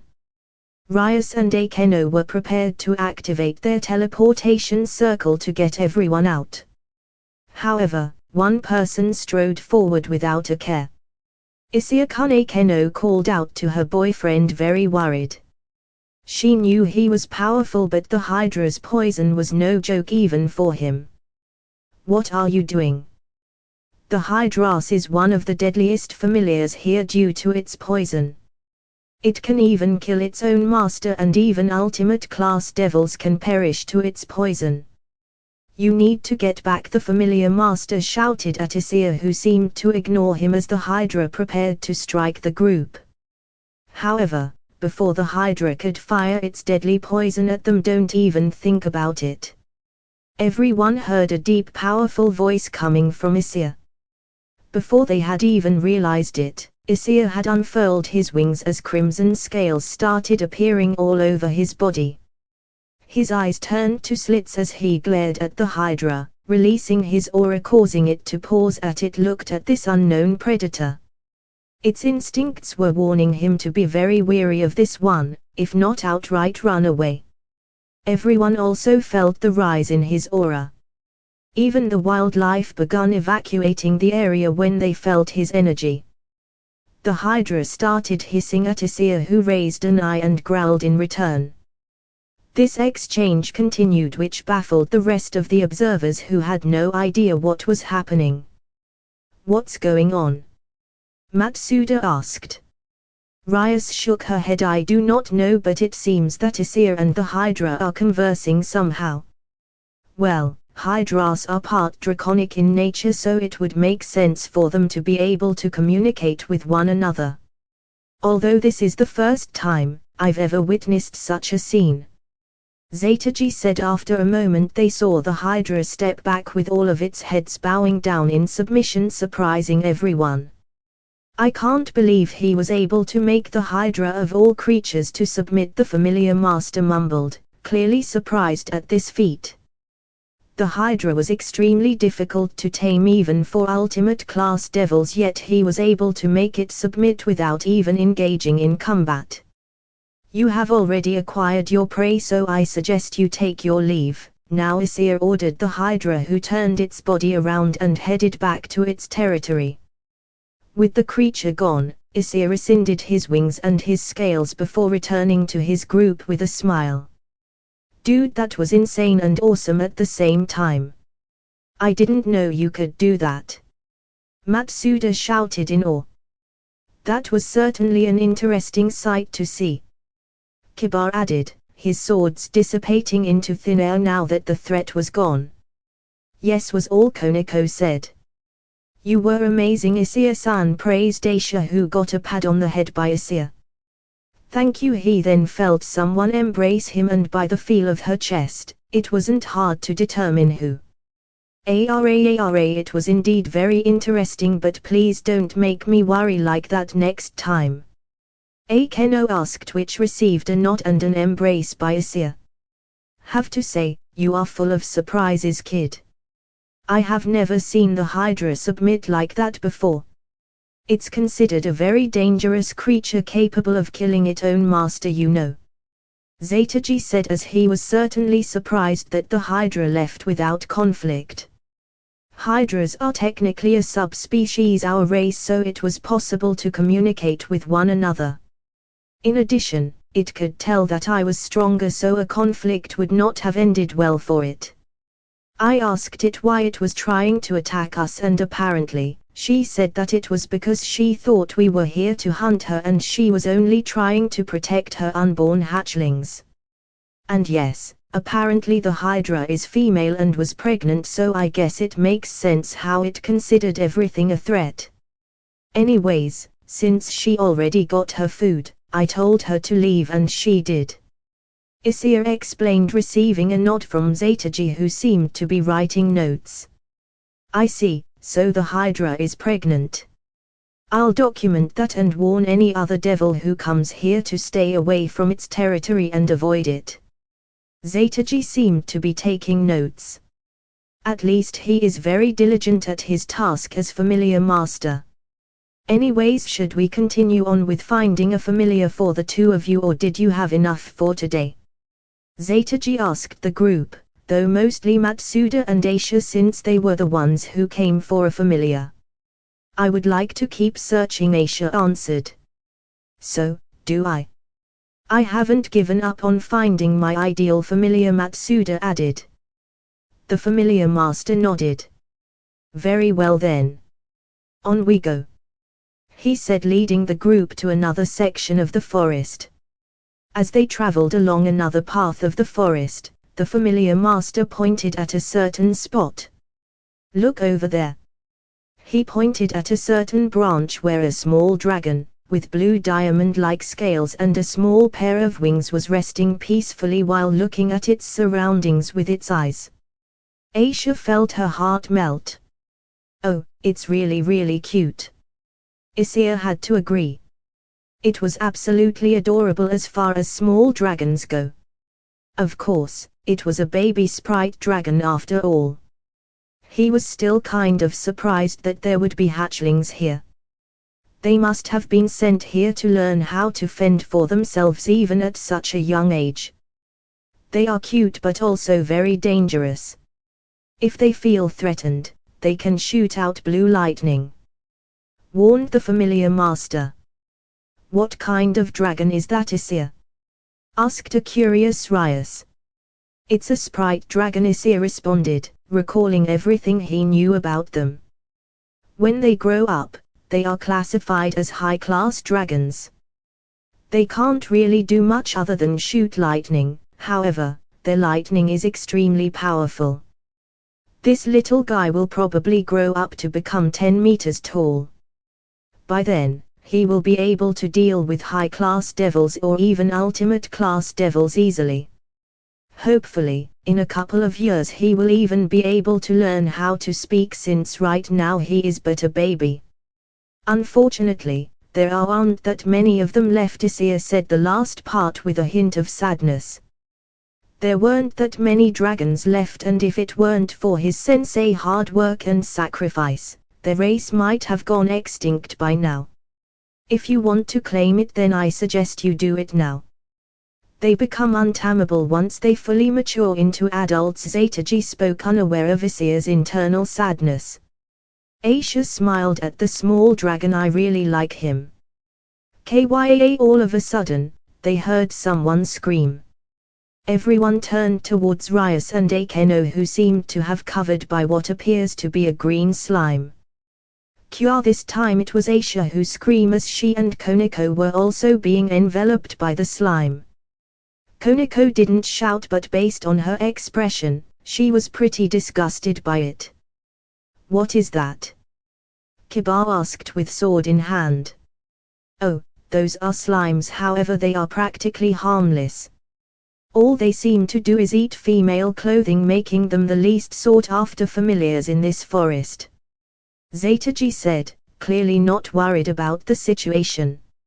Upon hearing the magic words "eat female clothing," Matsuda seemed to have sprung into action as he looked towards the girls, and sure enough, he could see that their clothes were beginning to melt, causing a massive nosebleed from him.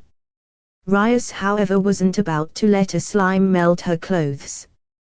Doesn't matter if it is harmless, we are getting rid of it, Rias stated as she prepared her demonic powers. Wait, but how you? They all heard Matsuda shout of the top of his lungs. I have decided that I want this slime to be my familiar. Matsuda said the most absurd thing ever, even causing Rias to facepalm herself. Even Issei seemed at a loss for words. Are you serious? Didn't you want some type of sexy familiar? A slime does not fit your criteria. That was before I've seen what this guy could do. Besides, I doubt I'll find what I want after seeing what that Undine looked like as well as all the other familiars we saw, so I decided to improvise, and I've decided to make this slime my familiar, he proudly stated, clearly not wanting to budge on his choice. Normally, Rias would support her peerage's decision, however this was clearly not one of those times. I'm sorry Matsuda-kun, but we will get you a different familiar.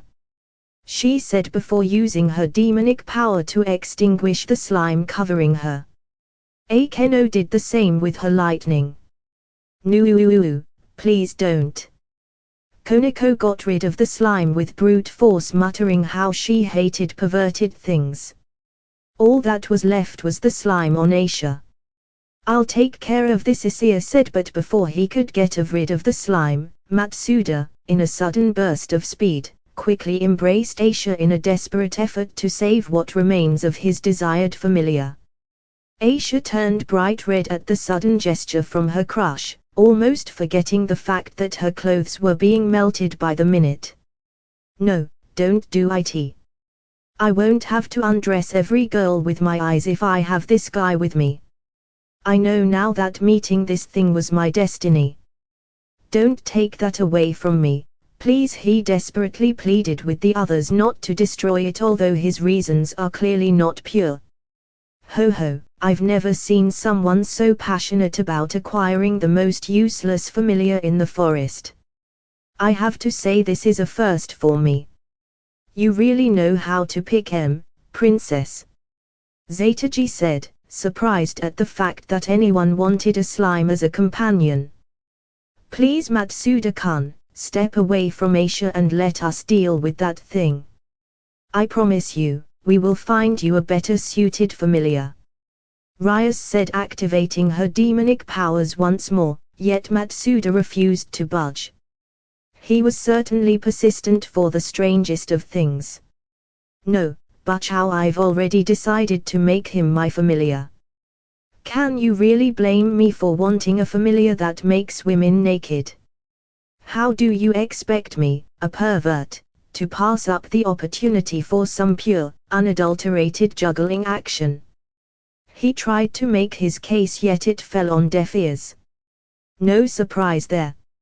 "Issei-kun, can you do something about this?" Akeno asked her boyfriend, who signed and nodded. "Sorry about this, Matsuda." He turned towards Matsuda. However, before Issei or anyone could do anything, Matsuda and the slime were both electrified by a bolt of blue lightning. Matsuda fell down comically backwards, his body charred black, and at the same time, the last remaining slime on Aisha disintegrated into ashes. Inside the boosted gear, Drake couldn't help but facepalm at the fact that his host was defeated by a baby dragon. He has a long road ahead of him if he wanted his host to be able to match Albion's host, whoever they may be. The sprite dragon landed on Aisha's shoulder, remnants of lightning still coming from its mouth indicating he was the likely perpetrator. "Well, I guess that takes care of that. It seems the dragon likes you." Zetaji spoke. Aisha smiled. "I like him too." She rubbed the dragon heads and he started to coo at her touch. "I'm surprised that Aisha remained unharmed by that lightning bolt." Akeno was indeed surprised that only Matsuda and the slime were injured by the lightning, yet Aisha, who was literally at close proximity, didn't even have so much a single blemish on her. It's because while a sprite dragon can only shoot lightning, it holds complete mastery over it, even as a child. The sprite dragon was only interested in dealing with the slime and Matsuda, so its power did not hurt Aisha. Issei explained. He leaned forward until he was at eye level with the baby dragon. "You are quite the little fellow, aren't you?" He tried to pat him, but the dragon responded with a wave of blue electricity that left him a bit sizzling. Although it didn't affect Issei in the least, he was still shocked, no pun intended. Aisha became frightened at the action because the sprite dragon attacked Issei, and dragons weren't beings to take things like that lying down, even if it against a whelp. And quite the brave one to attack someone leagues above your own strength.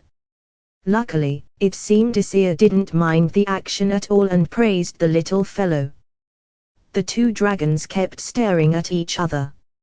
Everyone around them seemed amused at the dragon's stare-off. "I see, so you like Aisha then?" The dragon dipped his head in acknowledgement, or at least, that is what it seemed to everyone else. very well. Then I expect you to take very good care of her and protect her to the best of your abilities. Everyone breathed a sigh of relief. Whatever initiation that just went down, Aisha was glad that Issei thought that this little guy was going to be okay for her familiar. Sure, it wasn't the strongest, but she really liked it. Not only was it cute, it was a dragon, just like Issei and herself.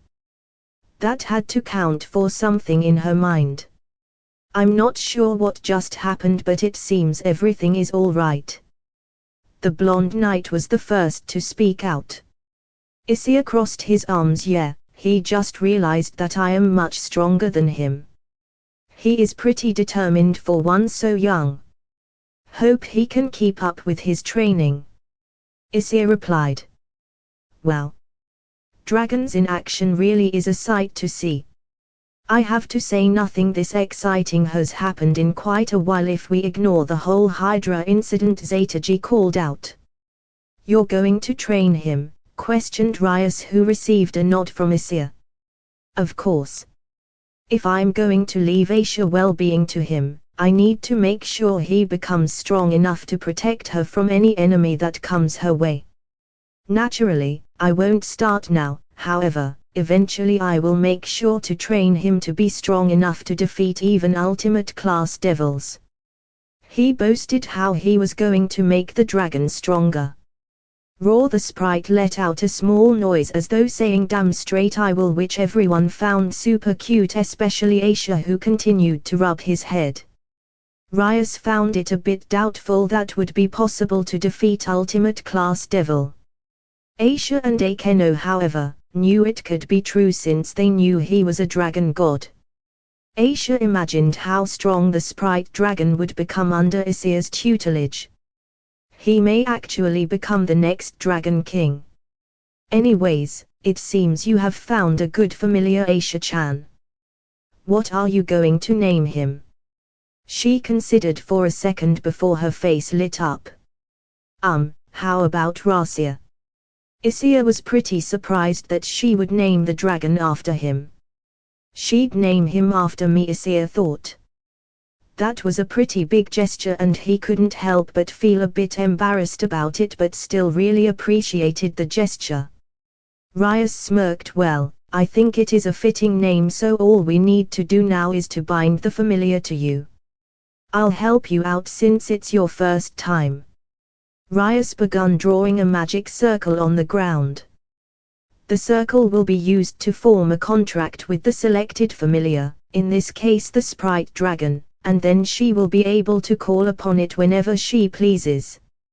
In the name of Aisha Argento, I command you to accept this pact and become my familiar forever. A bright green glow enveloped the dragon and then the magic circle disappeared, indicating the forming of the contract. Is it done? Aisha asked her king. Yes, it is. This dragon is now your familiar and you can call upon it whenever you want. Rias explained. Rasia flew into Aisha's embrace and started snuggling on her. Heh, that tickles Rasia. She then lifted him in the air. You and I are going to be friends forever. She received a nod of acknowledgement from Rasia, who quickly went back to snuggle against her chest. He clearly liked her. Whether it was due to her innocent personality or the fact that she too was part dragon, or maybe both. Who knows? They heard Matsuda groan as he rubbed his head, indicating he was waking up. Ow, what the heck was that? He asked before he spotted the baby dragon on Aisha's shoulders and connected the dots. You little bastard, why did you attack me? And that's when he realized that the slime covering Aisha was nowhere to be seen until he spotted the ashes right next to them, and it didn't take him too long to realize whose ashes those belonged to. No Slimy! Matsuda dropped to his knees, crying profusely as he scooped up the remains of what used to be his selected familiar. He then glared at the sprite dragon. This is your fault, he shouted, only to get electrocuted once more by Rasia. The familiar master whistled again. I have never seen someone so adamant about acquiring a slime as a familiar. He even named the poor fellow. Ah, so many possibilities. Gone in an instant. They could hear Matsuda mumbled as he continued to shed tear for the slime. It didn't take a genius to figure out what Matsuda meant when he said possibilities, considering his personality and what the slime could do. Rias made her pawn towards her pawn and placed her hand on his shoulder. Cheer up, Matsuda-kun. I promised you I would find you another familiar, didn't I? She tried to cheer him up, but it seemed to have failed.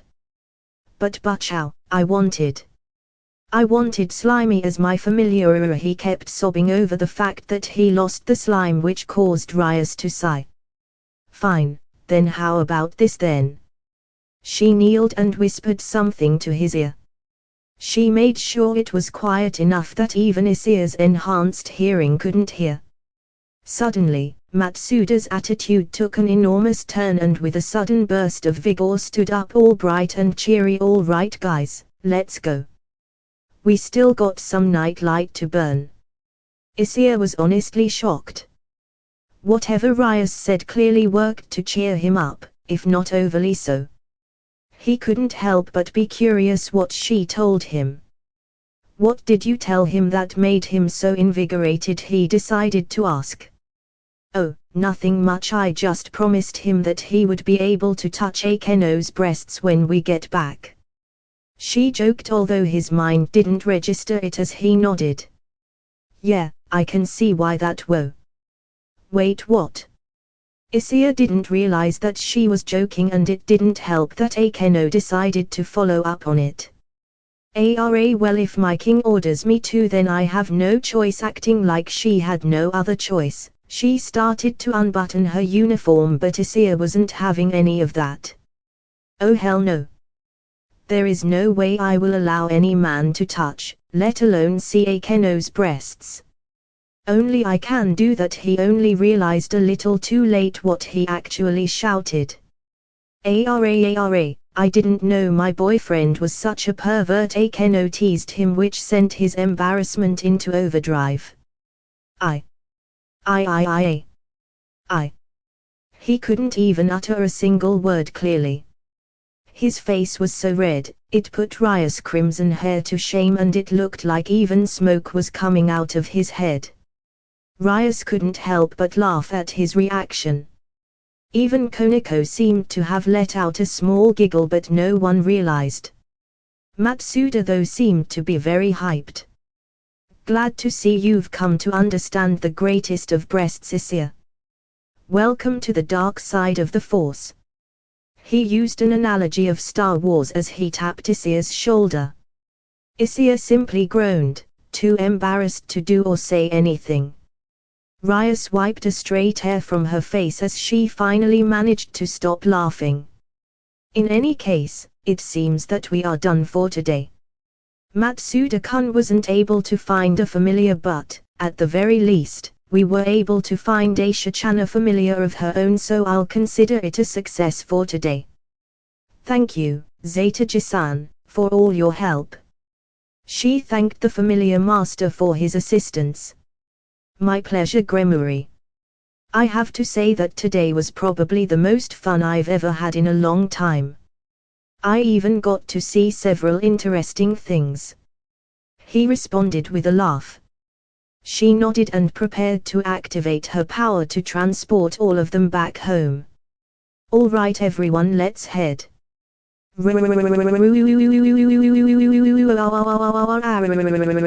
Suddenly, a loud roar could be heard reverberating throughout the familiar forest, causing everyone to cover their ears. Rias had to interrupt her spell to do so. The roar was probably enough to freeze the blood of any creature nearby, causing all the wildlife to run for their lives. What the heck was that? Shouted a frightful Matsuda, an emotion currently shared by every single member of the group. I don't know, but that sounded like a dragon. Issei finished Rias' sentence while looking at the direction the roar was coming from. He was the only one who remained calm. A dragon. Let's all calm down, please. Zeta-ji-san, Do you know who this encroaching dragon is? She asked the familiar master, who was visibly shaking, indicating that he knew exactly who was heading their way. It can't be. Why is she here so far from her territory? They all heard him stutter. If you know who this dragon is, then please tell us, Rias inquired Zetaji. Wait. How can we be sure it's a dragon? Maybe it is that Hydra from before that is coming back for revenge or something, right? Matsuda seemed to be desperately clinging on to the small hope that it wasn't a dragon coming their way, but his idea was instantly rejected by Issei. It wasn't the Hydra, Matsuda replied Issei in a calm tone. How can you be sure? Issei simply pointed to a certain direction without even looking. Everyone turned their attention to where he was pointing, only to spot the very same Hydra from before running away for its life. No way, was all Matsuda could utter. Even Rias was extremely surprised to see a powerful mythological creature such as the Hydra flee for its life. For such a powerful creature to run away like that. Who are we dealing with here? She asked in a frightful tone. There's only one creature here that possesses enough might to make even the feared Hydra run for its life, Zetaji began explaining. Issei, however, already had an idea of who was coming. There was only one being whose aura radiates that much chaos. So this is where she lived.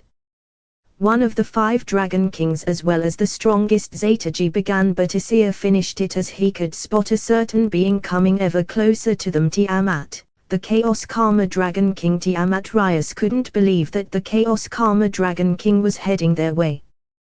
Better question would be why. Why is she heading this way? She asked. I don't know. Her territory is on the other side of the familiar forest, and I made sure to take a route that avoids her territory altogether. She never ventures far from her place, so I have no idea what's going on. Zetaji could not think of anything that would explain why Tiamat ventured so far from her territory. This was the first time this has happened. Could she be out hunting? Kiba asked. Sacred gear already activated, but he got a quick rejection from the familiar master. No. If she were hunting, there is no way she would have made this much noise to scare away her prey. In addition, she has plenty of prey near her territory, so it would make so sense for her to travel all the way here in search of food. They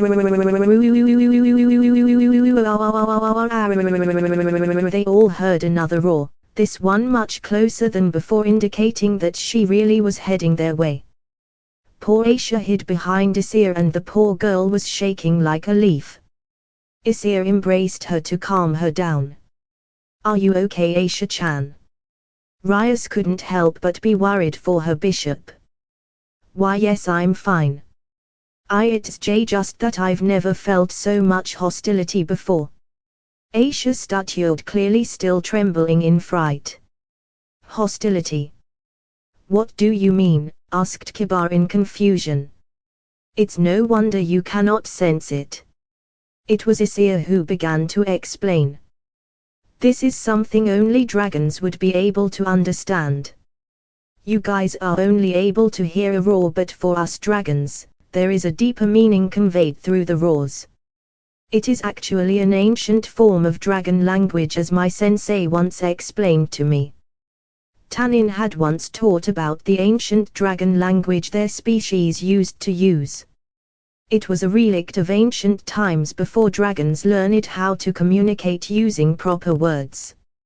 It is more contextual than literal. The roar or growl is filled with dragons' emotions and intentions, and other dragons will interpret the meaning themselves.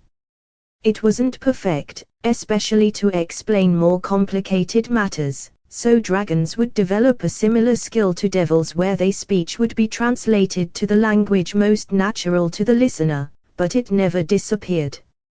I was able to understand perfectly what was said. Aisha, though not a full dragon, was partially able to understand the feelings behind it. That is what she meant by feeling so much hostility. And she is right, that roar conveyed major feelings of hostility and it seemed to be directed towards us, although I am not sure why Issei finished his explanation holding both Aisha and Akeno near him. What did she say? Akeno asked him, making him raise a brow. You really want to know?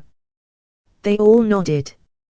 Well, if I were to translate her roar into words, she is basically saying I'll murder you and turn your body to ashes alongside every possible synonym you can think of. So, yeah, she is pissed. Why is she coming towards us?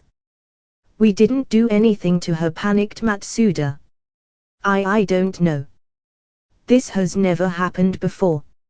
She never strays far from her territory, said an equally panicked Zetaji. That was when the boosted gear materialized on Matsuda's arm. I believe she is coming because of me, they all heard Drake say. Why is that? Asked an agitated Matsuda who did not like where this is going. To put it bluntly, Tiamat hates me, replied Drake. Unfortunately, that is the last answer Matsuda wanted to hear. Wait. Why the hell does she hate you? Shouted a very panicked Matsuda. I'm not entirely sure. I forgot the reason. That is not an answer Matsuda would accept. How the fuck can you forget the reason a Dragon King hates you? Calm down, partner. Most of my memories have become a blur after I had my soul taken from my body and placed inside the boosted gear, and the passing of time has simply made it worse. So it isn't a matter of forgetting, but rather that I cannot remember what I did to cause such hate. Drake tried to explain his host his reasons, hoping to calm him down, but all it did was scare him even more. Calm down? How the fuck am I supposed to calm down? You just told us that she hates you, so where does that leave me, your host? I don't want to die for something I didn't do to a woman. For once. Also, for Mao's sake, you couldn't have warned me about this sooner, oh partner. Just a reminder, Tiamat hates me, so be careful to avoid her. If you had warned me sooner, I would never have come here in the first place, argued Matsuda, fearful for his life. It's because I didn't know she was even here.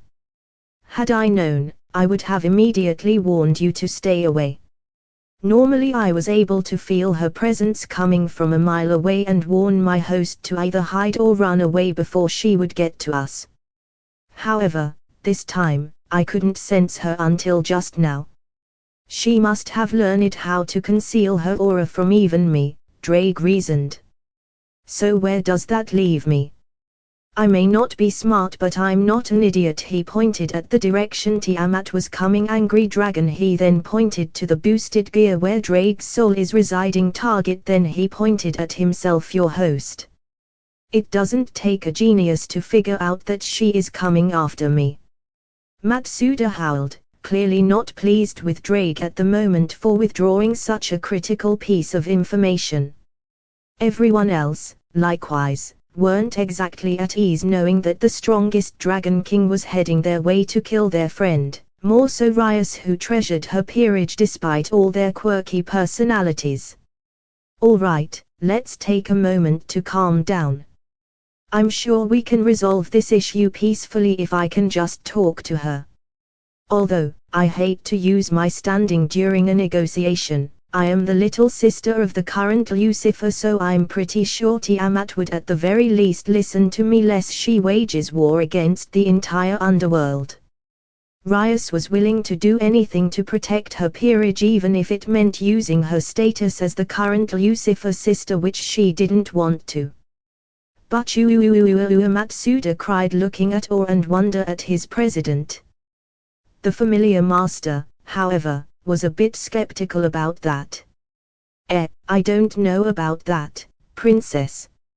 If what the Red Dragon Emperor said is true, then she is definitely not in a state to be reasoned with. An enraged dragon is something no faction, in their right minds, would even dare to face. There's a reason why everyone is scared of dragons. He's right about that, Issei mumbled. However, everyone was too scared to be able to have caught that. That doesn't mean that I cannot at least attempt it. Rias tried to reason, at the very least to herself, that it was possible to converse civilly.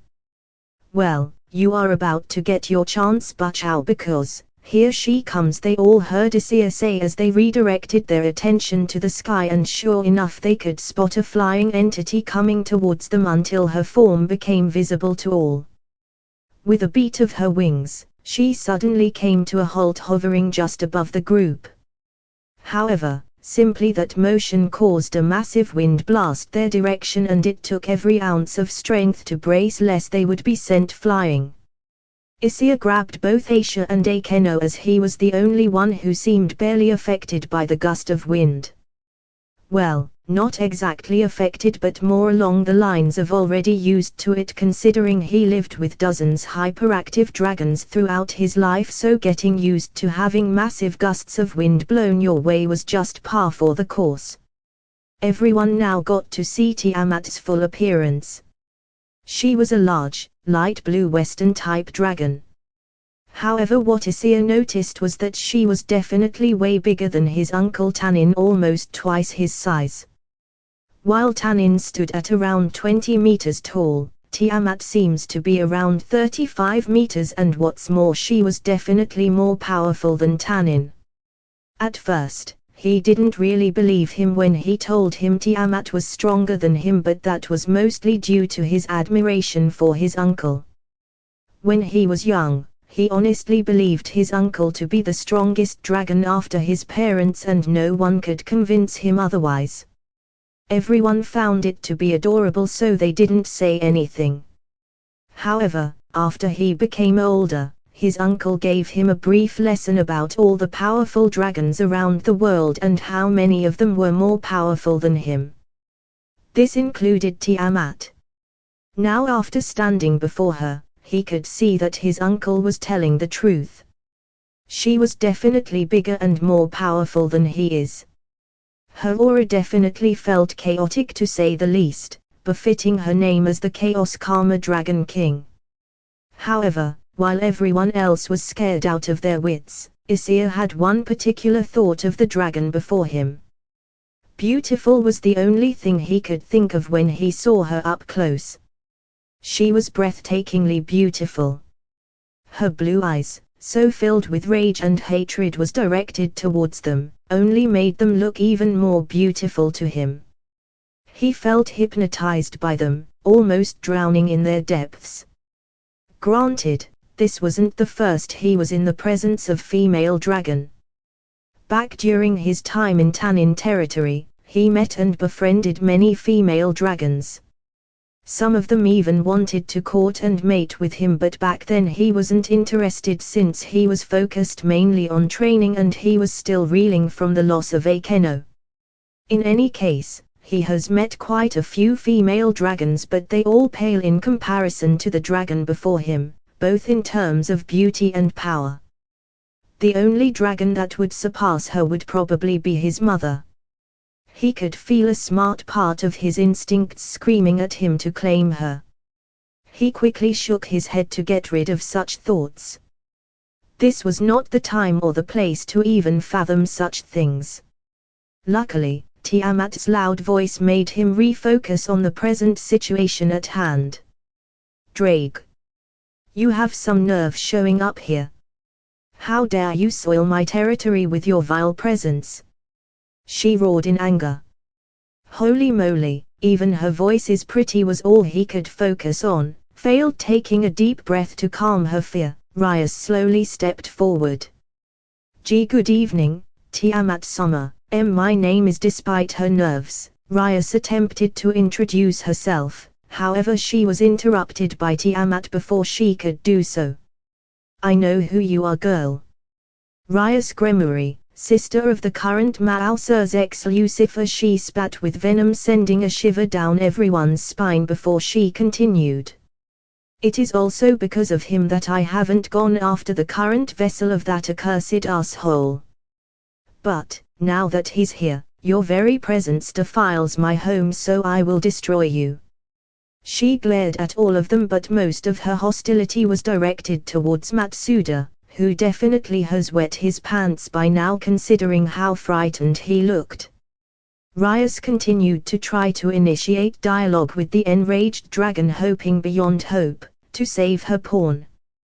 Please wait, Tiamat-sama. We only came here to search for familiars for my peerage and were about to leave the forest. Tiamat glared at them, then shifted her view to Aisha.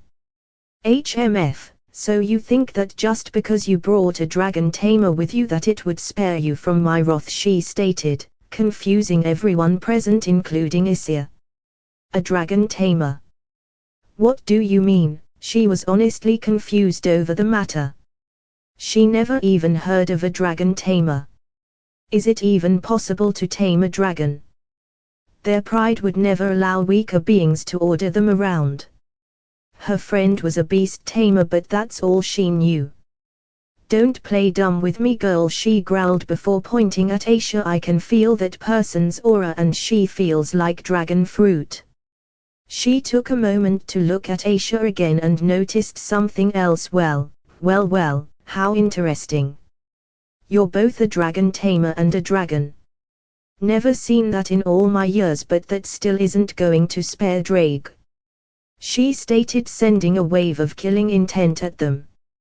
Rasia, despite being the youngest of the group, immediately took action by placing himself in front of Aisha to protect her. His desire to protect her overrides his fear of Tiamat. He shot a bolt of lightning towards the dragon. Of course, it didn't really do anything other than annoy her. Tiamat looked at the young whelp.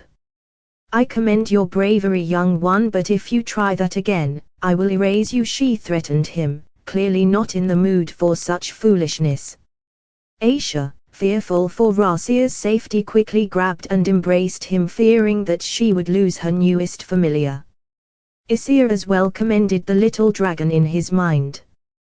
He was impressed by the bravery shown by his junior. To actually be able to overcome his fear and use his power to protect Aisha was an amazing sight to behold, and he was only a baby dragon. He will certainly grow up to be an outstanding dragon someday. Although what Tiamat just said about Aisha really shocked him. Aisha is a dragon tamer. That's really crazy, but Tiamat has been alive for many centuries, so Issei doubted she would lie about that. In a way, it does explain a bit why he felt some form of attraction to her when they first met, and the fact that Rasia instantly took a liking to her. But wow, she's both a fairy dragon and a dragon tamer. That's one heck of a resume. If Issei believed she needed protection before, she definitely needs it now. They will have to make sure that this information doesn't get spread out. Being a fairy dragon is already a cause for concern for various factions. If it was known that she is also a dragon tamer, things could get ugly. Did his parents know she was a dragon tamer? They are primordial beings, so they should have known. Either they didn't know or they knew but didn't tell Issei because it didn't matter to them. Most likely the latter. He would have to ask them afterwards, but right now was not the time, as he could feel Tiamat's aura rise. It was time for him to intervene. He stepped forward. Please wait a moment, he stated, making Tiamat shift her attention towards him. Who are you? She asked, having barely noticed him. Issei smiled. How are you, Tiamat? My name is Issei Hyauda and I am a dragon just like you. I have to say that it is honor to be able to meet you. I have heard a lot about you from my sensei Tanin. She raised her brow at that last detail. And what is one of Tanin's brat doing all the way out here? I came here with my friends. Like Rias stated earlier, we merely came to get familiars for Matsuda and Aisha, and we were just on our way out. I understand that you bear a strong resentment for Drake, but can you please let us leave in peace, just this once? Issei tried to settle the situation without resorting to violence. Unfortunately, he was met with a snort from Tiamat. HMF, you don't understand a single thing, you whelp. I commend you for trying to aid your allies, but the moment Drake's host stepped foot into my territory, there was only one way this would end, with his death. She flatly denied Issei, her voice laced with disdain and mockery and her face graced with a grin aimed specifically at Matsuda, who shivered in response. I can smell your fear from here, boy. You shouldn't worry. In honor of their bravery, she pointed to Issei and Issei, I will make your death quick and painless. Why do you hate him so much? What could he have done? Matsuda asked, his voice shaking heavily as he maintained his stare at Tiamat, not even blinking out of fear that should he do so, she would disappear for a second and kill him. Why do I hate him? He knows exactly why. It's quite a long story, and frankly I do not have the patience to tell you. I promised Lucifer that I would not kill you so long as you stayed away from my territory, but it seems you have a death wish. Something I would be more than happy to assist with. Please wait. Rias, once again, tried to intervene. Can you please tell me what he has done? Maybe some things could be reversed. She pleaded with Tiamat. Reversed? You truly are a naive girl. What Drake has done to me can never be reversed, and his actions made me the dragon that I am today. She laughed bitterly at her words. How can we be sure unless you tell us? Drake stated that he doesn't remember what he did, so if you could tell me, I promise that I will do everything in my power to correct his mistake. I swear on my name as a Grimoire. Tiamat's expression suddenly changed and Rias breathed a sigh of relief, thinking that her words got through to Tiamat. Unbeknownst to her, her words did affect the dragon, but in the worst way possible. He doesn't remember, she mumbled, unheard by everyone except Issei, who had a bad feeling which was quickly justified as Tiamat unleashed her power in a bit of rage, knocking everyone to the ground from the sheer pressure of her aura. Even Issei slightly reacted to the pressure exuded by Tiamat. That just illustrates how infuriated she really is, that arrogant asshole. How dare he claim that he doesn't remember what he did to me? I have had enough of this. You and your host will perish here, Drake. She charged her fist with aura and swung it down towards them. Damn it. Guess there is no choice now, Issei remarked as he quickly conjured a flame barrier around all of them. However, to his shock, the barrier shattered the instant she made contact with it. The very same barrier that completely negated a stray devil's assault was completely ineffective against the Dragon King, and this barrier had a lot more power behind it. Acting quickly, he conjured a newly created barrier with multiple layers, and just to be safe he also casted Holy Sphere as additional protection. This time, the barrier managed to survive Tiamat's attack, even though it did take some damage. Now, it was Tiamat's turn to become surprised. There weren't many enemies who were a match for her, let alone survive one of her attacks, and yet this whelp seems to have done just that. This delay allowed Issei to tell the rest of his friends to evacuate the place. While she's distracted, you guys need to get out of here. I'll hold her off. His voice brought them back from their fear. What was all Matsuda could say. You can't be serious.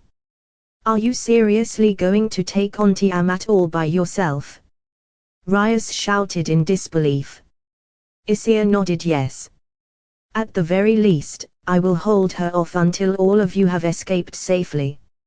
I'm not letting you fight her alone, Issei Keno stated.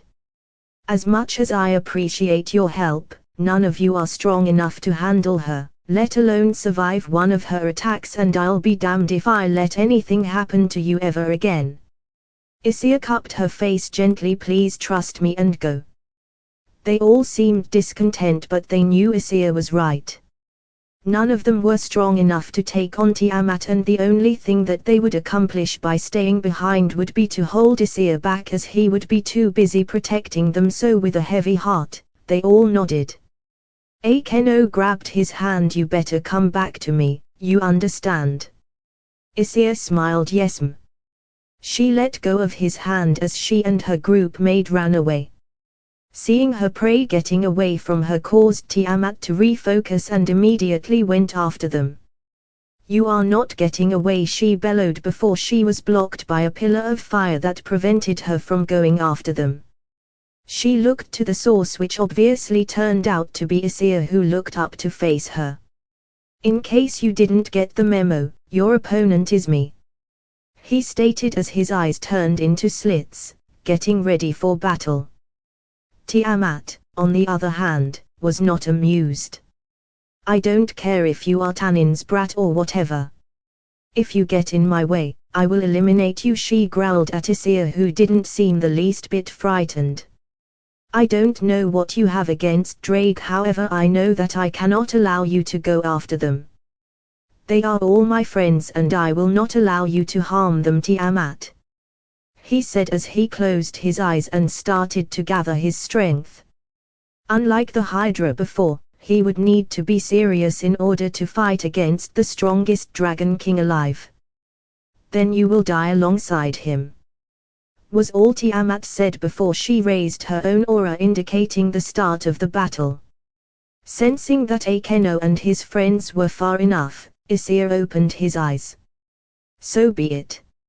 Immediately after he said, an immense pillar of flame emerged underneath Issei, engulfing his form, making Tiamat pause as she had no idea what he was planning. She needed to be cautious. Unlike the others, she could tell Issei was strong and her instincts have never led her astray, so as much as she wanted to chase after Drake's host, she had to first deal with the enemy in front of her. What emerged from the pillar shocked even her. What emerged from the flames was a 45-meter-tall crimson dragon. If you don't remember what he looks like, just Google Enil from Fairy Tale and he looks like that, except his color is a deep crimson with a few black outlines. And instead of a scar in his eye, he has one across his torso. She knew Issei was a dragon, but she never expected this behemoth. Shall we get started then? Issei's voice became deeper and sounded a lot more powerful. She could instantly tell that Issei was a very powerful dragon. For a moment, she was in awe of the being in front of her, and if she was being truthful, a little bit of lust as well. She was a female dragon after all. Female dragons tended to only mate with not only a powerful male but also one that surpasses their strength due to their pride. Tiamat was no exception.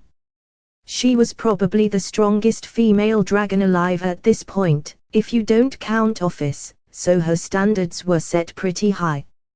Yet, here was a dragon, barely 2 decades old from the looks of it, whose mere presence screamed power, which did turn her on a little bit. Unfortunately, that only lasted for a moment because his aura also exuded dominance, and it reminded her so much of Drake that she momentarily overshadowed his profile, with Drake causing a surge of rage to burst from her. She roared as she launched herself towards Issei, raising her fist. Issei also charged towards her, coating his fist in flames. As soon as both fists collided, a huge explosion ensued. The forest below them was instantly destroyed as trees were incinerated and debris started flying everywhere as a result of their single clash, although currently neither dragon seemed to care much for the destruction they were causing. Tiamat immediately resumed her assault at Issei as she unleashed a series of blows consisting of claws, fangs and her tail, which Issei evaded. Tiamat seemed to have the advantage as her relentless assault was putting Issei on the defensive and not allowing him to strike back. Unfortunately, she was currently letting her emotions get the best of her and was not fighting rationally, and Issei knew that, which was why he was patiently waiting for an opening. That opening soon appeared as Tiamat shot a wide hook towards him. He evaded it by twisting his body around and using the momentum, smashed her body with his tail, propelling her backwards and scoring the first clear hit of the fight. Ah! She screamed before using her wings to rebalance herself. She stared at Issei with anger in her eyes before taking a deep breath, understanding that he took advantage of her opening due to her recklessness. Despite being so young, she had to admit that he was strong and that he was not an opponent she could deal with without going all out. Not bad at all, youngling. She wiped the blood from her mouth, but this fight has only just begun. Tiamat created 3 spheres of chaos and launched them towards Issei, who created a flame barrier around him to protect himself. Her attacks hit and shattered the barrier, but it was enough to protect him. However, Tiamat knew this, which was why the attack was simply a distraction as she tried to blindside him from behind him. Unfortunately, Issei didn't fall for it as he kept his senses up and felt her coming from behind him. He lighted his fist with his flames and swung at her, but Tiamat managed to put her guard up just in time. With the newly created distance, Issei unleashed another roar towards her, but she noticed something very different about this attack. His flames changed color to blue.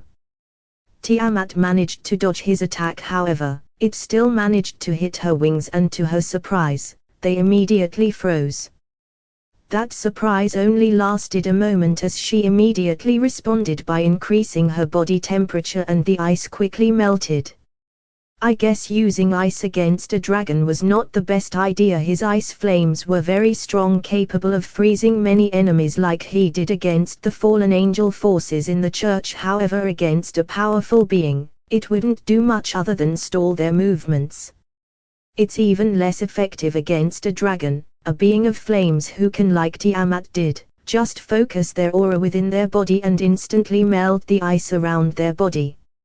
After getting rid of the ice, Tiamat started charging towards Issei.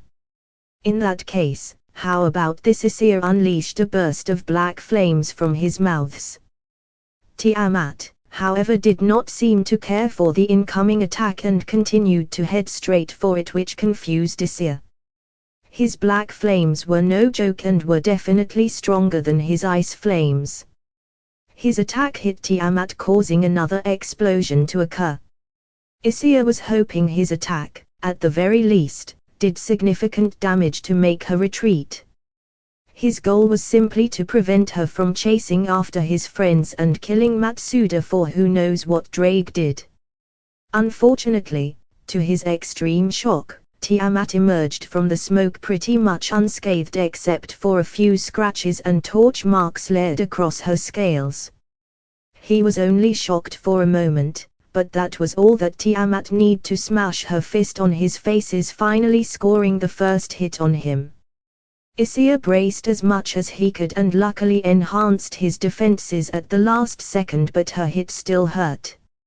Luckily, her attack created a bit of distance between both of them, which allowed him to refocus. I have to admit that for a youngling, you certainly do possess incredible abilities. To be able to change the properties and characteristics of your flames at will is something I never thought possible. Your black flames in particular are very strong. However, it would seem that you do not truly understand everything about your technique. Flames that continue to burn until their target is reduced to nothing but ashes. Powerful indeed, but also chaotic by nature. Against any other opponent, these flames of yours would have probably done a lot of damage if not outright kill them, but unfortunately for you, I am the Chaos Karma Dragon King and chaos is my element.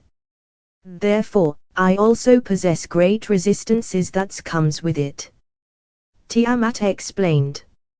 Her tone seemed to contain a trace of respect for Issei despite her anger at the moment. It's not every day she meets another dragon that utilizes the chaos element, even though it looked like he didn't even know about it himself. Issei, for his part, could not help but feel impressed by Tiamat. She not only perfectly understood the specifics about his flames but even knew things about it that even he didn't know. When he created or discovered his abilities, he thought he had a good understanding of what each of his flames did. However, it seems that he did not know as much as he thought he did, as Tiamat just revealed. It was impressive. You are impressive. Tiamat seemed to mirror his thoughts, which is why I am going to give you one last chance to get out of my way. It would be a shame for a dragon of your caliber to die protecting that Welsh asshole. Tiamat offered Issei the chance to leave. She didn't lie when she said that it would be a shame for Issei to fall. Her race was one that was on the verge of extinction, and the last thing she wanted to do was to kill a dragon with so much potential despite being so young. He kind of reminded her of herself when she was young and driven, so as a reward for determination and power, she decided to offer him what she considered a lifeline. Unfortunately, Issei shook his head immediately. I'm very honored to be praised by the strongest Dragon King, but unfortunately I will have to refuse your generous offer, Tiamat. Matsuda is both my friend and a friend to someone very special to me. I became stronger in order to be able to protect those I care about, and it would seem this is the time to show it. Therefore, I am very sorry, but I cannot allow you to proceed with your vendetta, and I will stop you here. Issei declared with a fire burning in his eyes as he raised his aura, demonstrating his unyielding determination to Tiamat. Very well then, Tiamat raised her own aura to match his, but this time her eyes revealed a fiery determination of her own to defeat the dragon before her. She no longer seemed clouded by her anger and instead focused on Issei. In that case, I will have you fall here. Issei Hiauda for the first time. Tiamat stated his name, illustrating her newfound respect for the boy. Here I come, Tiamat, Issei responded as they both, once more, launched themselves at one another. Their battle had now truly begun. Off in the distance, Rias and everyone else managed to escape safely as they stopped to take a few breaths. Matsuda literally dropped dead on the ground. He was the most tired out of all them. Understandable, considering that he was the primary target of Tiamat's unrestrained killing intent, which chilled him down to his very soul. I thought I was going to die, said Matsuda, clearly out of breath and scared out of his wits. We should be good now. We traveled quite the distance, so their clash shouldn't affect us, Zataji said. He was also tired, but clearly not as much as Matsuda.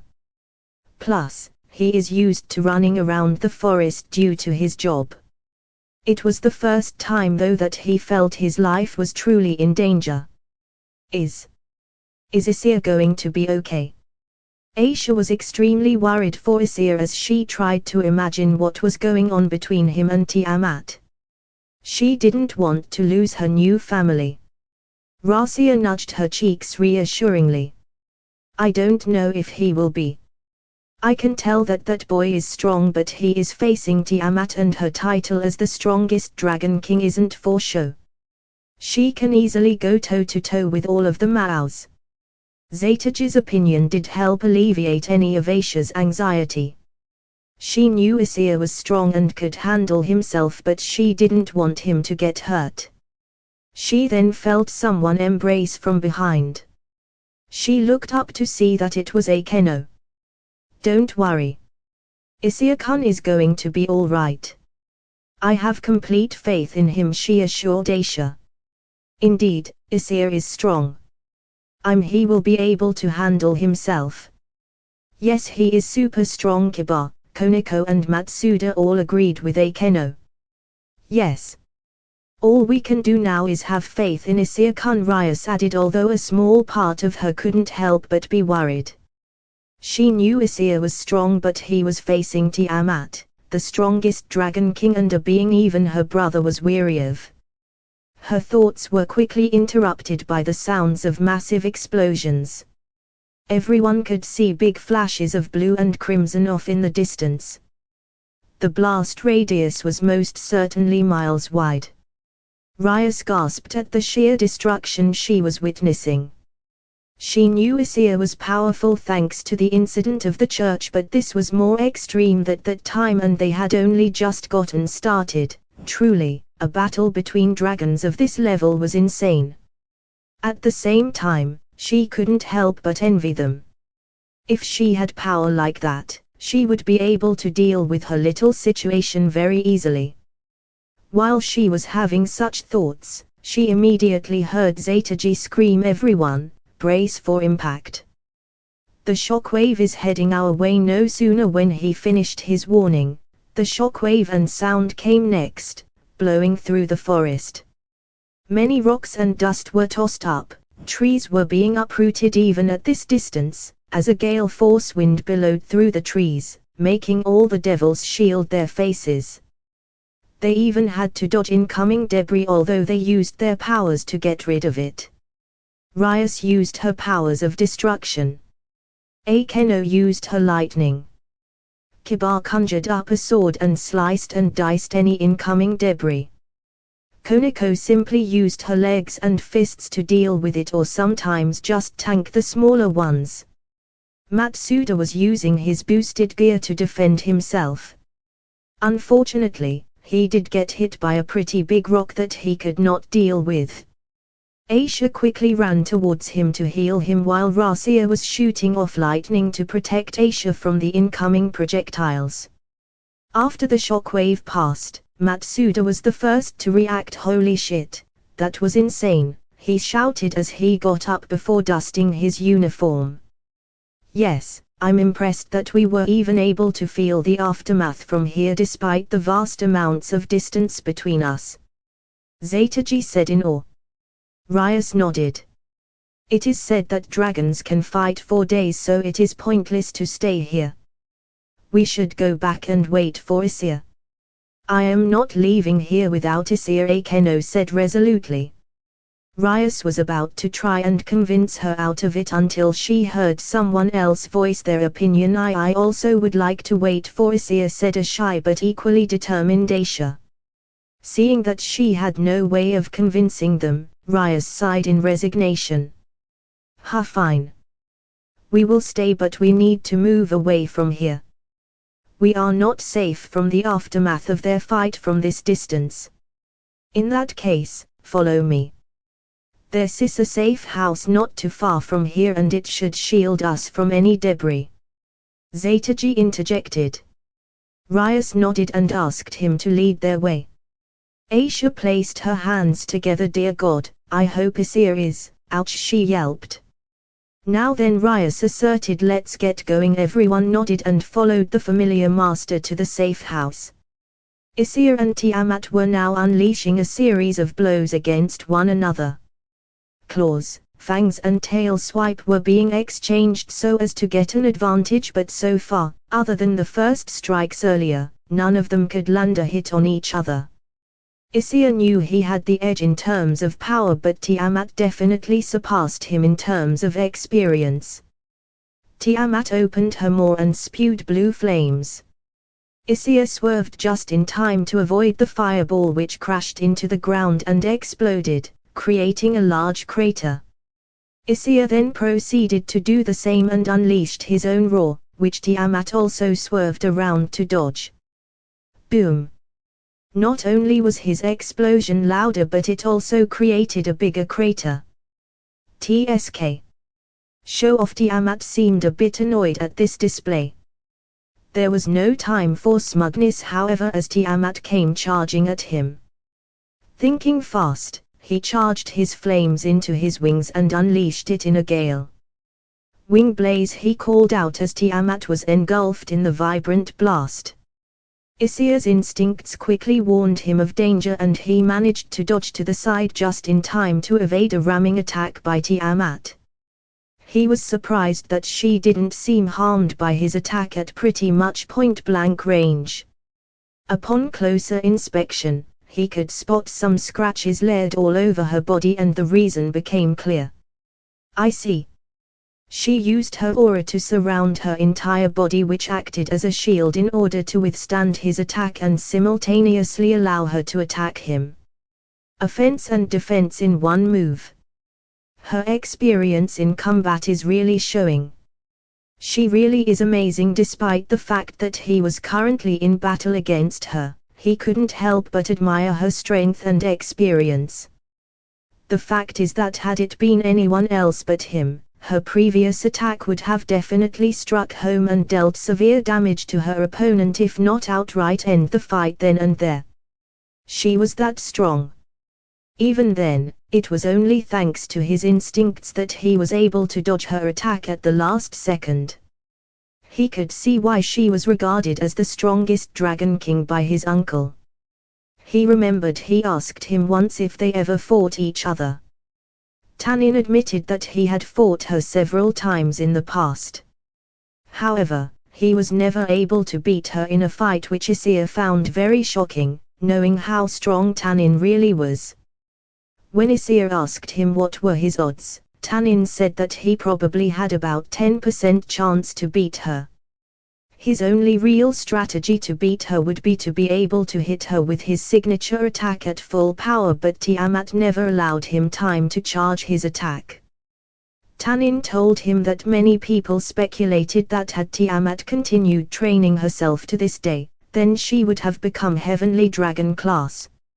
Instead, she decided to settle down in the familiar forest, and no one really understood why she did it, considering that she was always one who sought to improve herself constantly. In any case, Issei could see why Tanin praised her ability so much. There was something else he realized. He was currently smiling. He was actually enjoying fighting against her. Dragons, by nature, loved to battle strong opponents, and Issei was no different. Tiamat was one of the strongest opponents he had ever faced, not counting his parents, and he was enjoying every minute of it. In any case, while he was having fun, it was time to get his head back in the game. He needed to change his strategy. Let's try this then. Hound Issei unleashed multiple rays of fire towards Tiamat. She easily dodged by flying upwards. However, to her surprise, she saw the rays bend upwards as they started pursuing her homing projectiles. Despite Issei being her enemy, she had to admit he had a diverse set of moves. She flew in every direction, but she saw that the projectiles kept following her. In that case, I'll simply blow them away, she stated as she unleashed a series of blue flames and effectively shot them all down. Suddenly, she felt her instincts kicking in, warning her of incoming danger. She quickly turned around and spotted another volley coming from her blind spot. Not bad, she thought, before conjuring a shield of chaotic flames which protected her from his attacks. However, not good enough. You are going to have to do a lot better than that, youngling.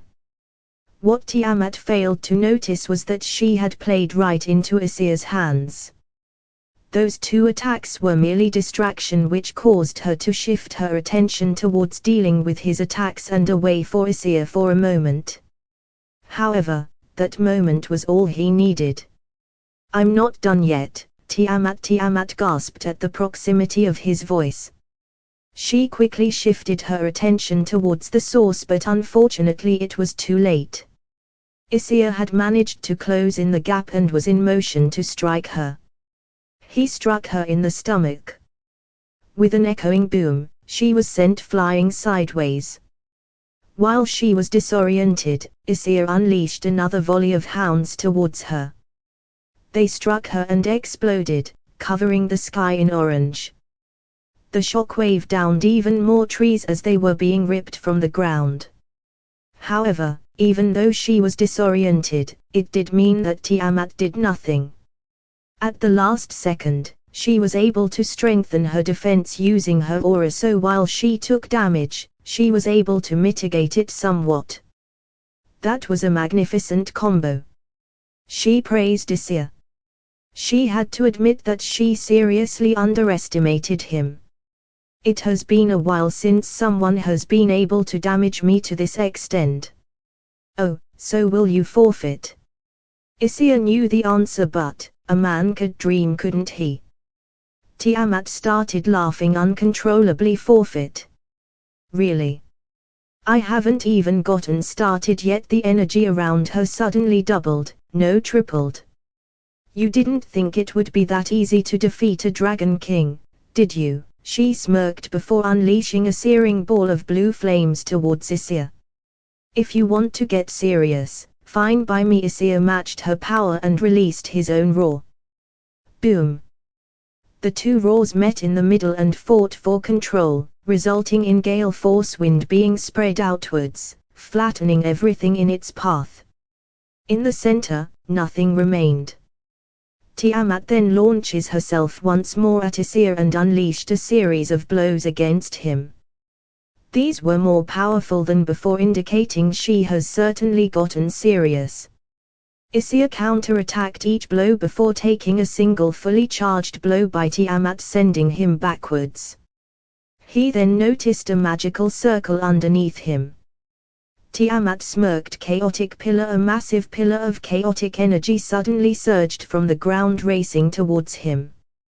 Holy sphere. Luckily Issei managed to conjure up a shield of holy flames around him at the last minute.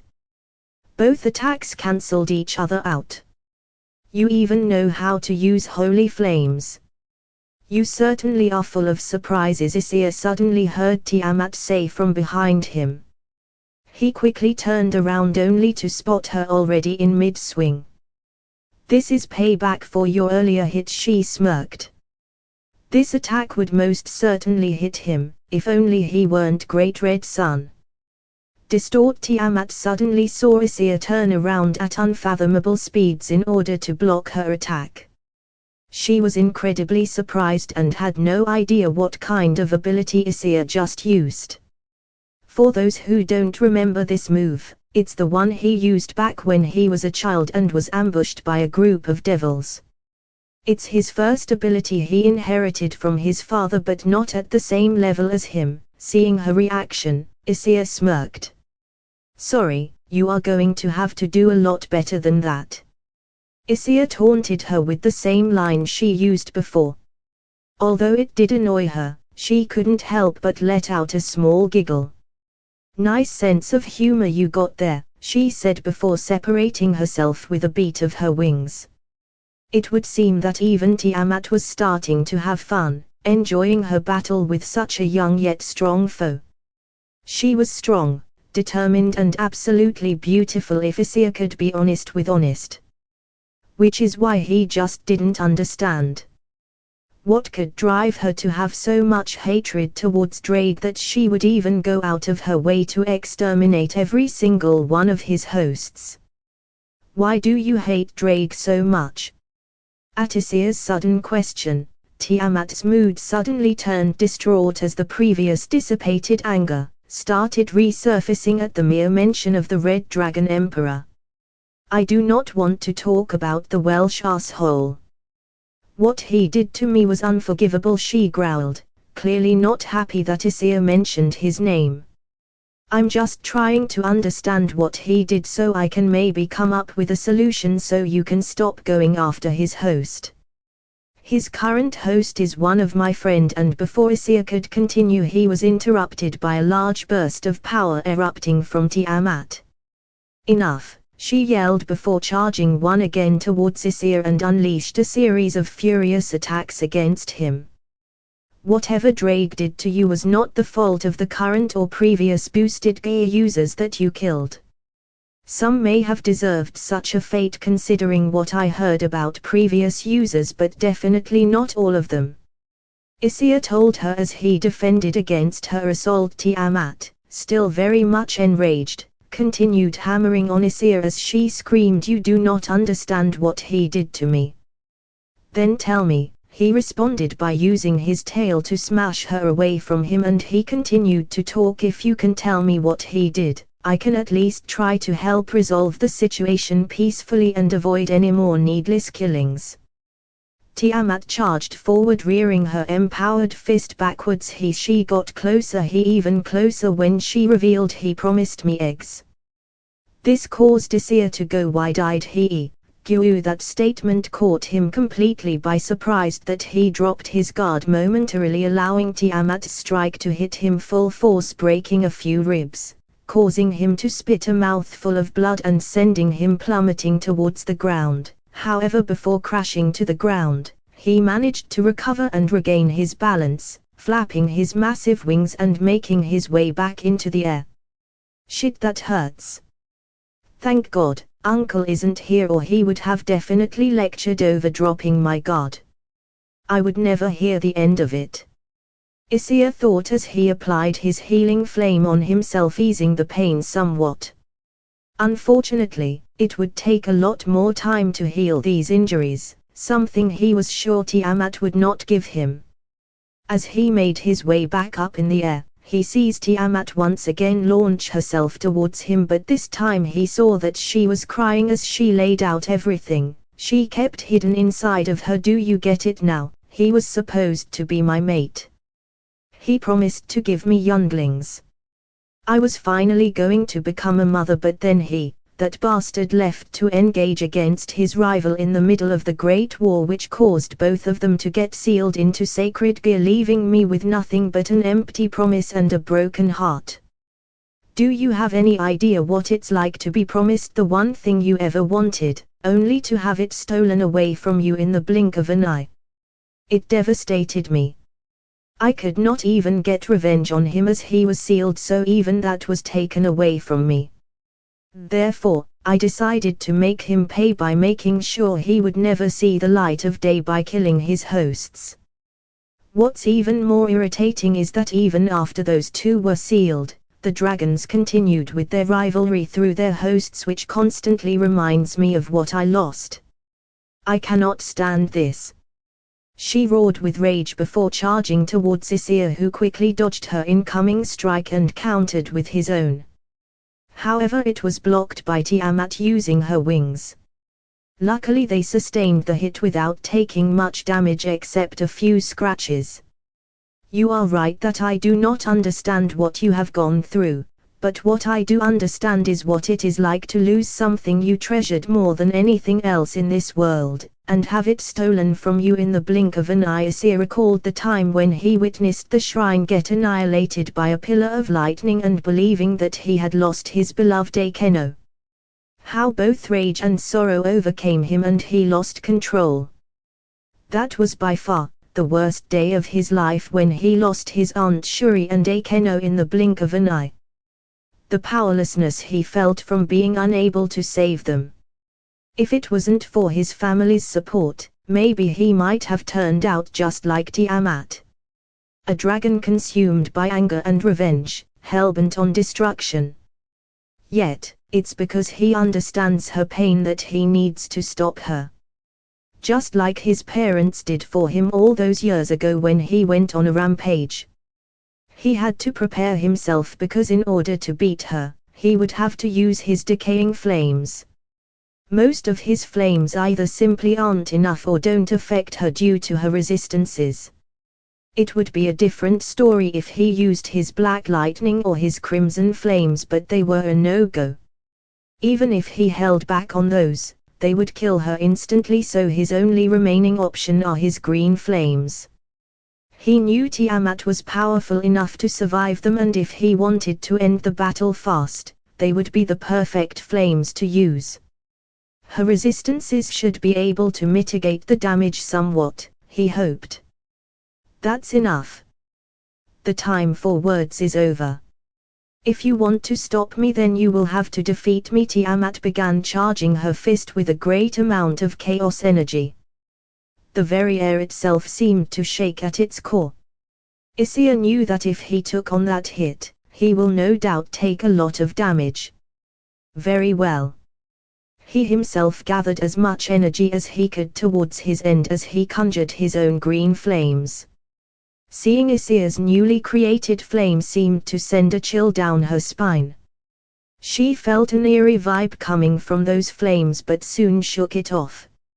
She believed that her flames will be enough to overpower his flames no matter what he did. In addition, if those flames were anything similar to his black flames, then she had nothing to worry about, as her resistances will be able to nullify most if not all the damage. Once they were done powering up their attacks, they charged at one another, winding up their arms, ready to attack. When they met in the center, they unleashed their blows. Chaos Impact Reaper's Scythe. When both of their attacks collided, they generated the biggest shockwave of the fight. Both attacks were fighting for dominance, waving back and forth. However, soon it became clear that one was slowly overpowering the other. Tiamat went wide-eyed at what was happening in front of her. Issei's flames seemed to be slowly weakening her own attack. How could that be? What kind of flames were these? She tried to add power to her attack, but it did no good. His flames simply weakened those as well. She could not think of anything, and just like she predicted, his flames soon overpowered her own. There was no way she could dodge the incoming blow. She could do nothing but stare as his fist was inching closer and closer towards her. Then boom! Tiamat wailed in pain. The explosion had flung her below, sending her crashing and bouncing through what remained of the forest, destroying everything in her path. His flames had countered her own, but it didn't stop there. Even as she skated painfully into a halt, she could see his flames clinging onto her, burning her and sapping her energy. It was like her life force was being drained away. No wonder she felt an ominous vibe coming from his flames. The one good grace she had was that she did not take as much damage thanks to her resistances. However, these flames were not ones made to damage the opponent, but rather to drain and weaken them, which is exactly what it did.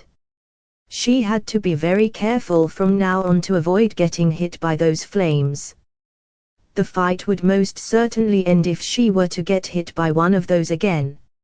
She looked up and could spot Issei making his way towards her, flying over the ruined area without much effort.